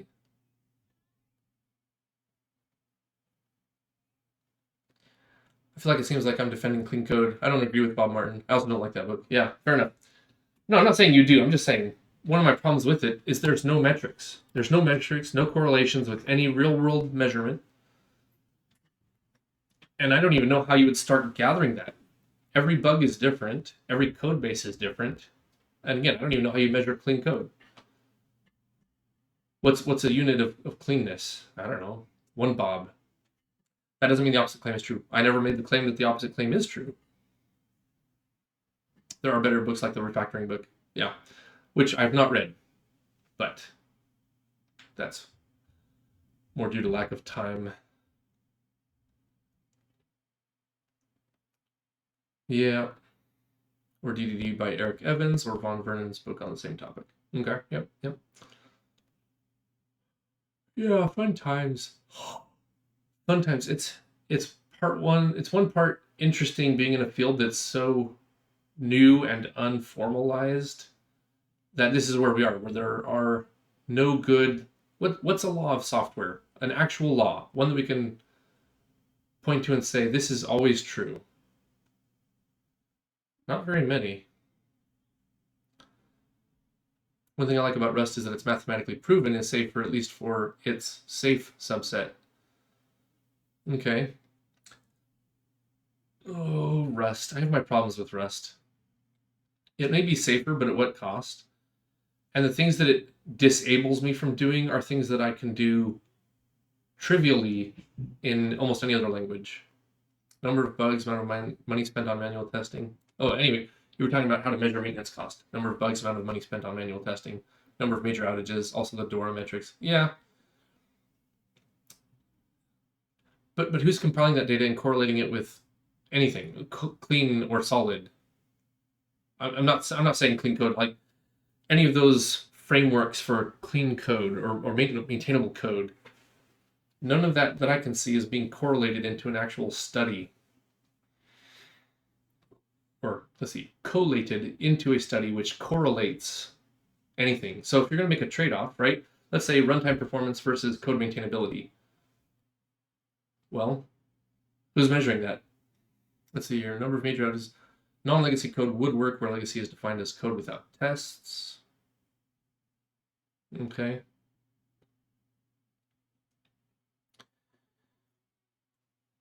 Anyways, if you're gonna make a trade-off, you need to know what the trade-off is. That's I guess my main problem. Not that clean code is or is not wrong, and again, in the general sense or in Bob Martin's sense, I'm not opposed to solid principles in general most of the time. Fine, but what are you trading off when you make that choice? How much are you trading off? There's no measurement. Tested code is closer to cleaner than code without. Yes, but, and I'm not saying don't test your code. Heaven forbid. Do test your code, but If your tests are no good, you can still bring down how much of the world's computing, right? That just happened not too long ago. We tested our code, then we deployed it, and it broke everything because our tests weren't good. Do you write tests for your tests? That Lichess guy really made me think he's got testing, but he's mostly using strong typing in Scala. Everyone tests their code is the reality. Yeah, yes. Everyone tests their code. Yeah, you have to test your code, especially in a production environment. You can't not.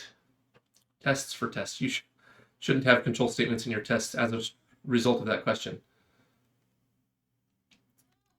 No, but the problem with that test case, which one was it? It was that the data they were testing against did not reflect what would then be the data in production.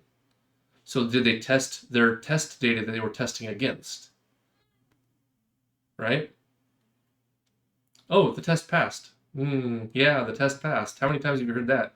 And then things broke in production. It happens. So then you just add another test. We have generated data that tests at scale.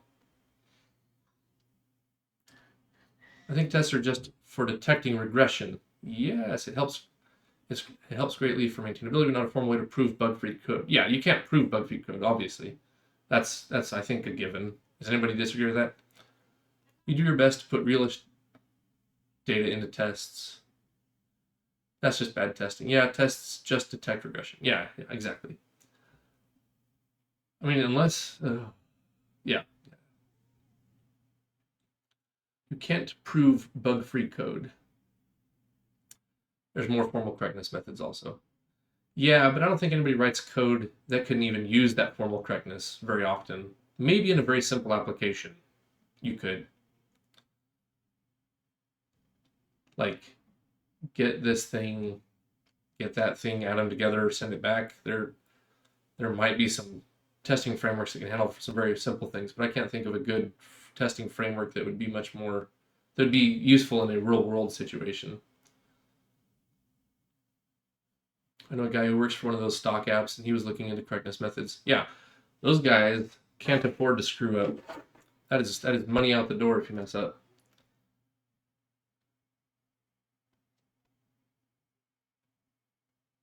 Fuzzy matching, mutation testing, yeah. Crazy times. So, yeah.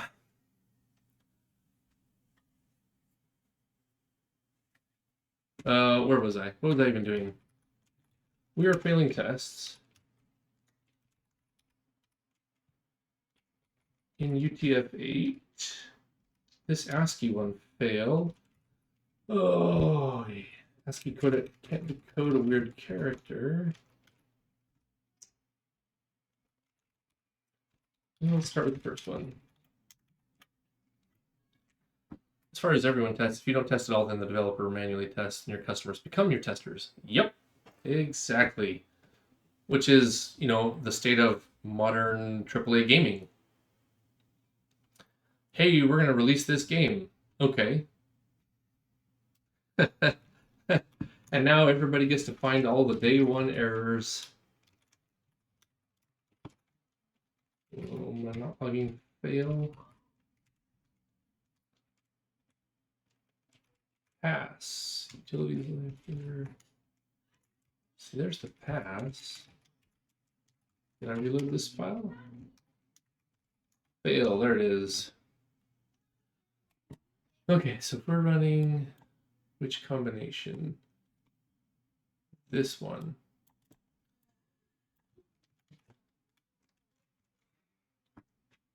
AAA gaming is an absolute mess. Yeah, the hard deadlines they have would be awful. Oh, absolutely. Well, it's a combination of things. It's actually quite a few things. One, it's gaming companies being run by bean counters that don't game, right?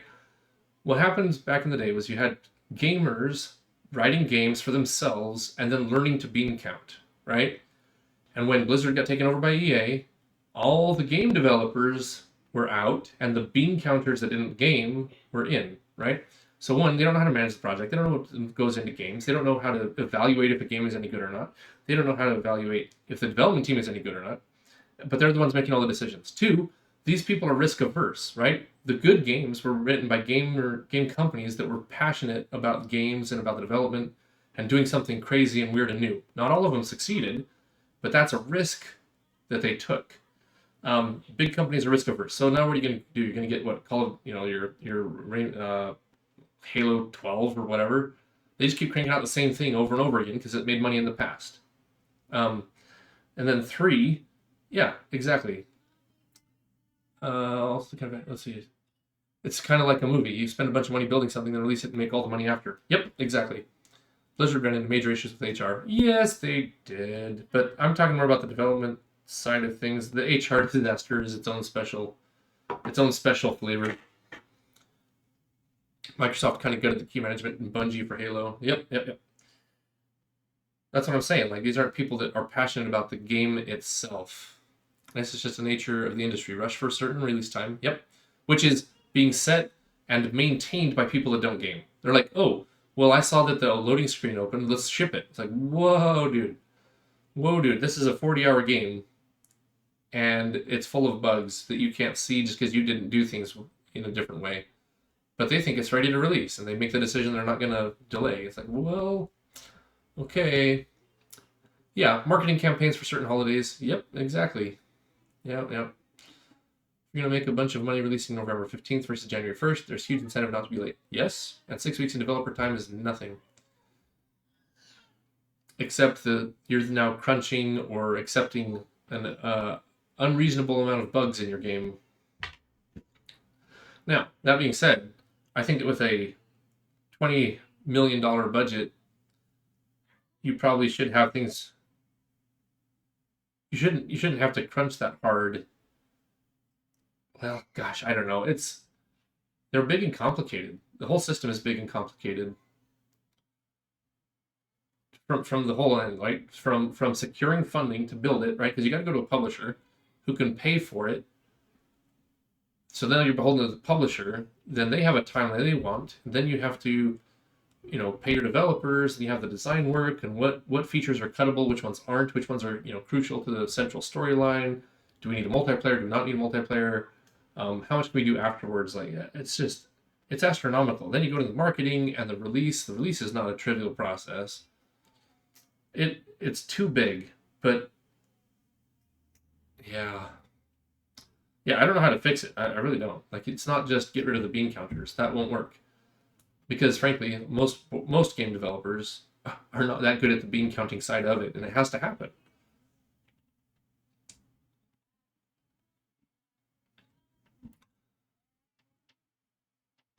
Large companies typically have very small developer teams that scale ridiculously. The gaming industry is worse than web by a long shot.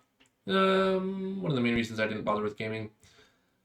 But I would much rather work in gaming than in web development. I don't like the kinds of problems that come up in web development as much as I like the kinds of problems that occur in games. Big chunk of money go to CEO. Yeah. That happens either way. Yep. I'm not interested in web development types of problems. They don't interest me. They don't capture my imagination. Relatively easy to make 6 figures. Yes, it is. I worked for Amazon for a while. I made good money. I couldn't stand it. But that had very little to do with programming, actually. Well, I think to get that much in gaming, you're at one of the major AAA studios, which is much harder. I don't even think you get 6 figures in the big AAA studios as a developer. I think they eat them up and churn them out because there's so much competition on the labor side of it. Web is a technical issue stemming from HTTP, in my humble opinion, while AAA is a management problem. I think many of the issues of web development stem from being too many layers of abstraction removed from the hardware. I think where a lot of web issues occur is there. Amazon devs making something like 300K at mid-level. Wasn't when I was working there, but yeah, you can make really good money. Actually, I made good money, but it was It was nightmarish for me. I did not like it. Because most of my problems were, let's see here, thread. I'm not sure I followed the thread. Most of my issues were the fact that nobody knew enough of the system. It's on levels, FYI. That's a website. Okay. Oh, I see. Yeah, no. So my main issues with working at Amazon was it was too big, there was too much code, and nobody knew anything. I'd get a task, and I'd be like, okay, I can do that. It was like, oh, yeah, I'll tell the story again, I guess. Just as the quintessential task. Less abstract would mean more highly skilled programmers. That's just hard to hire. Instead, you just get code that's so abstracted that nobody understands what's happening and pretends like it's fine and doesn't understand what trade-offs are making. That's why it takes me 6 seconds to load a web page these days. I have a gigabit Ethernet, a gigabit internet, and why do I have to wait for a couple of images to show up? They're saying if you architect it more, then you don't need as good of programmers. Just use the off-the-shelf engine like UE and save money like CD Projekt Red. Yeah, maybe you do. It depends. It's a know what your tools are and what the trade-offs are. I don't have a game of any scope that would require me to use something as powerful as Unreal Engine, and the trade-off of me using it would be a massive amount of bloat that I'll never use. Blizzard has the wizards working on the game engine. I mean, a girl is working there at some conference. Yeah. Well, I mean, Hearthstone, they used Unity, right? So sounds like she was on the WoW Legacy team. Okay.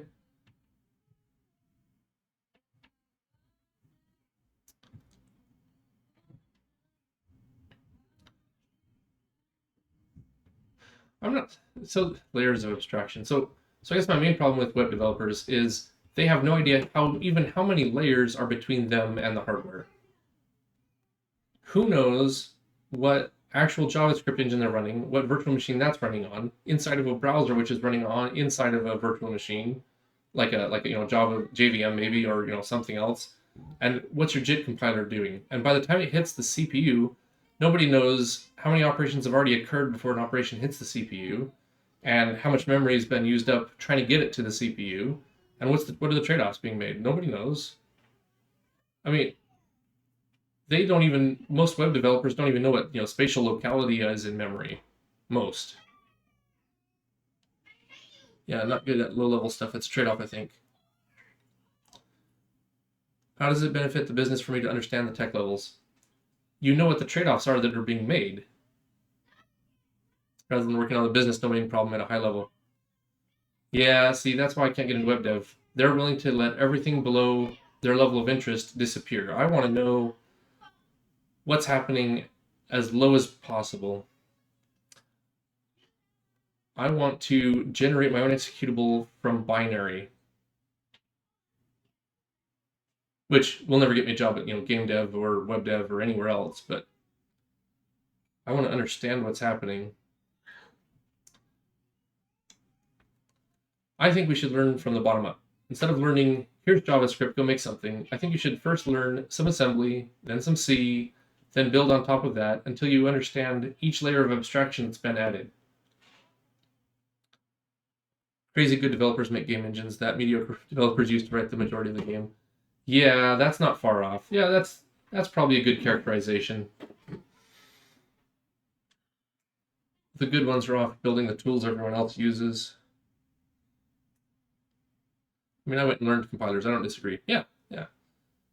But a lot of web devs, not all of them, again, not all, a lot of web devs have no interest in learning what's underneath. No, the majority of the business domain is not low-level fun stuff. No, it's not. In fact, it's boring as all get out. Fetch this value, move it over here, display this. When the user clicks on things, change the values this way and push it to the database. It didn't interest me at all. Kind of funny how CD Projekt Red wrote an impressive engine for Cyberpunk. Not sure what the CEO rationale is, but that just weird to abandon it. Yeah, they switched to Unreal. That's definitely a sunk cost, right? Well, yeah, it took 10 years because they switched engines in the middle or towards the end or something. They basically took their assets and had to port everything over. That's going to add a couple years to your development life cycle.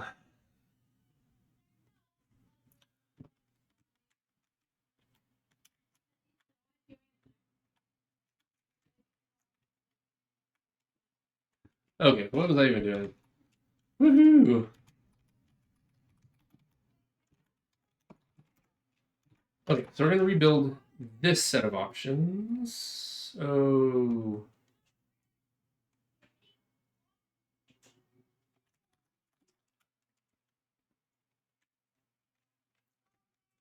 There's a local guy in government as an architect who casually mentioned switching from React to Vue or whatever halfway through a project. Oh, ouch. And I'm like, that one decision single-handedly sinks the project. But oh, there's a quote. I'm trying to remember what it was. One of the problems with software is you can almost always make things sort of work. There's a quote, and I wish I could remember the actual quote, but the general gist of it was there was this huge project, it was blown up out of proportion, and everybody was like, oh, you know, blah, blah, blah. And he's like, um, and he said, you know, at first I thought it would just kind of, you know, whimper and die down and the project would go away because it was so badly being done. But at some point, in the phrase was, I realized it was doomed to succeed. Even though all the decisions made were bad and the choices being made to keep the project going were terrible, the problem with software is you can darn near get away with it, even though it's not good. Yeah, so it was doomed to succeed. So yeah, you're like, oh, we'll switch from React to Vue or vice versa. Well, guess what? It's not a good decision, but you can often just about get away with it and just make everybody's life miserable enough, but not enough miserable enough to end the project. I don't know. I'd start a large argument if I lost, I'd look for work. Yep. There's not many hills worth dying on, but that one definitely is.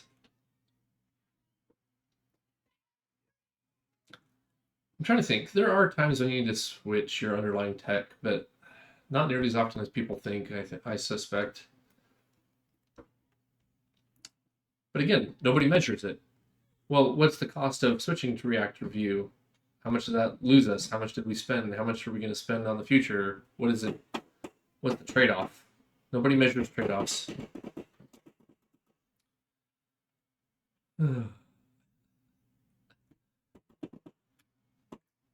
Okay, so where was I? What am I doing? Running this test.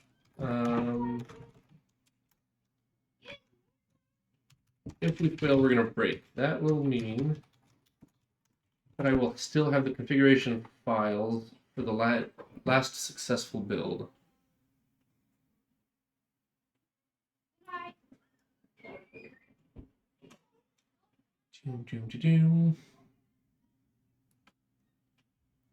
Okay, so it fails on UTF-8.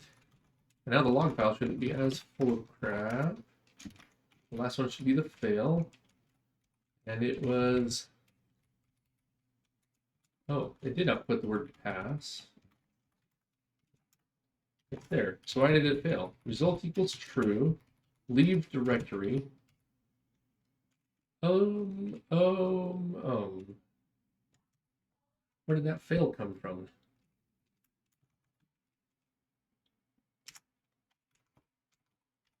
Result, leave directory, pop, return the result. Result equals that. Oh, well, result equals that, then pop, pop.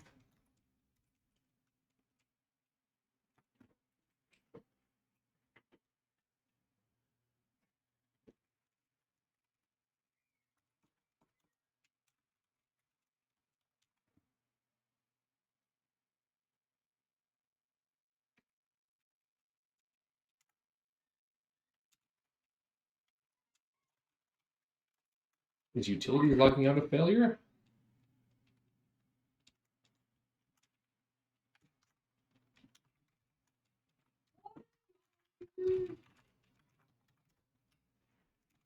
Who is logging this thing? holds true.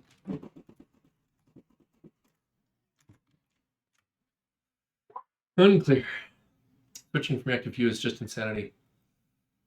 I did not use much React. I got my hands on Vue.js and it was decent. I didn't really spend enough time with React to form an opinion. What is your computer spec? If you don't mind me asking, I plan on buying a new computer. Mine? Or, let's see. My computer spec. I've got an Intel i9 blah, blah, blah. Here, let's see here. Got that CPU.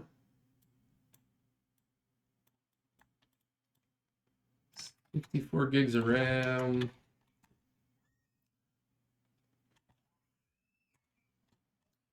Then I've got a, what is it?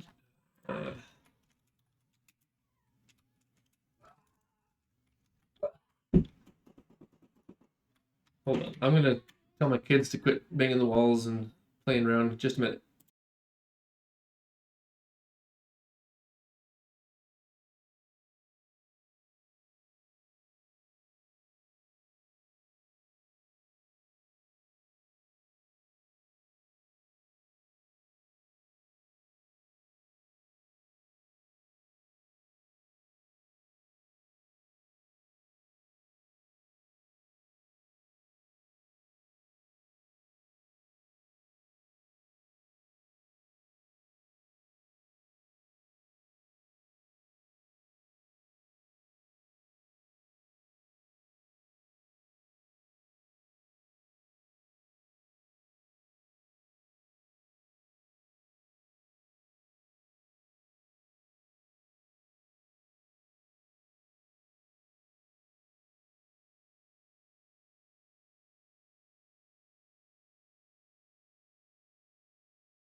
Okay, let's see here. Where was I? Insanely good specifications. What I'm saying. Yeah, I bought my computer for scientific computing. So again, I'm more CPU and cache bound than any other process. Can't afford high core counts for programming. X870 so expensive where I live. Yeah, I have an i5. It's way better than what I had before. Logical increments. Got the superb with the high RAM setting. Looks like he's all the way on enthusiast.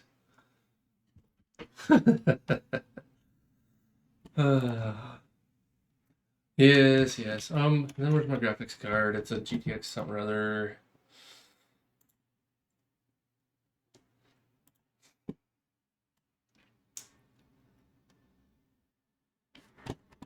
Wow. No, not that way.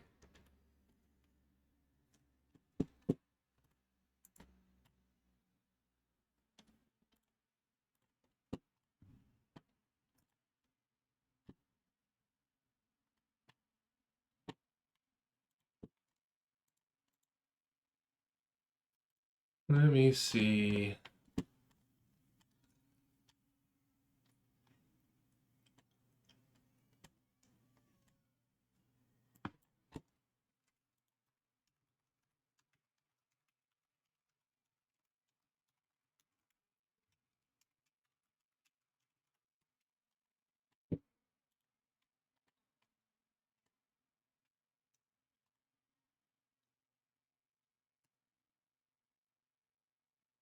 Blah, blah, blah.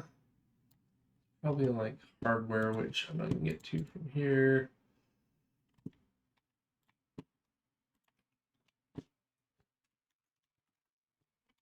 Let's see. Hardware, device manager. They've buried it and there's so many layers. Jeez, okay.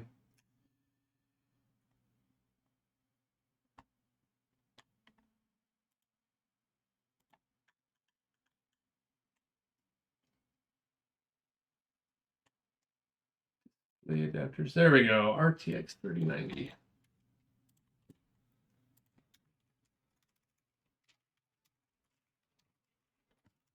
There you go. That's the last important stat, I think. Let's see. My computer's 2 to 3K in Canadian. Yeah, that's plenty of machine for most people. I really want to buy it now. With the US inflation and AMD and Nvidia about to release new stuff, might need to wait for the price to go down a bit, if ever. Yeah. Yeah, now may not be the best time to buy a computer. Inflation is likely to increase in the US. What is your RAM speed? Do you overclock at all? I do not overclock at all. 64 gigabytes seems hard. Like I said, I do some scientific computing with millions of data points, billions of data points.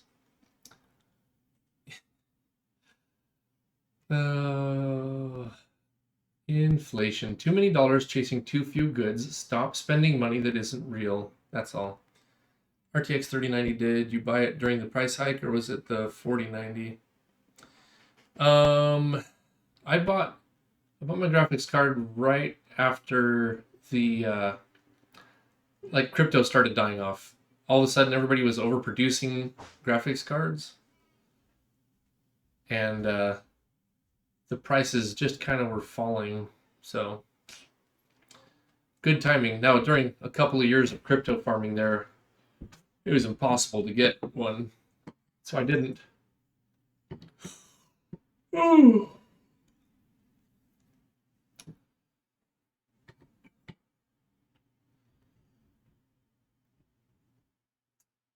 Yes, are you a teacher? I asked that because was a lot of I asked because that was a lot of edu links. No, just if I think of something that I've seen or heard before, I always try to point a link at things. I'm not an educator. I'm just a programmer. That's all. Ugh. Over the years, I've Googled and found little sources for bits and pieces that I keep, written up in text documents in case I need to go back and reference them or something.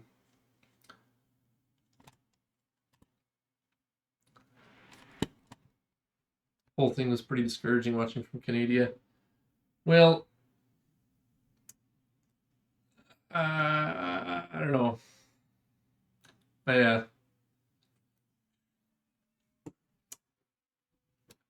I'll be curious to see what the next 4 years brings. How's that? There's a lot of things that can unfold in different ways. I had a pretty good idea how things would roll if it went the other way, but I'm not sure that was good. You might mean 2 years. Yeah, that's what I mean. I'm curious to see what will happen if the Democrats take back the House and the Senate in the midterms. Everything might grind to a halt one way or another.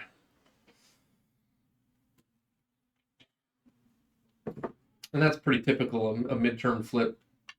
Presumably crap will hit the fan, and then 2 years everyone's unhappy. Everyone's already unhappy.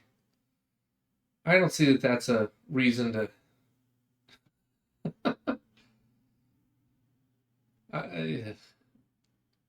everyone's already unhappy. We don't need to wait 2 years for that.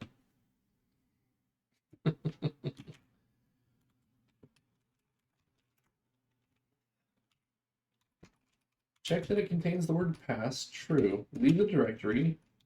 Fail. Where's this fail coming from?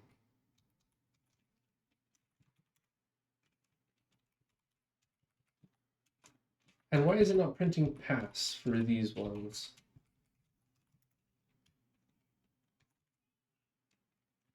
so confused.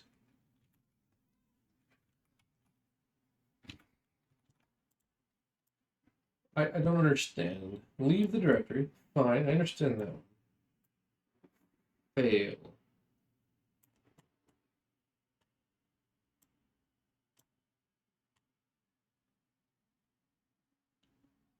Pass. True. Leave directory.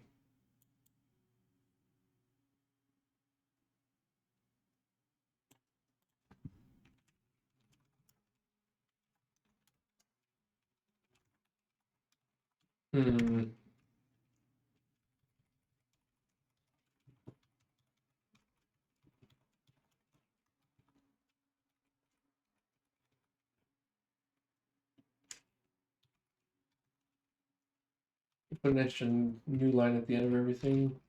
Oh, we can do it with silent.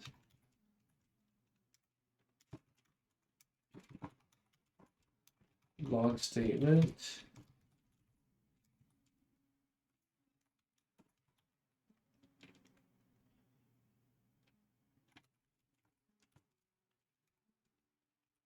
We execute the test, which enters the directory, leaves the directory, executes, looking for the word pass.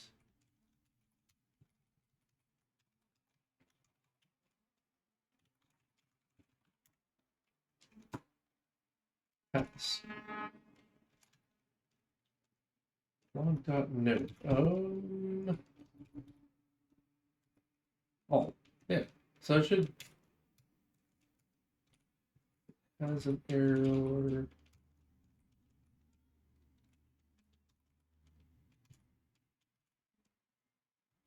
Pass.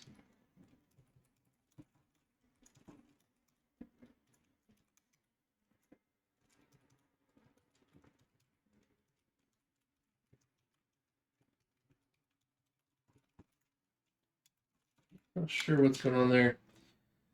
Oh, good times, good times.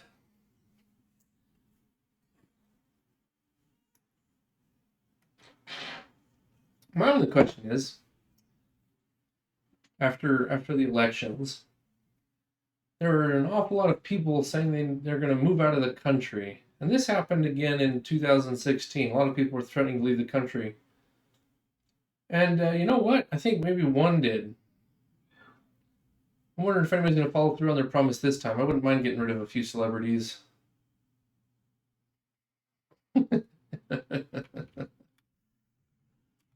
Self-centered people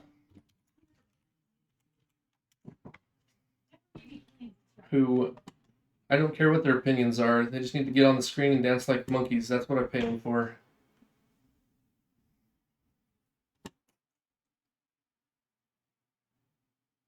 Fail. See? Why is that a fail?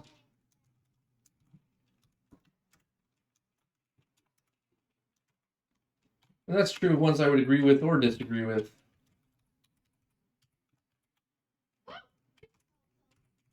Okay, so we ran this command,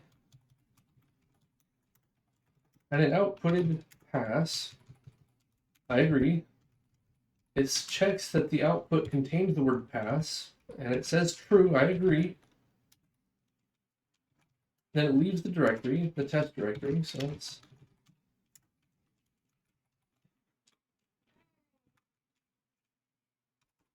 result. Leave the directory, pop out of the log statements. Return result. Execute. Oh. Are we not returning the result? That's a terrible, terrible oversight. Are we setting a default result?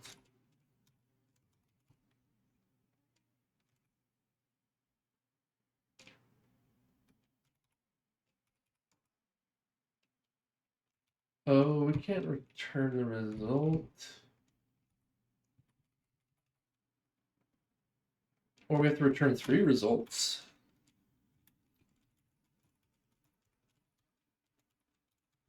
I liked celebrities a lot better when I didn't know what their personal lives were like. I think social media did not help anybody.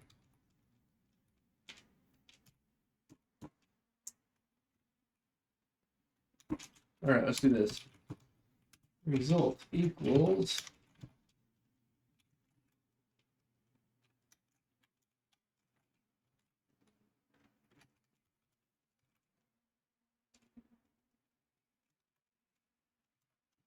all results.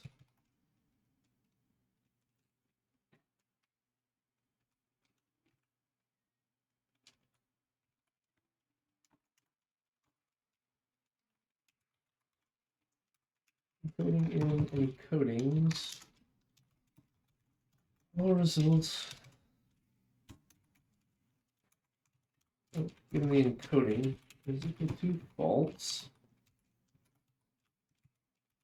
Sure. At the end of the loop, where we have the result, all results at the encoding equals the current result. Then we can return all results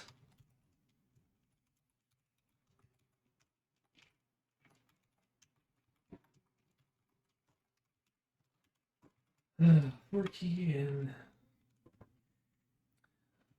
Let's see here. PC part picker. I plan to buy something similar to this if you're interested. Okay, all right, let's see. AMD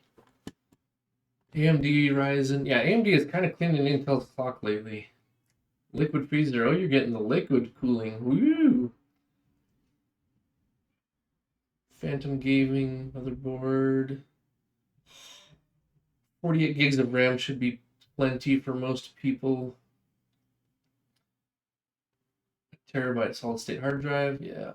Western Digital Blue internal hard drive. 4 terabytes. Yep. Yep. Oh, another solid state drive. Very good. We're getting the RTX 4080.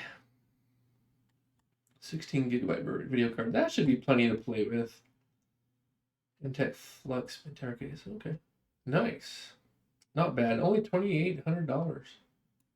That's decent, actually. That looks like pretty good value for the money.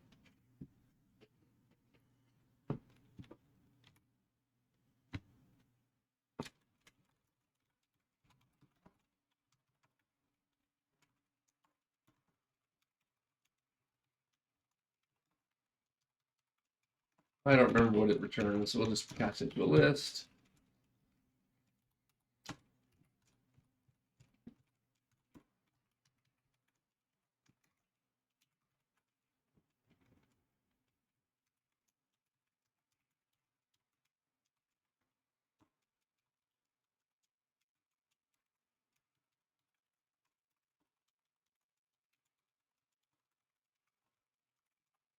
Okay, so we're going to return a dictionary of 3 different results.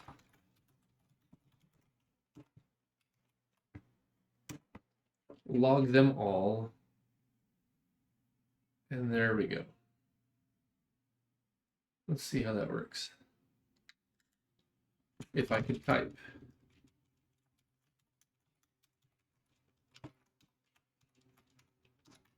There it is.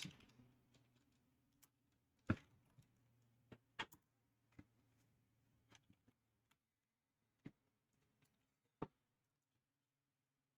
feel like big chunky air cooler hanging off would bend the motherboard and collect more dust if it's dusty here. So air cooler for the CPU.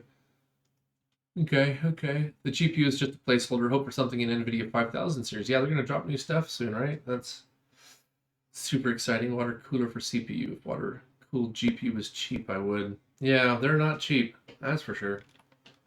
Hey, we got much further this time. Where did we get to?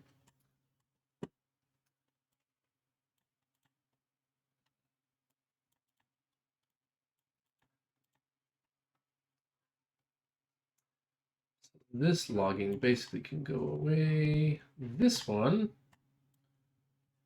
subprocess return exit at 1, exception, another exception happened. Build test executable, which is this thing. Dun, dun, dun, dun. Actually, we'll use that right there. This command failed.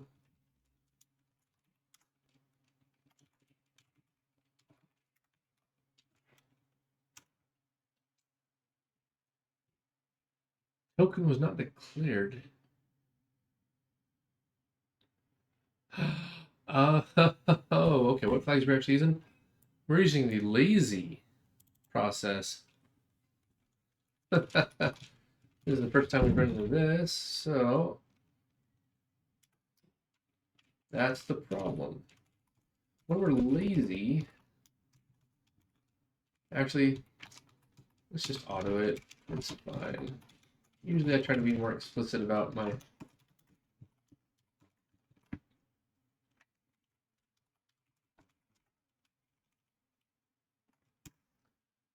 typing, but whatever.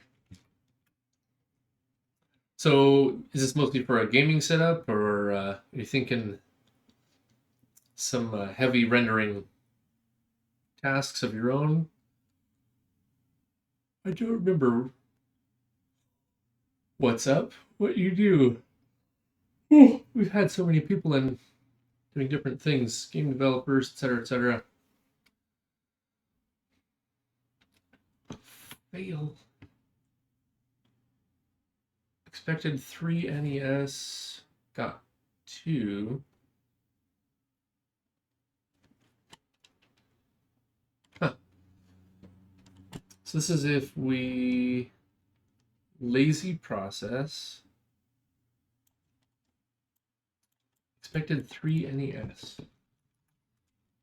Probably tokens, huh?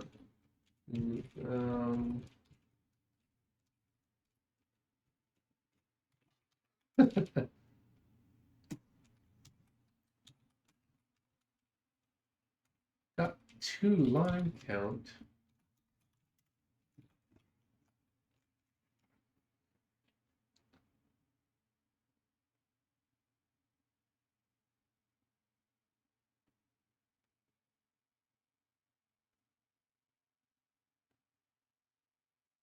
But we're going through all the iterations now. That's good. Programming, 3D modeling, lightweight video, audio editing. Okay, all right. Probably a little over-specking your GPU, but actually 3D modeling, yeah, that's fair. Especially if you're doing high poly or sculpting. Or CAD. CAD is pretty intensive. Cool, cool.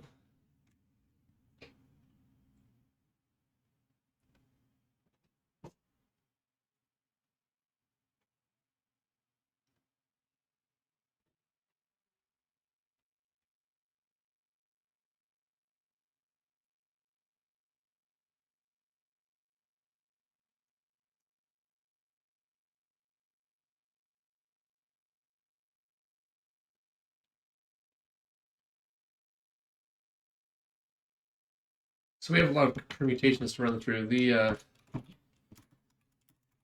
everywhere we have a choice, like methods for filing and opening, how we're iterating over our text, how we're dispatching our DFA states, whether we're doing STD bind or whether we're using lambdas, whether we're batch processing our tokens or lazy processing them, or if we're using macros instead of actual functions in certain places.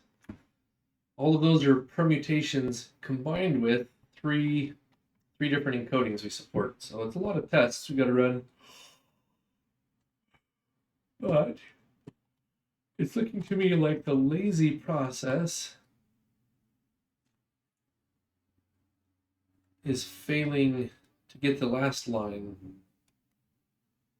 Is that the last testing test? Yeah. So lazy is not terminating with the right number of lines. I think that's the answer.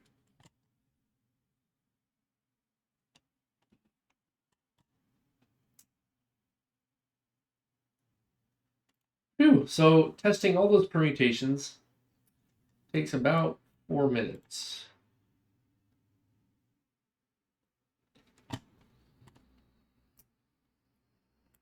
lazy. Lazy. Yeah, I think it's because of lazy. Process batch is working fine. So whatever we're doing in our lazy process is not getting the right number of lines. If we comment that one out,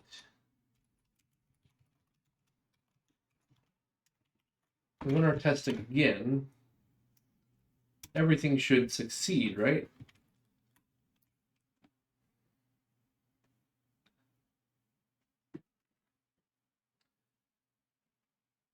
While we go stare at, oh, what?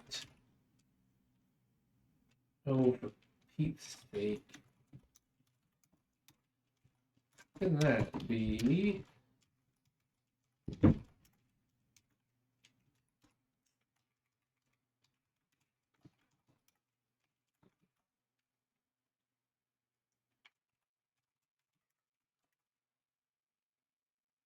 Int line count, unused variable. It's just a warning, man.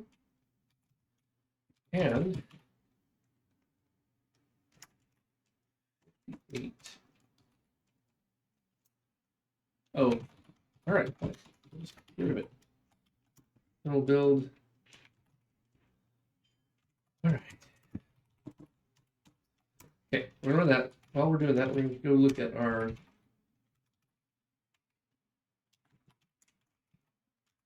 assets, code snippets, tokenizer. This is like the template, the framework of code that this all fits in. And if we're doing lazy evaluation, we initialize some things. Oops.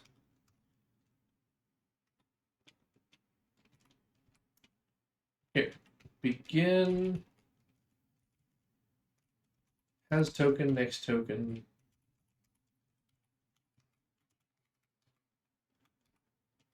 Compute next token. This is probably where we're not picking up.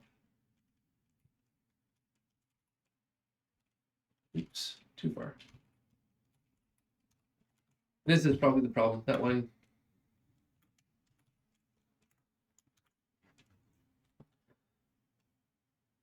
Okay, we're not outputting too much. I think I will remove these print statements.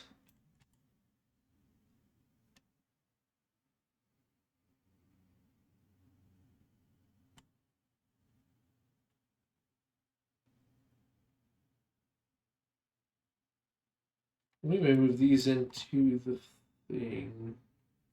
Okay. So everything is working except getting the new line off the end. I would have put any token in after the new line, it would work. It would have the right number of lines. So what are we doing wrong here? If our token start character is valid, so if we're not hanging off the end of the file, and if we aren't processing an actual DFA state, we can accept the remainder of the token. I'm not sure that's true, and then we call new line. So we may want to test this more specifically.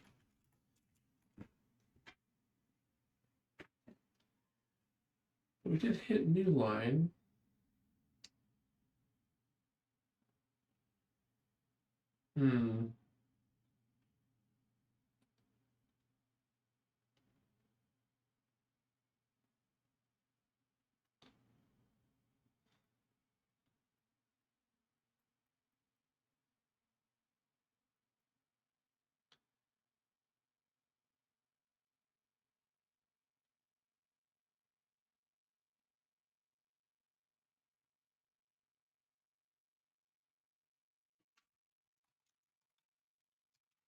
There's a lot of options here, and a lot of them overlap in lovely ways. We're going to take the test.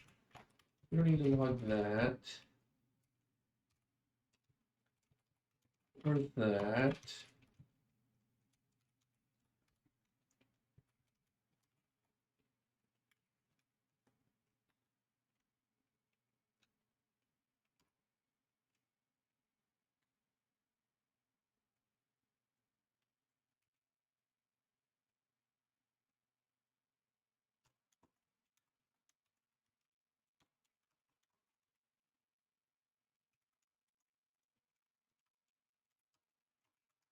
run anything there or there. Basically this.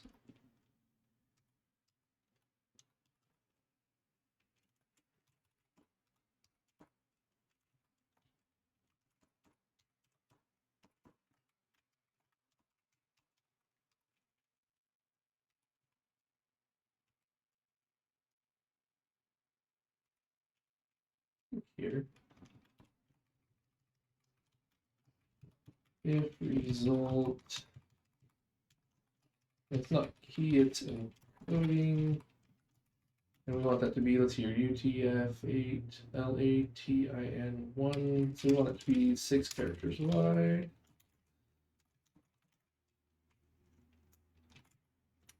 That should shrink things up nicely.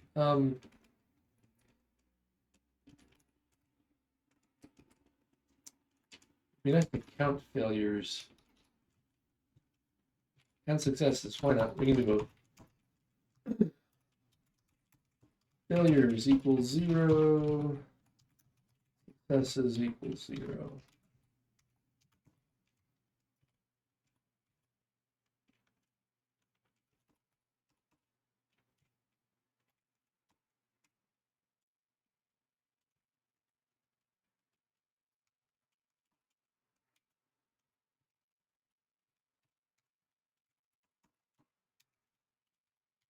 No, we just run it in.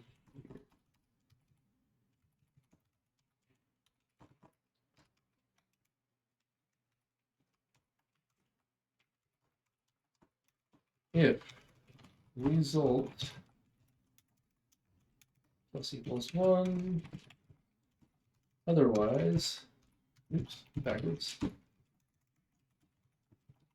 Declaring failures. We do need to declare global failures and successes. Okay.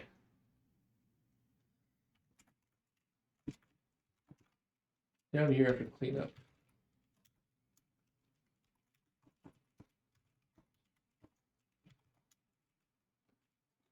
Modulus D over modulus D successes, which was successes over successes plus failures.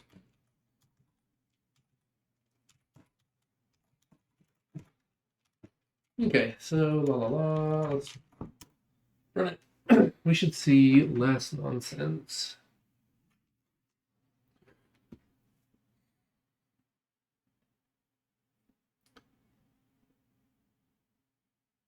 VV test. We forgot to comment that one out. All right, let's kill that.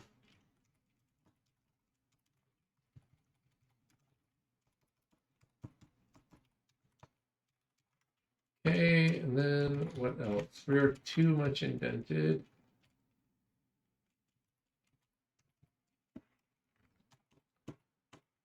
Double pop first.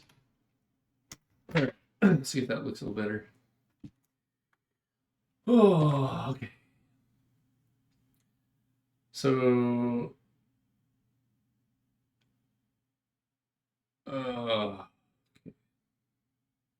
whatever. We meant -6.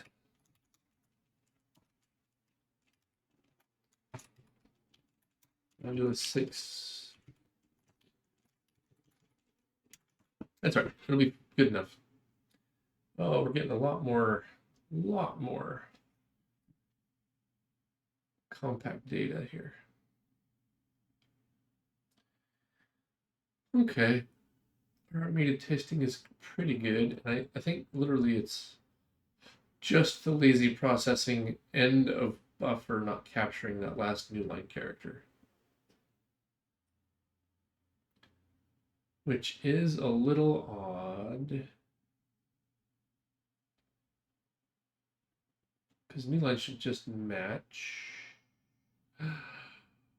unless it's also searching for a \n. Well, let's see. But this gives me a lot more confidence that all the different versions and copies of things we've written are mostly working.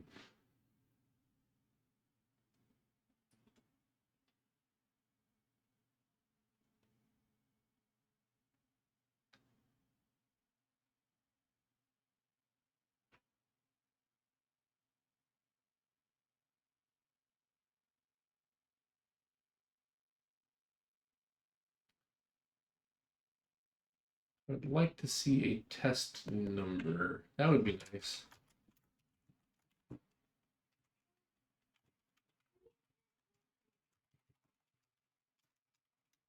Test number.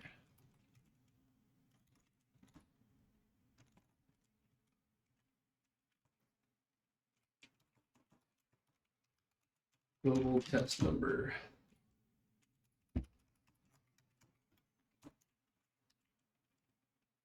Zero 2D test number and test number plus equals 1.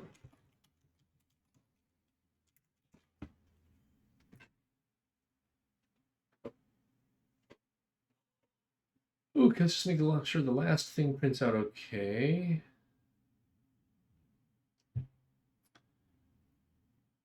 And if literally half of my tests work,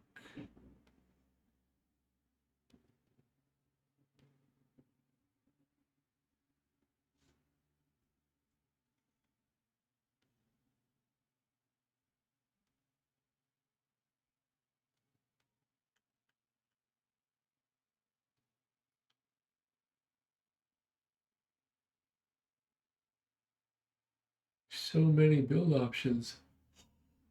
Where do they all come from? Goodness.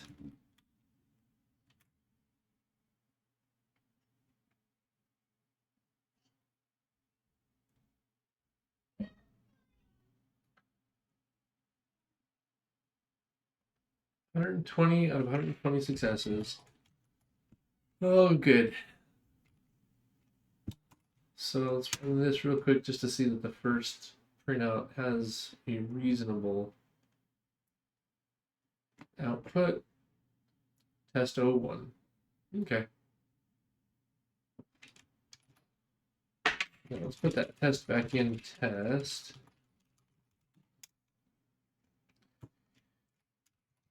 If I'm not mistaken,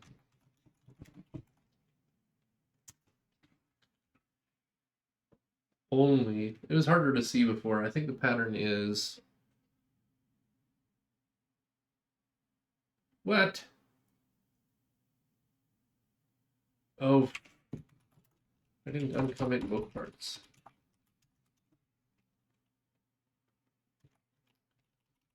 Let's put this next to this. Then I'll remember. Oh, man. Which means we basically have one bug left. In having brought all of our encodings up to snuff finally. That one failed, yeah. Because it's lazy. Fail, fail, fail.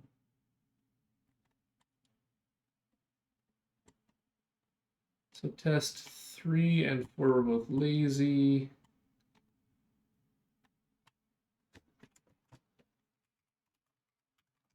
Test 5 is batch. That's not what I'm searching for. There we go. Process batch 7. That's lazy. Lazy also fails.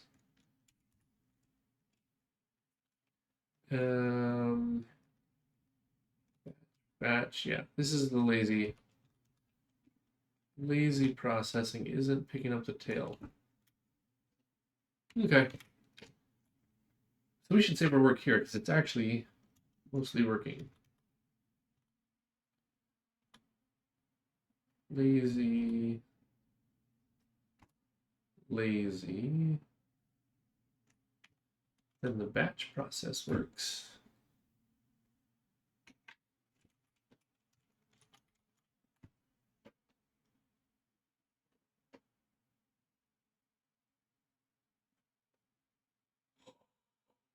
Okay, I'm convinced. So, Tokenizer. This is what happens at the end of the lazy. So let's just mark it out for bookmark. Batch process, a little more straightforward.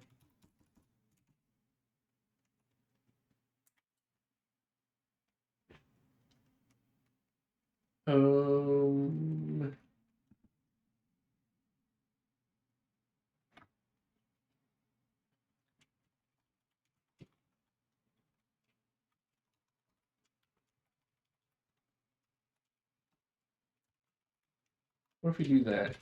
What if we just make those the same check? I don't think we can make it the same check.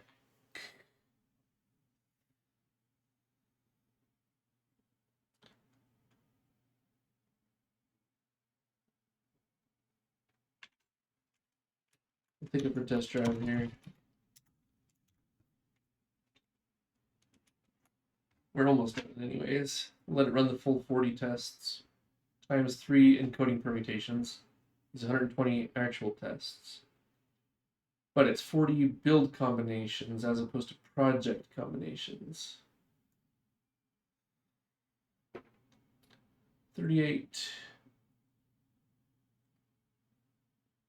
Every one of these pass or fails is a build and an execution. Fail, fail, fail. Fail, fail, fail. Yeah, exactly half. So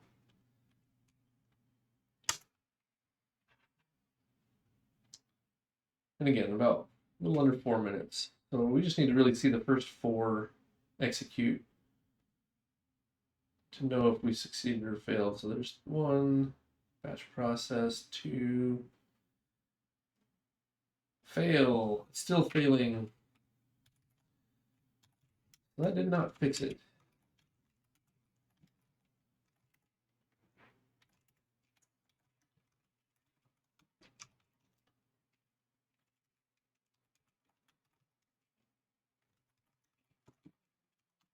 All right, let's go to our test parts. This is our generated code.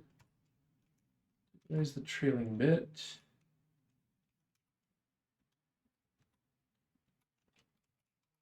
Which probably means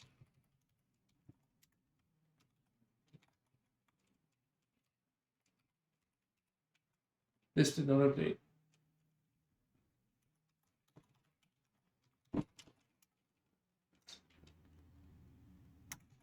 Not sure why. I thought we were embedding our new code and then rebuilding everything. That should be a thing.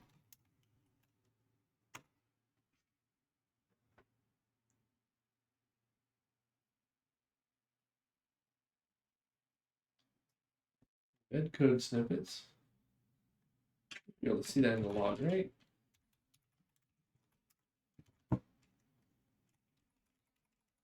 Python embed code snippets, yep. That all looks correct.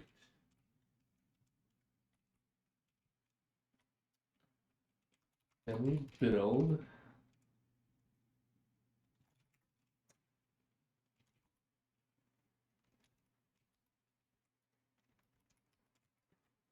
Oh, interesting.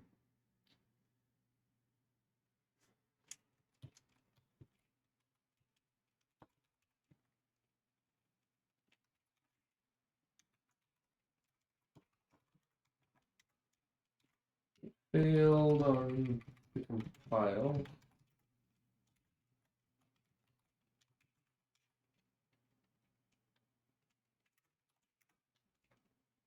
It sure did. What?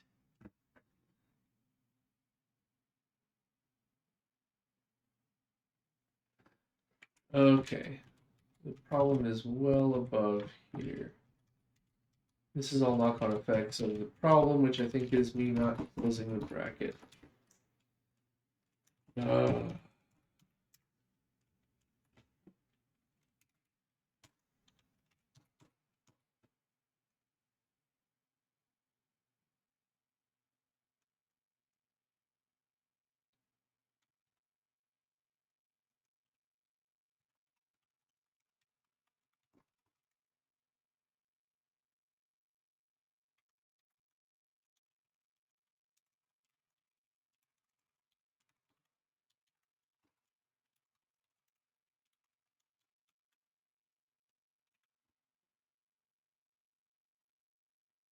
I add one more token to each one that comes after the new line.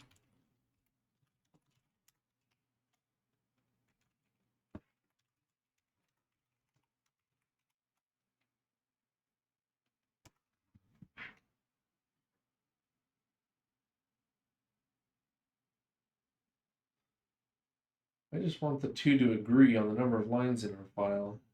2, 3, 1, 2, 3. Now this one is also still fit. 8 lines. Oh, that's going on. Shoot.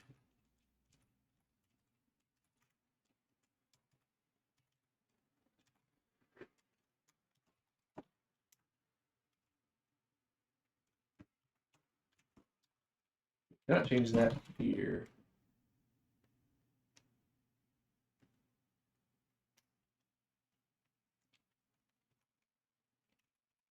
We do have to ask is done though.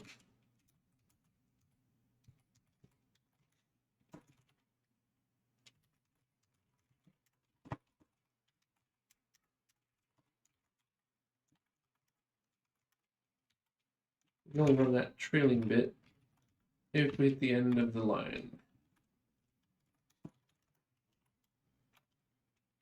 I'm going to change the order of permutations so I get the lazy much faster.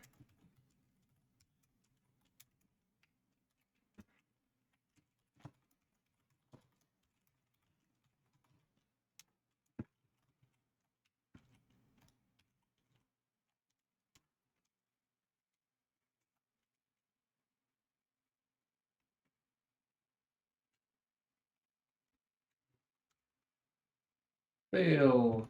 Now it's back to 2.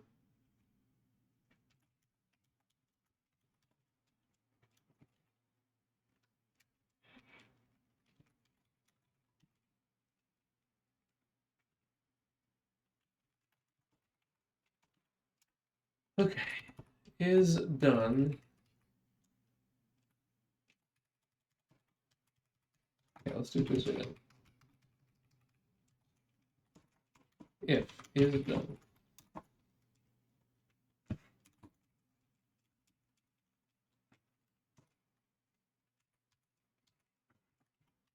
Move this outside. Put in this thing.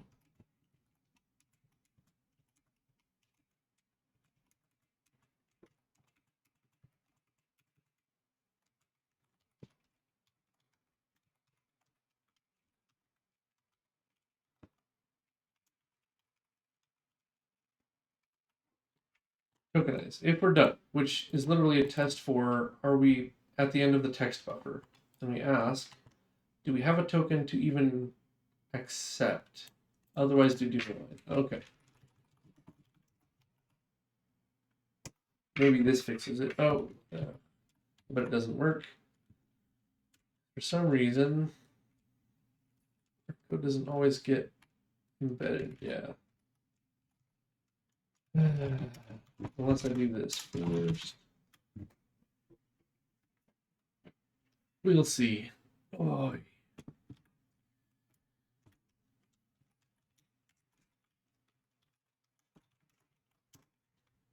Okay.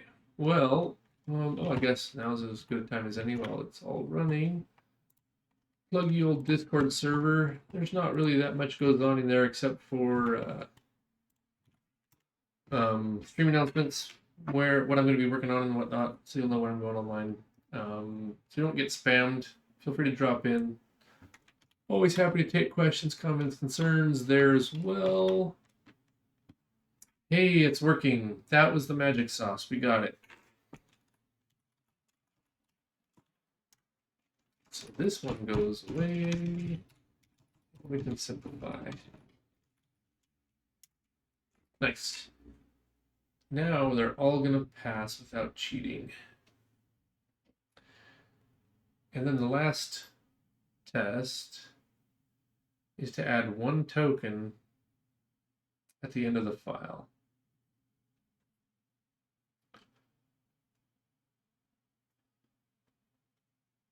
Beautiful. Beautiful. Or to remove the new line. We could remove the new line character. That would give me a similar test. Or we could just put a space at the end.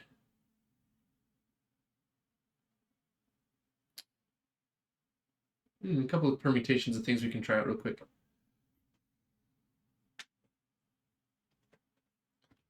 Go take a look at test.cpp. We're going to not modify it exactly. But we're going to expect 5 tokens, 8 length, and 3 lines. Let's put that near the top here.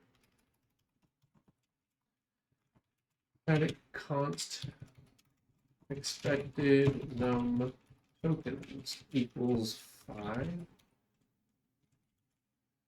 Expected len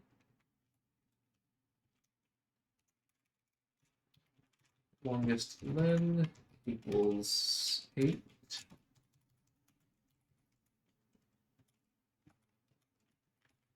Expected num lines equals 3. Oops, we saved it. It shouldn't matter. That doesn't have any effect yet.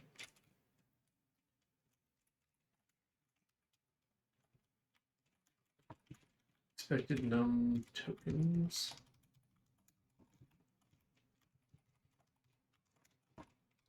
Expected longest len. Expected len. Expected num lines.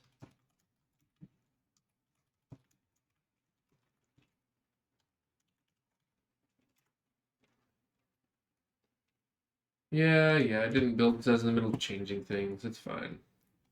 Yep. And because I didn't put int. Oh, okay.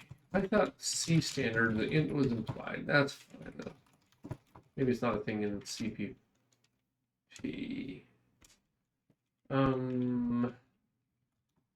That's all working. So if we remove new line and we go to, all the tests should keep passing in theory.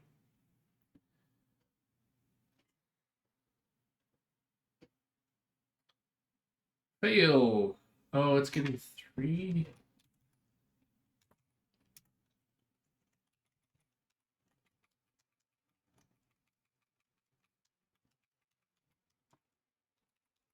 It shouldn't be getting 3.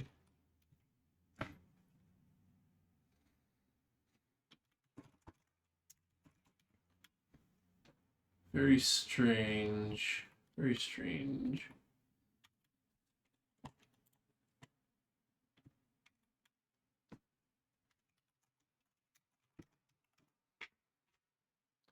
And is that a lazy only versus a batch process?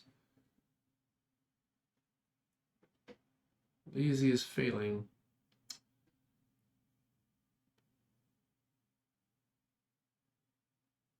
Pass. Okay, so batch is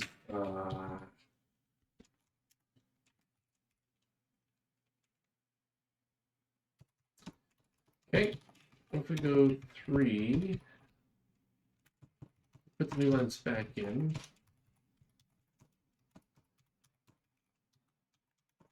Everything will magically start working again, right? 1, 2, 3.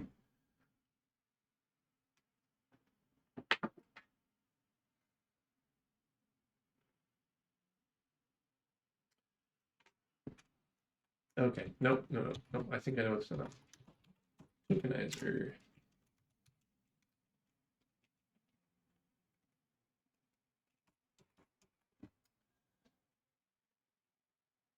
If the last thing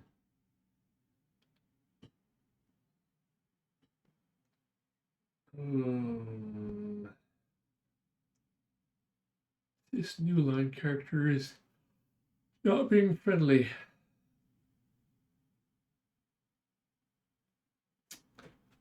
Accept new line.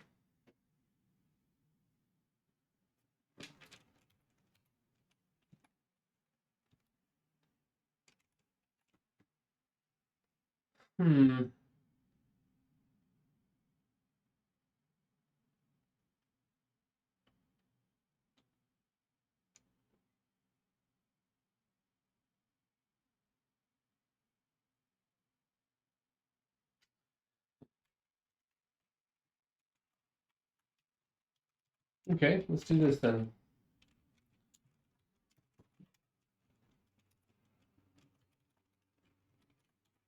Carriage return. That's an R. CRLF. Carriage return new line. Carriage return line feed. Will I report 4? It's possible. For our lazy evaluation. Oh no, it's passing.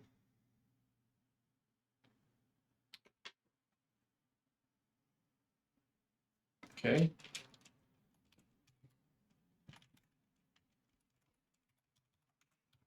Put a space at the end. Did that break anything? Our issue seems to be only tokenization at the end of the lazy processing. So I'm trying to figure out which combination of things will break the lazy processing.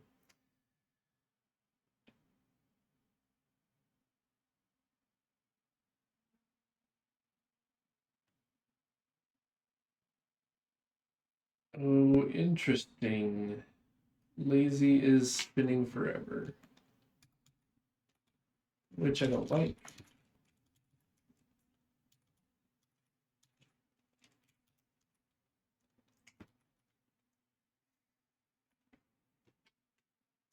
Okay, well, let's put our buffer.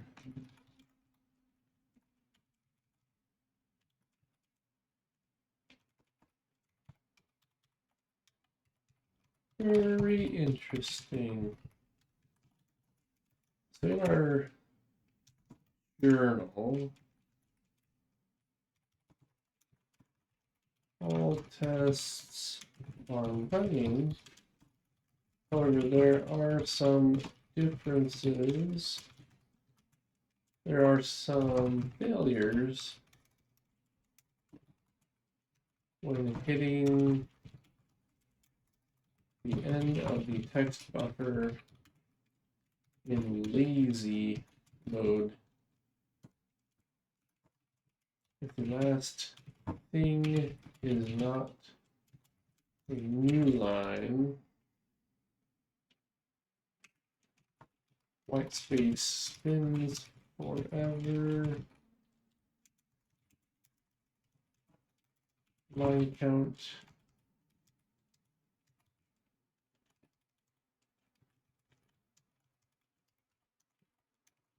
Otherwise, line count mismatch. Something like that. All right, we need to save our work. This is getting into debugging now, which is good because we can pretty quickly test to make sure things are working where they should. Ooh.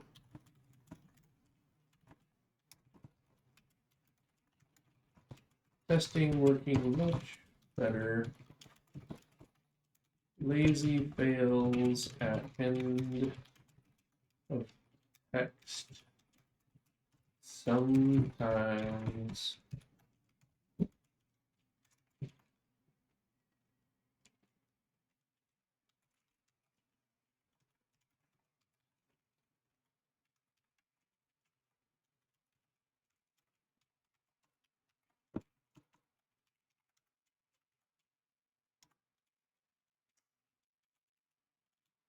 Okay.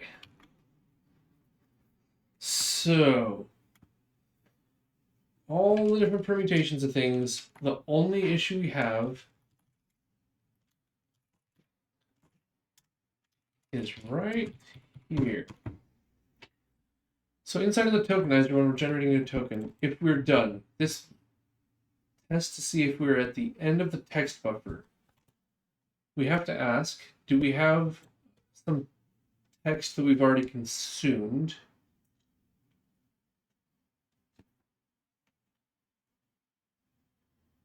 But haven't finished using up yet. And if we're in a state where we can accept,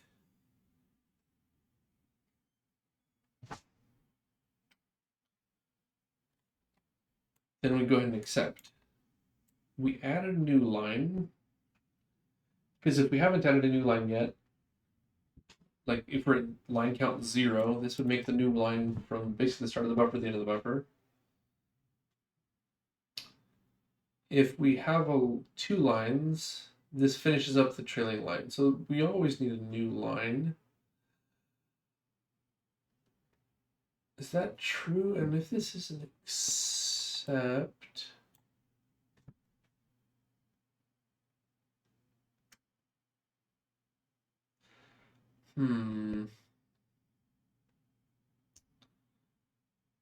we used to also check something. We'll look at the diff with tokenizer. Get let's show tokenizer.cvp. Okay.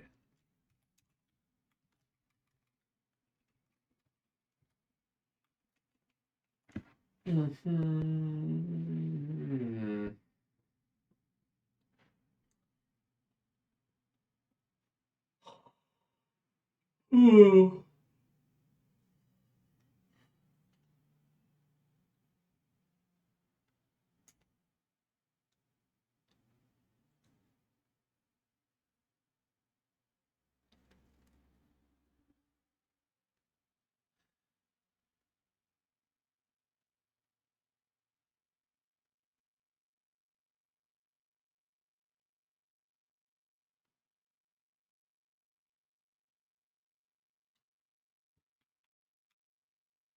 Curious.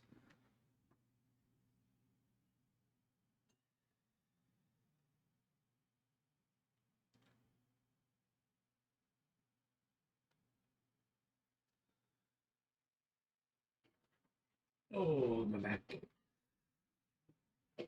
Yep. Yep. Gonna have to take it easy this weekend.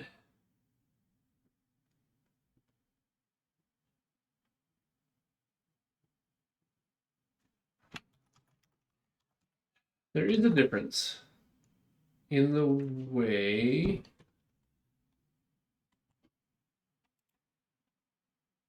we have to treat the tokenizer in lazy.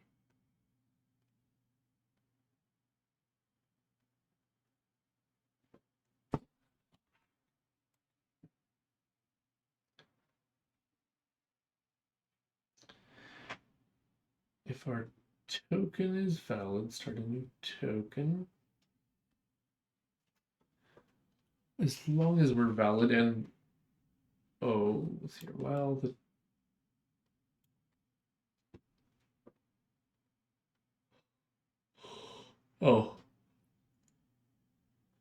I get it.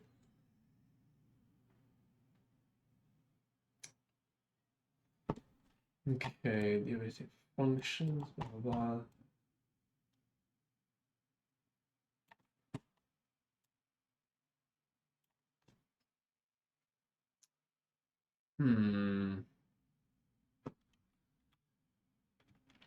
This explodes out to a bunch of state dispatches, which is fine. Next state.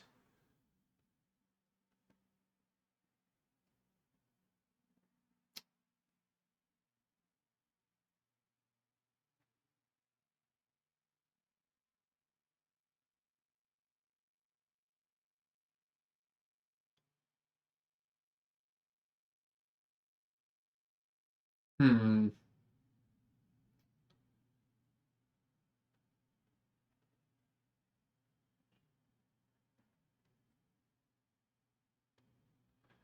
the token is valid or if we are done, we break out. That's fine. If we broke out because we are done, we have to do the trailing piece. Let's go change up our test one more way. Let's just add the number 13 at the end of everything. And add one more token. We expect 6 now.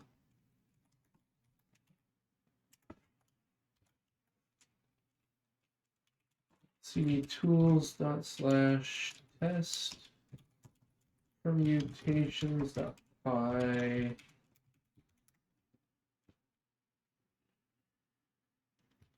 So that's if we put a real token at the end.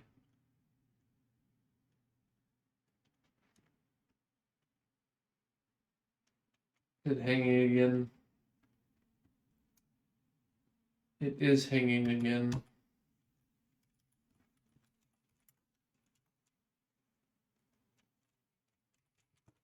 The only way this works is if the last thing is a new line.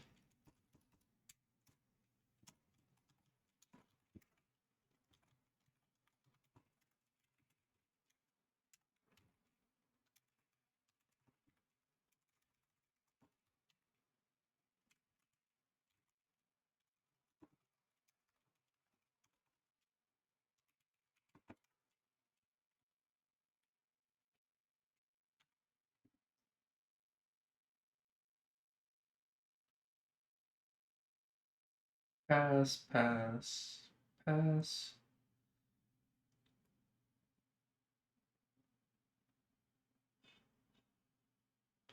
But the lazy processor will hang forever.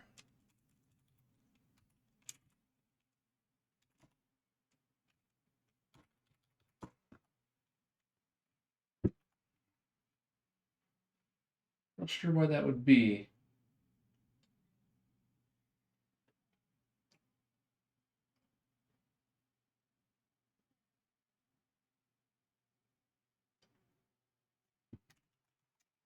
So our diagnosis in the journal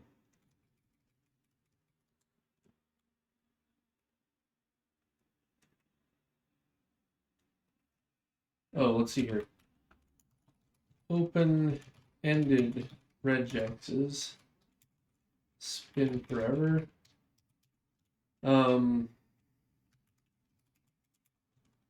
Fixed termination regexes give the wrong line count.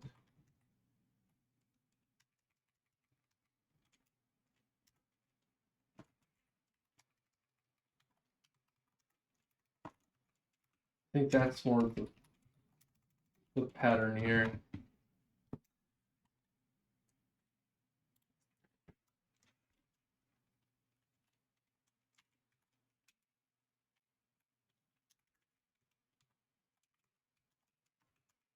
In lazy. So an open-ended regex spins forever. What do I mean by open-ended regex? It's this one, temp.v2. These ones with a star or a plus at the end. So white space and the token. I can put a string at the end and it will work. Oh, will it? But right now it's finishing on, if I just leave it with like a comma at the end, which is, again, it's a closed length.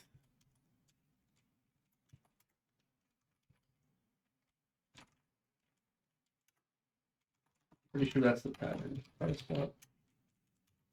CPP. So if I remove the trailing new line,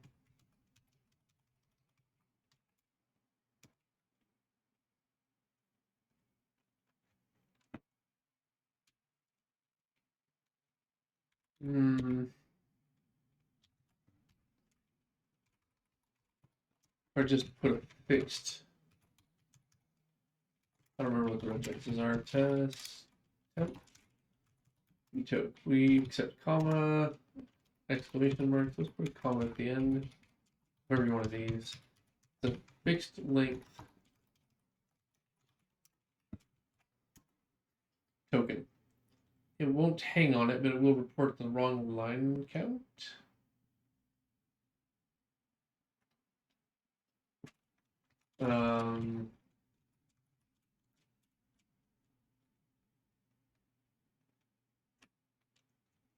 But the batch processors will work. Okay. Even though I didn't change the number of lines. And if it's anything open-ended at all, like white space, or we went through a token, then it fails by hanging forever. That's a good clue. So I think the pattern is correct.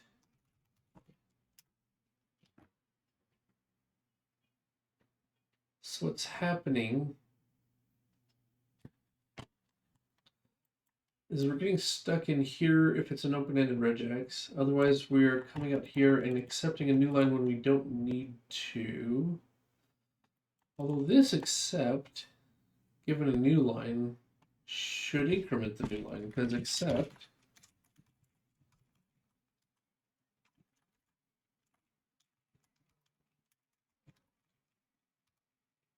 does the do accept actions, which depending on what the current rule ID is,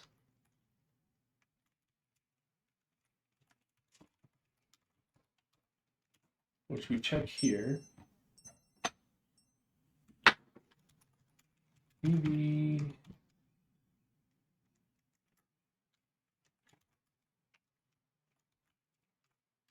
do accept actions.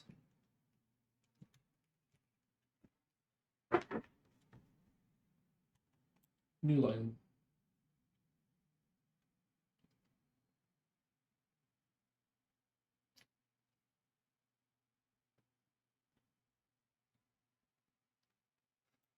No, we do have to accept a new line after that.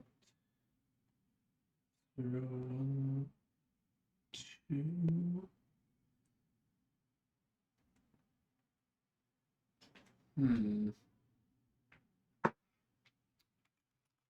We may have to experiment here. Is done. Smart reaching is done for an open-ended thing. I'm not sure why that is. So it really brings us down to here.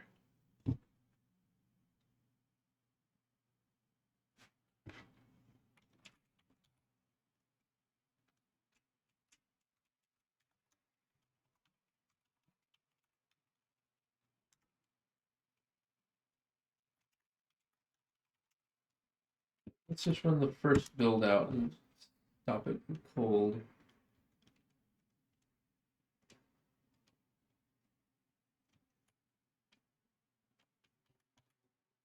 Okay. VV test parser reload is done. All right. Done.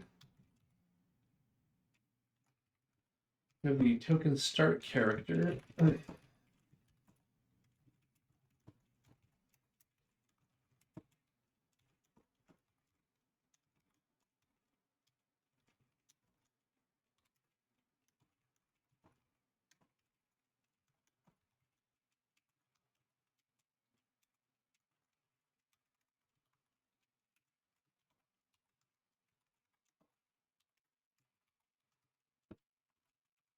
Get our temporary string.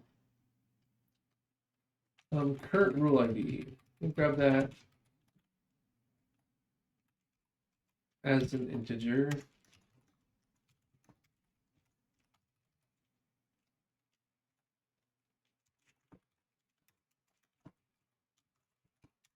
current rule ID.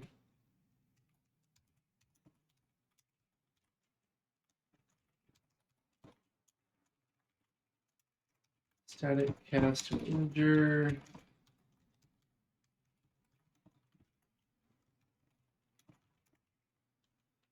Then we want to build that last version. So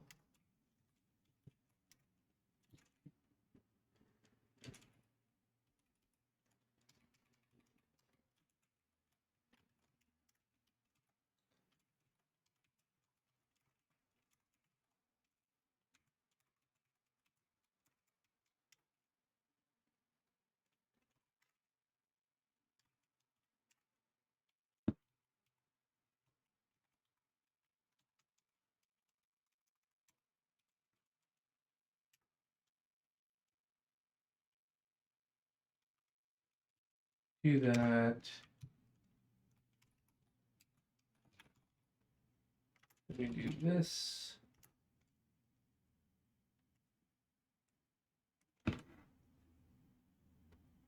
Oh, I see what I'm doing wrong. There we go. Now slash builds debug VV test parser. Expected 6 got 5.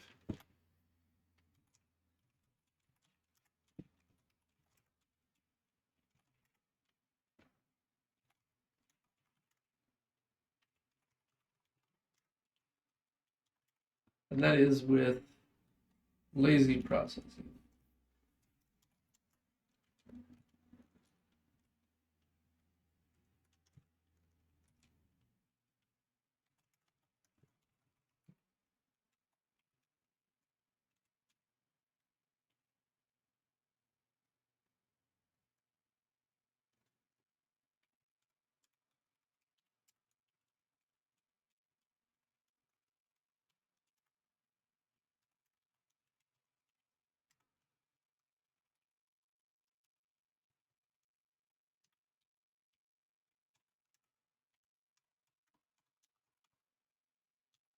Within here. So why didn't it build it?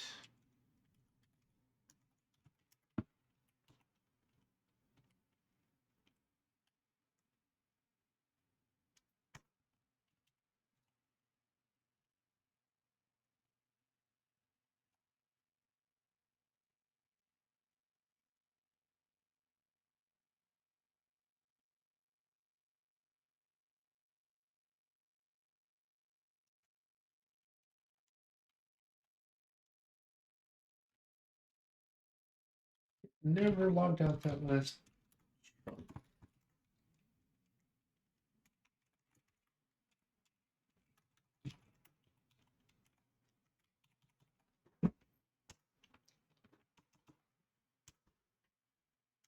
Huh.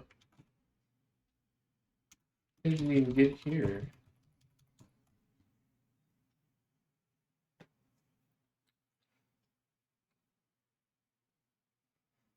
Well, we clearly have some debugging to do around lazy processing at the very end. And right now it's not printing anything to the console, and we're just about out of time. What is it, 5:50? Yeah, I'm about done. But that was good progress today. We're testing a lot of permutations of ways things can go. And we are at least aware of where it breaks down. And it's only really in one case, which is good. It means that once we get some good logging statements in here, or trace through with a debugger, which I've not had much luck with in this project, we should be able to fix it pretty easily next week. With this stuff done, then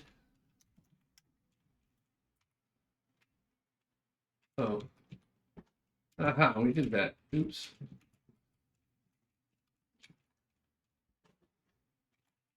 We did that too. We didn't look very closely at our to-do list, did we?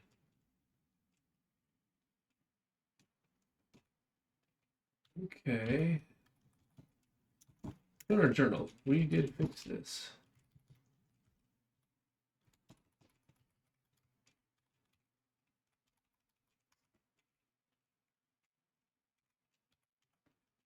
Other encodings have been removed in favor of just using the one in CharRef.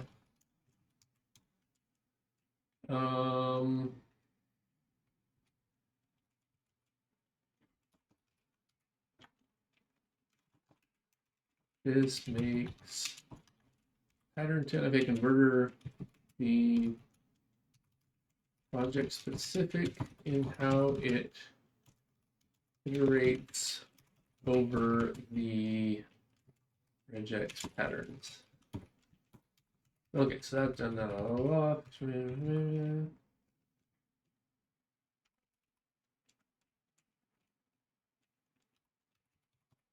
Okay, I think we're in good shape. We know what's wrong. We know what we need to fix next time.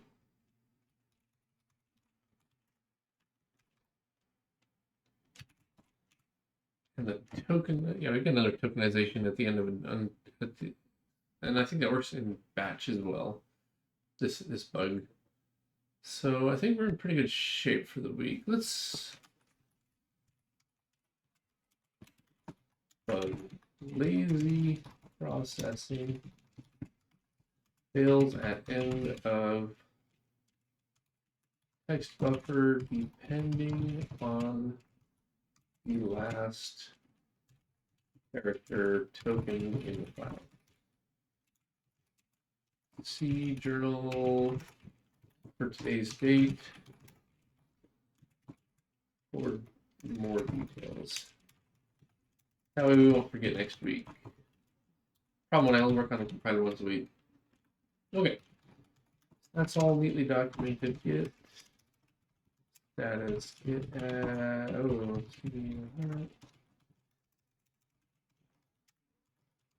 s.cpp should be the running version, right? So we only expect 5 tokens. 1, 2, 3, 4, 5, 6. No, it's 6.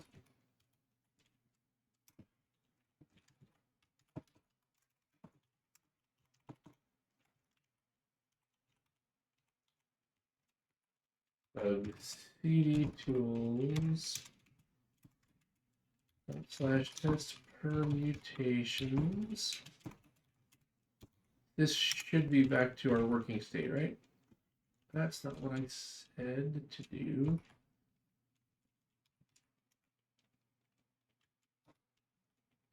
That is what I said to do. So why are you crashing?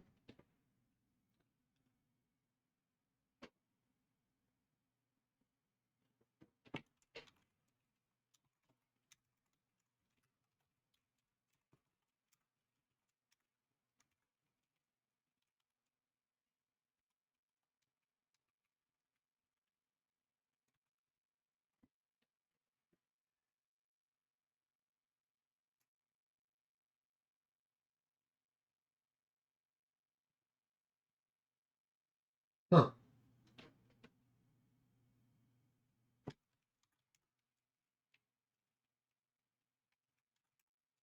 $1.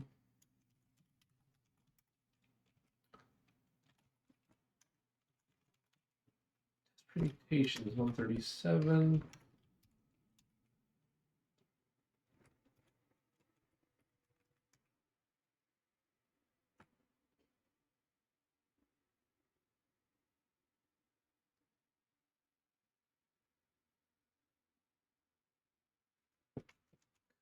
File object. Did I fat finger something in there?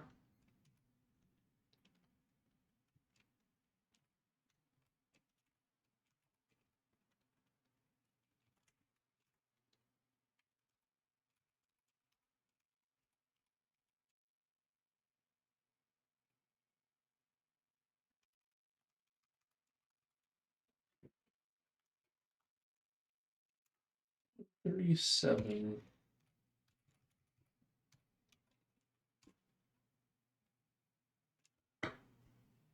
Huh.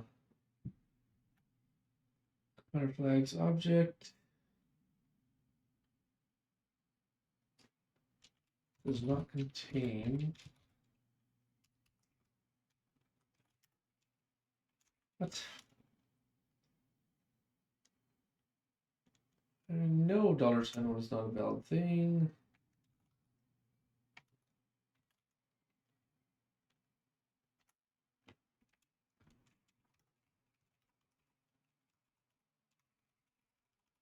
How bizarre. 137.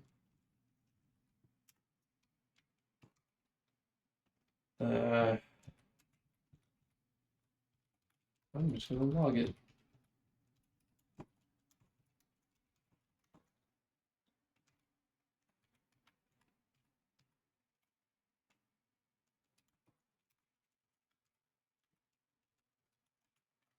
I'd like to know what command that is.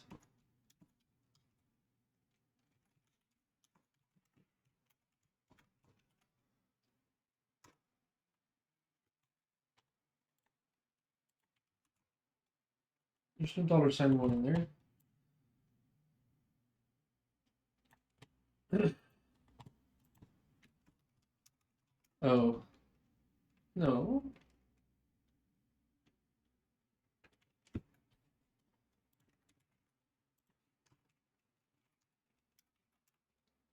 That's fine. Okay, what's going on in utilities then? 102. 102. Execute. Okay. 180.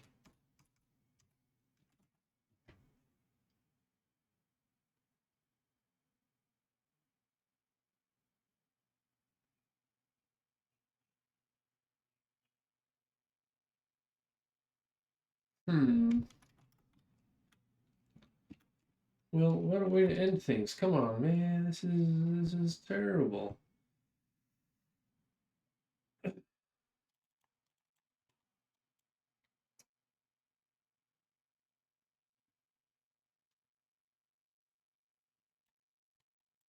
$102, 80.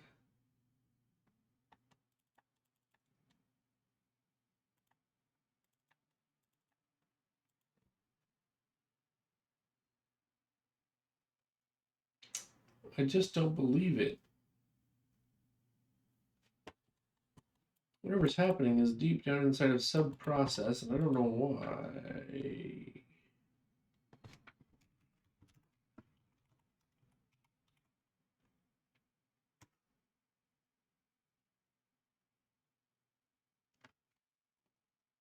This command is correct. And it works.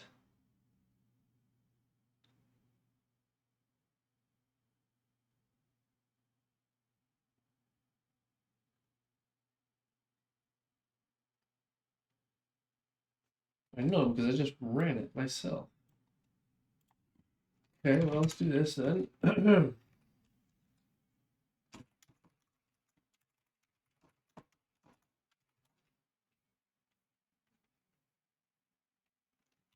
This is the command. It's right here.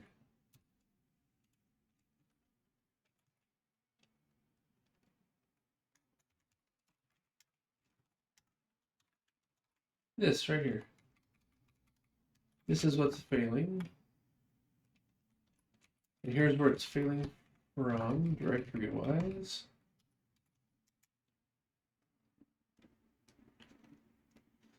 Which I just did manually and it's fine. Oh. What? This was just working. Git status.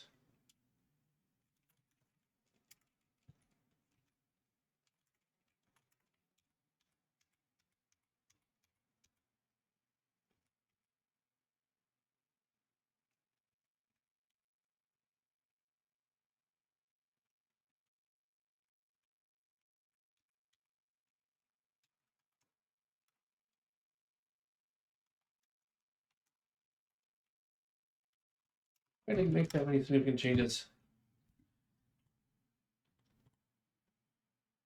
Oh. Did we accidentally add that log file?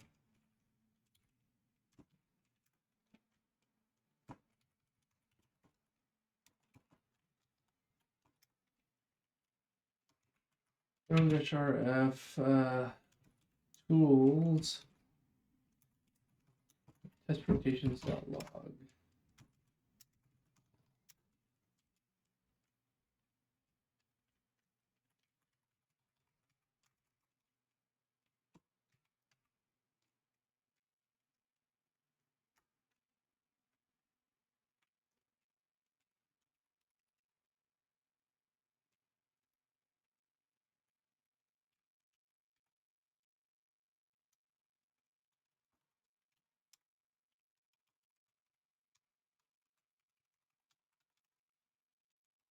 A log file is no good. Expecting the number of tokens. Journal, to-do list, and this is code.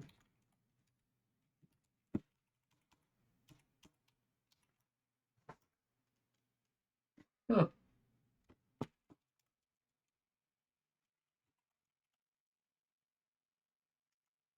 It was working.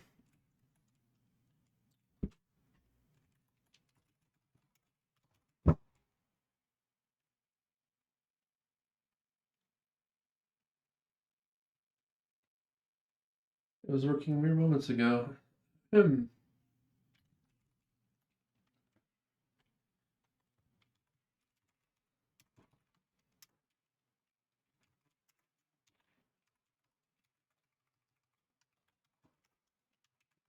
CD here. That's the command. It works fine. Everything about this is correct.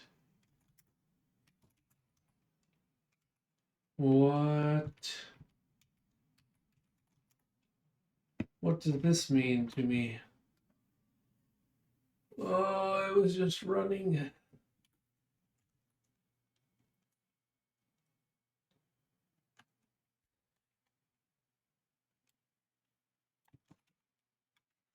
I don't like starting the weekend when things not running.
Is this a thing?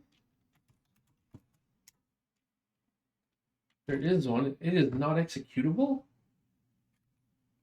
What? Oh, that's not good.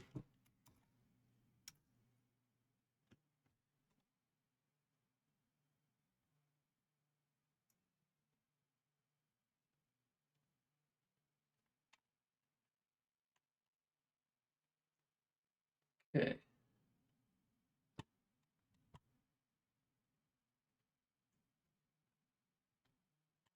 G++.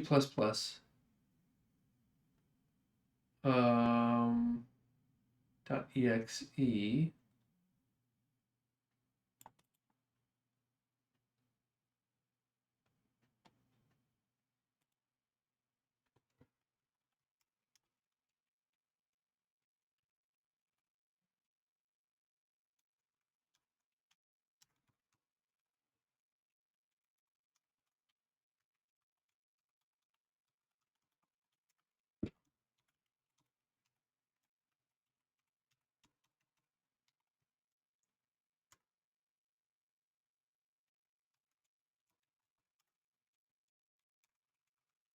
cd tools / test permutations 5 cd backup.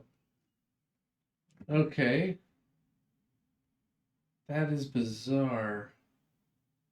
When did G++ get created? Okay, now it's failing for the reasons that I expect. That's not CPP. 5, we took out the failing one. Okay.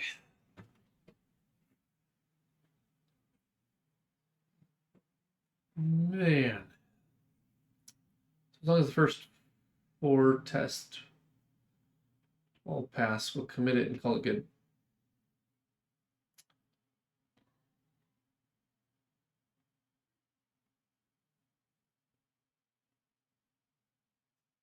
Okay. I'm happy with that. Journal.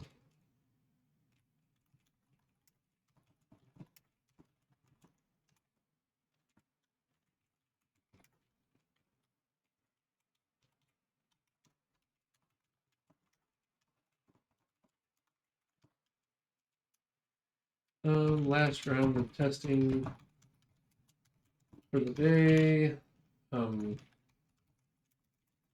Trailing stuff in lazy is broke. All right, that's probably a good pausing point. We've got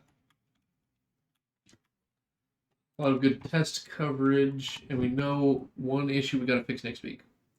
If that goes quickly, no, it won't go quickly because we got to test both of those, like unterminated tokens as well as terminated tokens. Ooh. Which means I have to review what I'm doing in a couple of spots in the code. But anyway, that's fine. If we get all that done, then we can start the go-to version of all of this, and that will be very exciting. So thanks for joining me. Thanks for all the discussion and chit-chat. You have a wonderful weekend, and I will see you next week. Bye-bye.